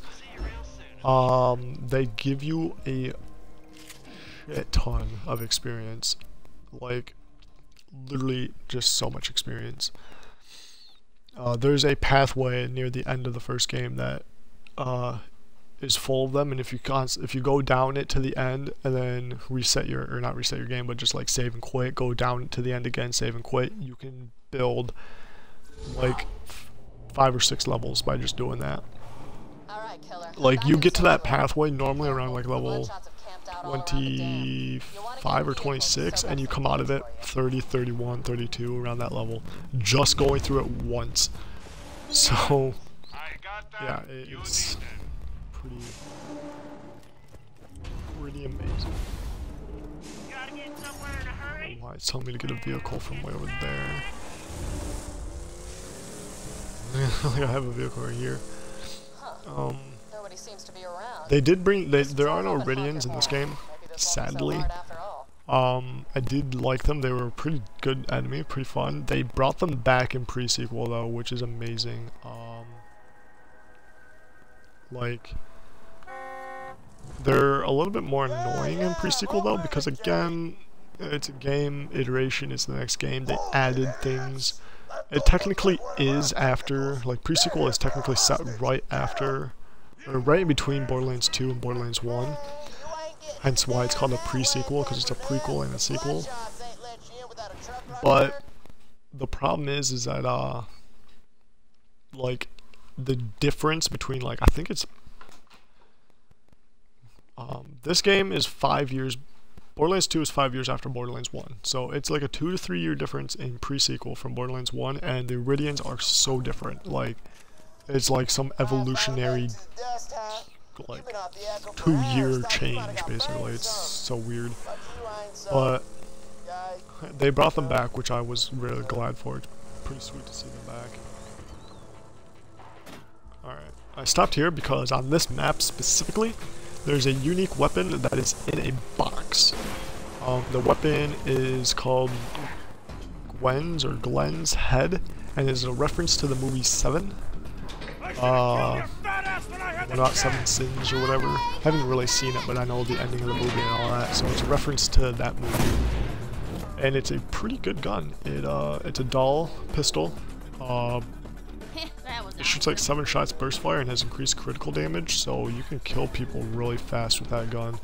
Oh, howdy! I didn't see you there. And this is Ellie.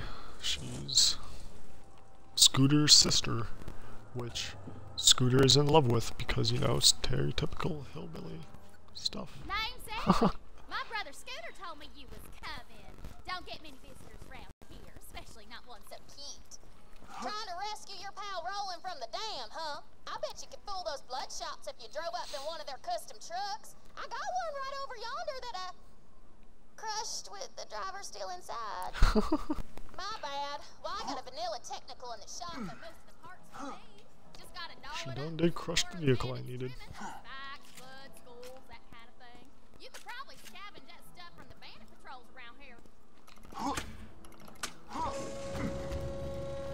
Oh no! Oh no!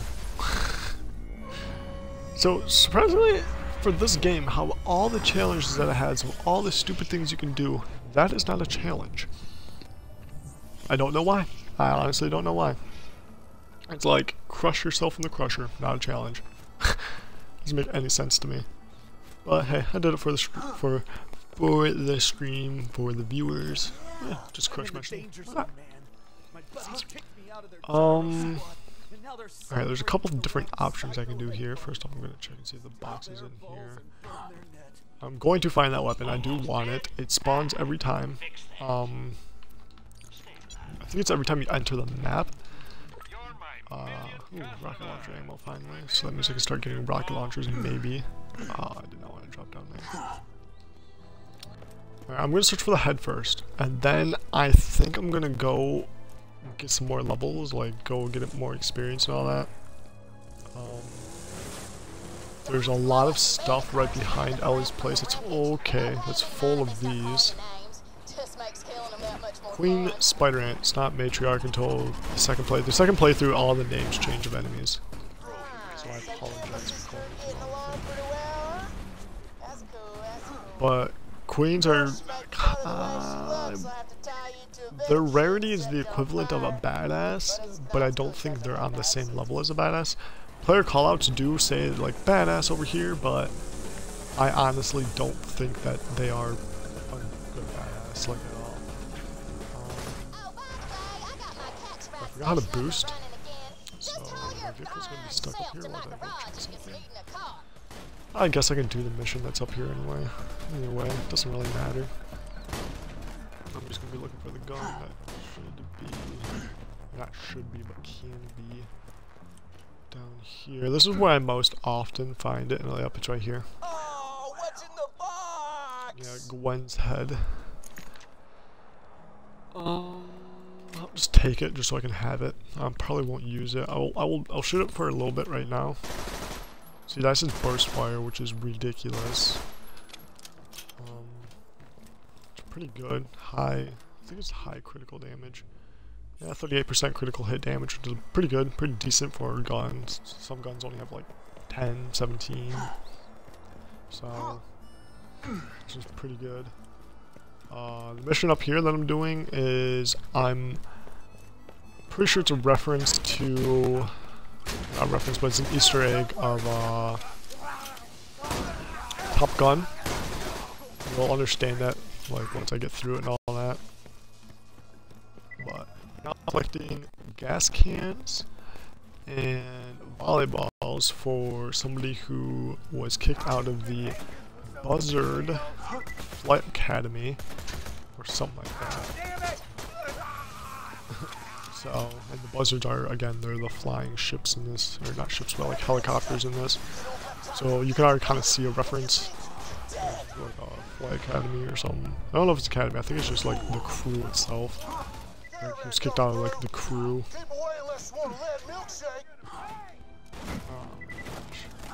What that voice was, it's called a caravan. It's only on this map, and it comes through every so often. If you you blow up its escort vehicles, it will stop for you. It has like a pretty crappy chest on it. It doesn't have like one of those high rare chests or anything. So it's really not worth going for right now. but it comes through, and that's basically how it warns you that's coming through. Is that, sorry, I got a message on my phone, I need to check real quick.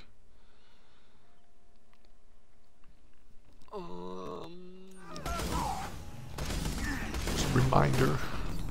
Sorry, he did. I'm gonna die if that barrel explodes. Who's still shooting?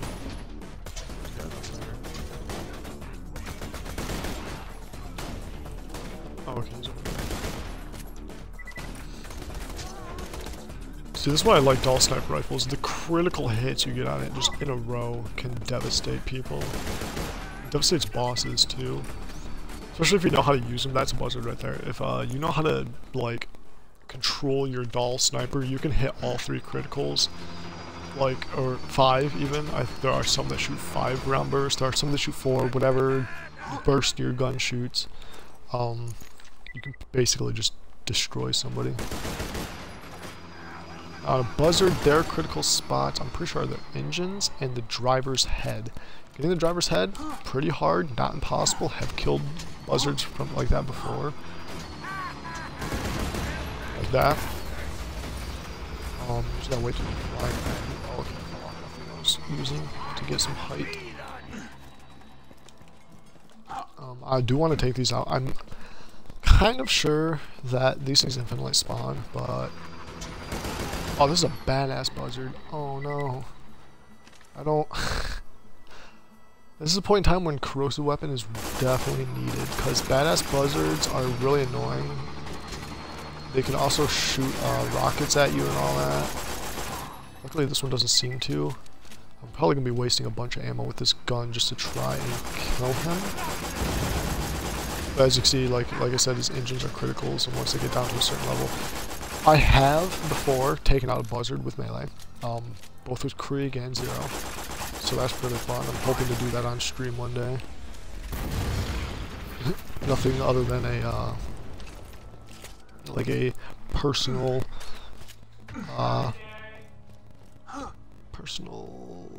just gain from it, really. I mean, there's no achievements, there's no... I don't think there's a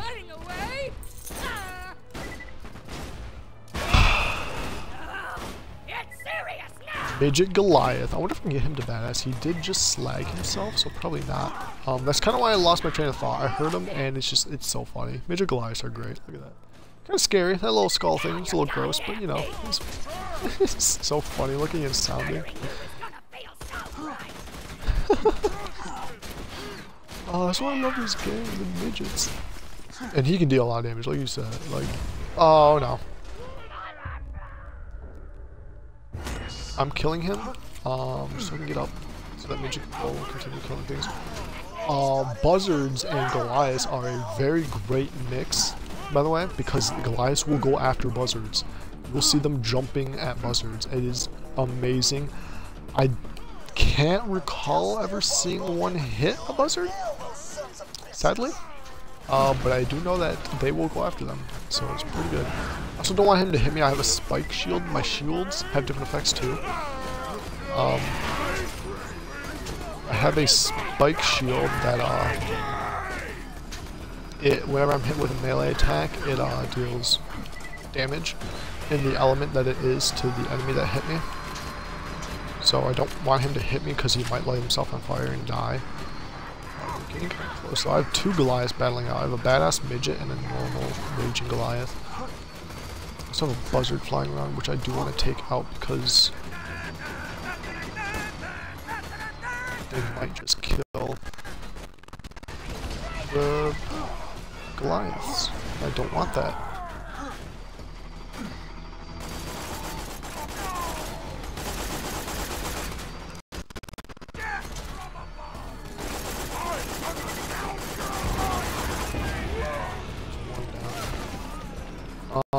Looks like Goliath has nobody else to go after. Me, great. That's not what I wanted. No, there's no go after. You'll go after whoever's closest to him usually. So he'll chase you for a while, and then he'll eventually go after anybody else that's around.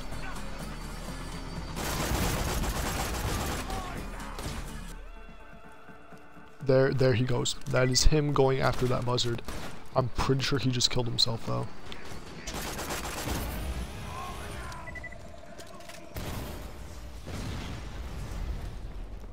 I'm almost certain he just killed himself. He just jumped off the map.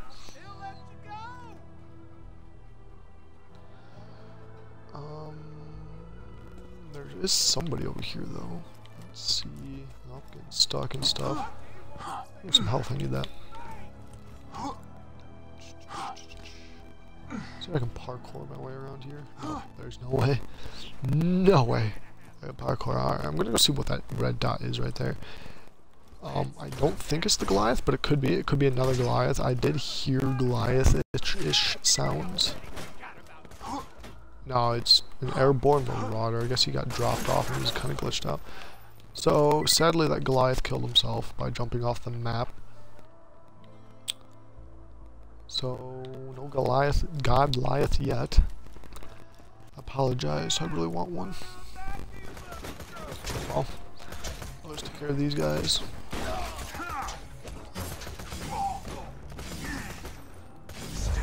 God. Pay attention to that more. I'm not used to really playing Borderlands. So I keep forgetting about like being able to use my action skill, and all that. I'm still kind of used to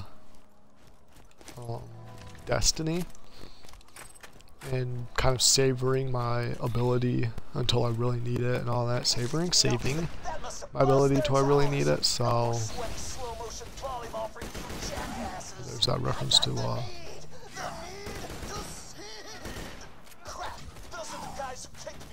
Top Gun again. How did none of those hit? Like, Sniper Montage, I'm on top list for the best one ever. How did that not hit?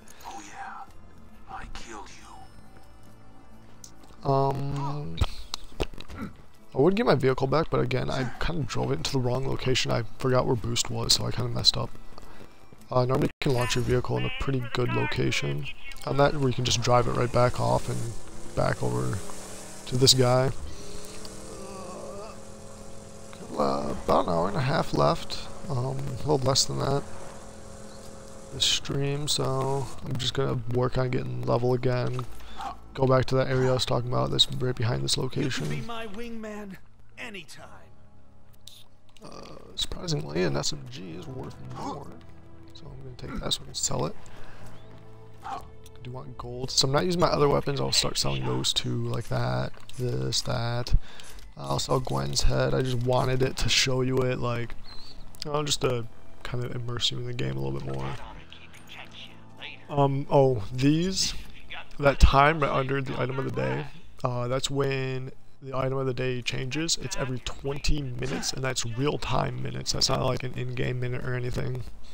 So basically every 20 minutes you get to look at a new item of the day. That's why I kind of constantly check all the places back at Sanctuary, which is like the main home base.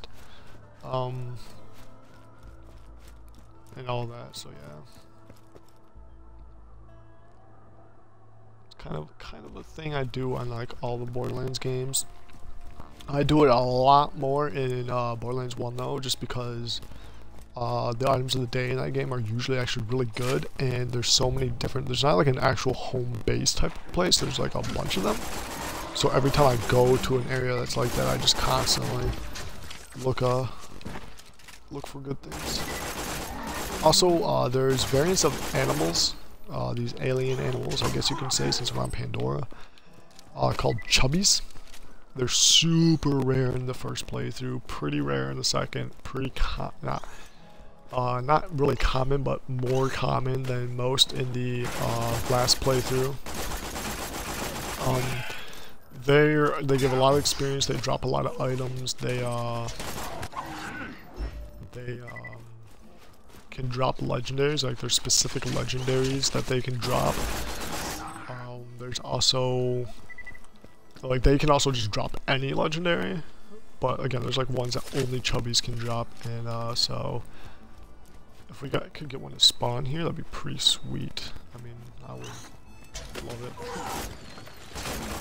This area I'm going serves absolutely no purpose to the game itself. There's no side missions going to it. There's no actual missions going to it. It's a legitimate way to get to a certain side mission location, but since you can get to the location in a different, like, completely different way, then there's no point in coming this direction. As you can see, there's those two purple ones. They're slagged spider ants. The animals of this world also have variations. You've already seen the fire one. Of the different elements, there's no explosive ones. There's slag, fire, shock, and corrosive. They take less damage from that element. They deal damage in that element, and since I'm slagged, I now take like twice as much damage as normal. But it went away, so that's good. Oh, I'll aim over that gun. Guess I wasn't really paying attention. Luckily my spike shield is killing these things because they're melee based, so every time they hit me they basically damage themselves. That's one thing I like about spike shields. My favorite type of shield is a Nova shield. When it's depleted, it explodes into a Nova blast of that element. The best one and the best combination for Krieg is called the Flame of the Firehawk, which is a Lilith side mission reward, and it's legendary, and when it's depleted it constantly explodes until it starts getting shield back. And Krieg's middle melee tree reduces shield delay of when your shield will come back, and his fire tree basically gets a lot of bonuses based upon like fire damage. So with that, like, I can show you a combination maybe some other time of it in play, but whenever he's dealing elemental damage he heals. He's just got like all these fire based bonuses. That shield itself can make it so that he is near death and fully healed within a half a second. This is that side mission area I was talking about, and by the way, again, you don't really need to come down here because there's like a couple rocks you can jump up out in front of it. But yeah, like, that Flame of the Firehawk shield is probably the best shield in the game, just because you can kill so many things in the area with it. You can, Krieg can just destroy the world by using it. It's amazing. The Black Queen, that's why you come back here. Now I remember, she doesn't spawn all the time, she drops a weapon. I think she drops the Nukem, which is a rocket launcher based around Duke Nukem games. And what it does is it's like a nuke. It's like a... Okay, well, I guess I get to show it to you because I'm getting the luckiest drops with legendaries. You gotta be kidding me. I am like in love with this playthrough. Can we keep it up, please? Oh my god. Like, you don't even know how rare this is. At least for me. Alright, but the Nukem, it shoots mini nukes. Well, it lobs them. Oh, you can see it over in the background. It lobs them, that's why I aimed kind of high. Alright, for some reason it did not hit that guy. I don't know.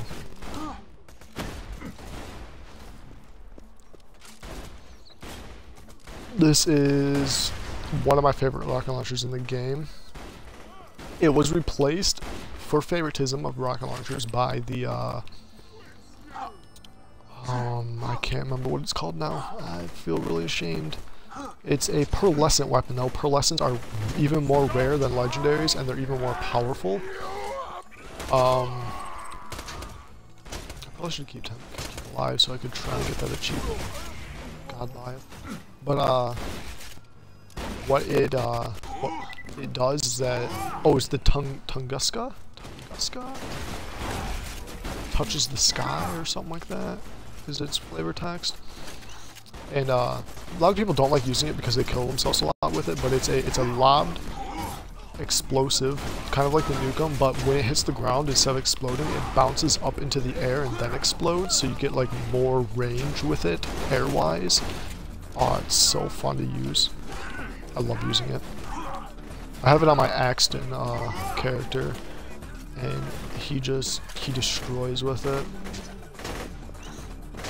course, the best rocket launcher in the game, according to any hardcore Borderlands fan, is the I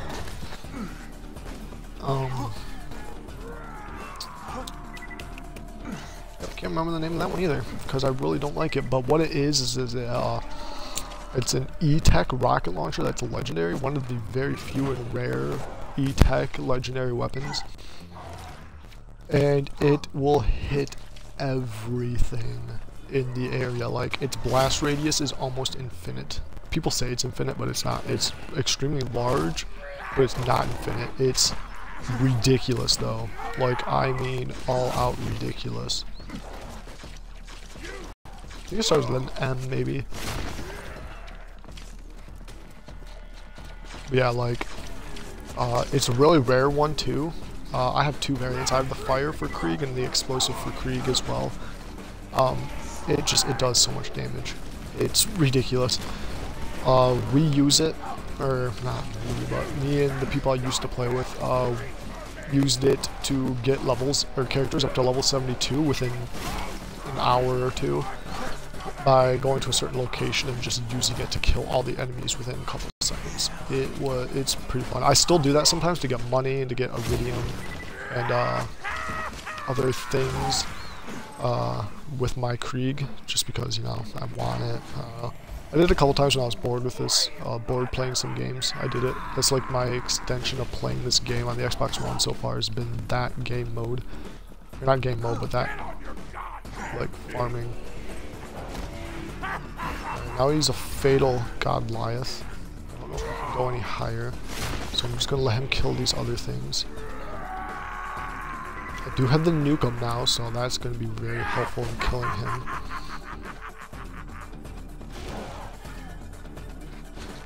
He's almost one-hitting these things.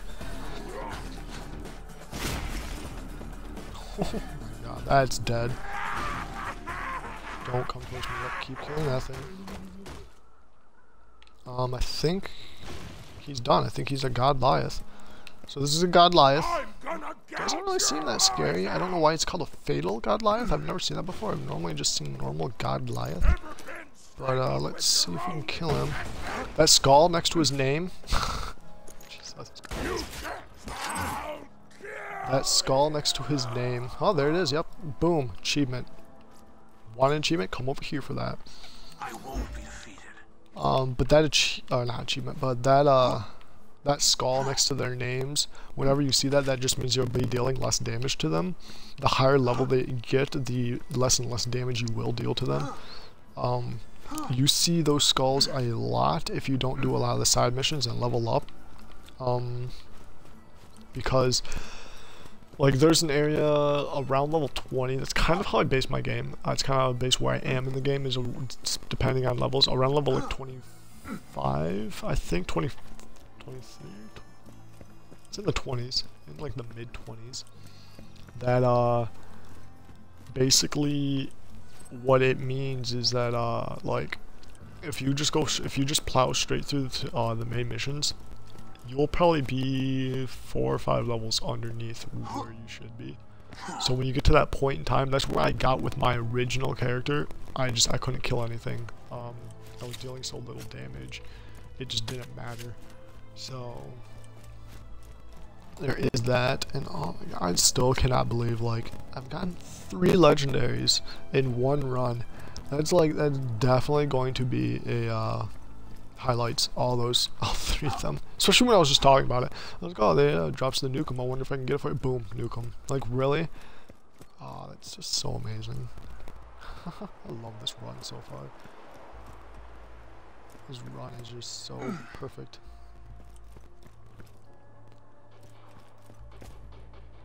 Alright.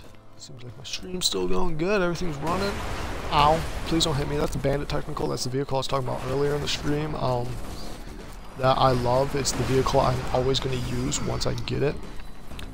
But in order to get it, I kind of need to destroy a couple of them, and destroying them with my hands is not the greatest. I kind of need a vehicle of my own, but since I left that to way back at the base, I won't be able to get it right away. So let me just go back real quick. Sorry if my commentary is all about the game. Honestly, I can't really do much anything else. There's nobody to really talk to, not many viewers. I know a lot of streamers, they like interact with the viewers, they talk about whatever's going on. The jokes happen to be about the game, but they sometimes will like go off on different stories and all that. But for me, I'm kind of stuck with just being able to talk about the game. So can't really do too much there. Here's my vehicle. Bada bing, bada boom.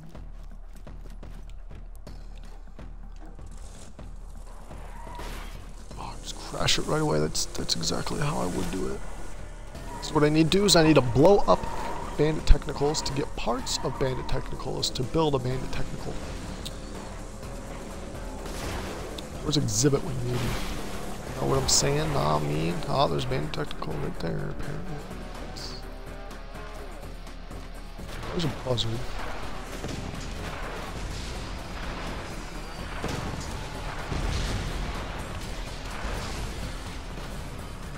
Oh, there it is.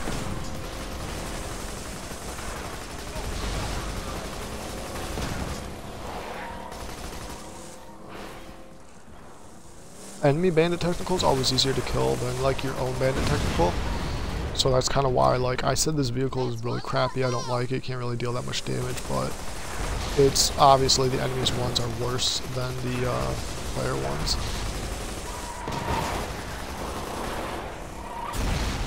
Also, the amount of times I've had this vehicle blow up on me while I was doing this mission is ridiculous. So yeah, there's that.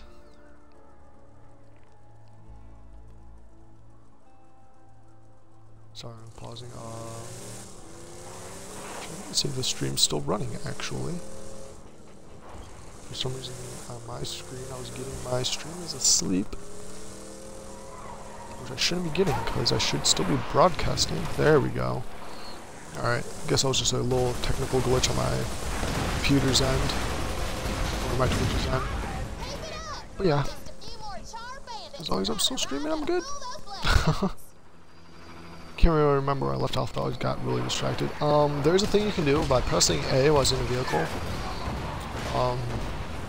You switch over to your rockets, and it turns these rockets when you zoom in to homing rockets when they charge up fast enough, and if you stay locked onto an enemy. So let's watch. And it shoots more than one at once. It's a really strange effect to have.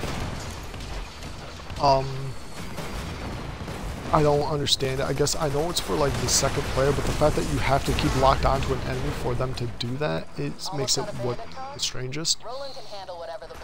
Also, it's like, why doesn't it just do that all the time? I don't understand. Cause like in pre-sequel, the vehicle that you start off with, the moon buggy, legitimately has heat-seeking, or not heat-seeking, but enemy-seeking rockets. Like they actually follow wherever your cursor's going, or not cursor, but your crosshairs are going. But it still seeks enemies out that are within the area of that crosshair. So it's like, what's the real point there? There's a couple more bandits. I really don't want to deal with them right now.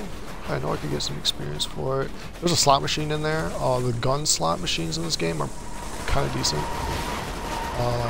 You will lose more money than actually make though, unless you get super lucky and constantly get like purple rarity or blue rarities, but most of the time you won't.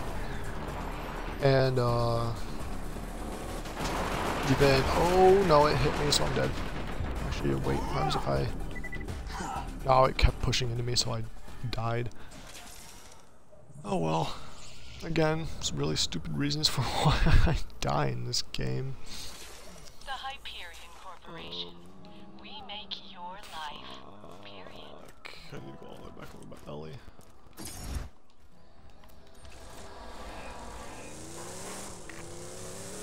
Oh yeah, and the slots. You can also win Iridium. There are a couple really good Iridium drops. Like there's one that gives you 1. So oh, okay, cool. There's another one that gives you 4, which is pretty decent. There's another one that gives you 8, and that one's probably the best.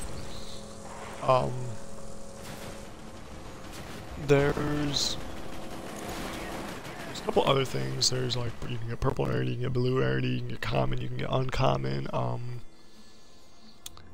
You can get money back. You can get a grenade if you're unlucky enough. You get a grenade. You can get a skin, a very special skin that you can only get in the slots. I honestly don't know what the it's like what's it called? The Pandora's like symbol, the Borderlands symbol. If you get 3 of those in a row, like, it's super rare. I don't really know what happens. People say that you get like a crap ton of money. Others say that you get a legendary weapon. And it's just like I could look it up, but I've never really cared too much about it.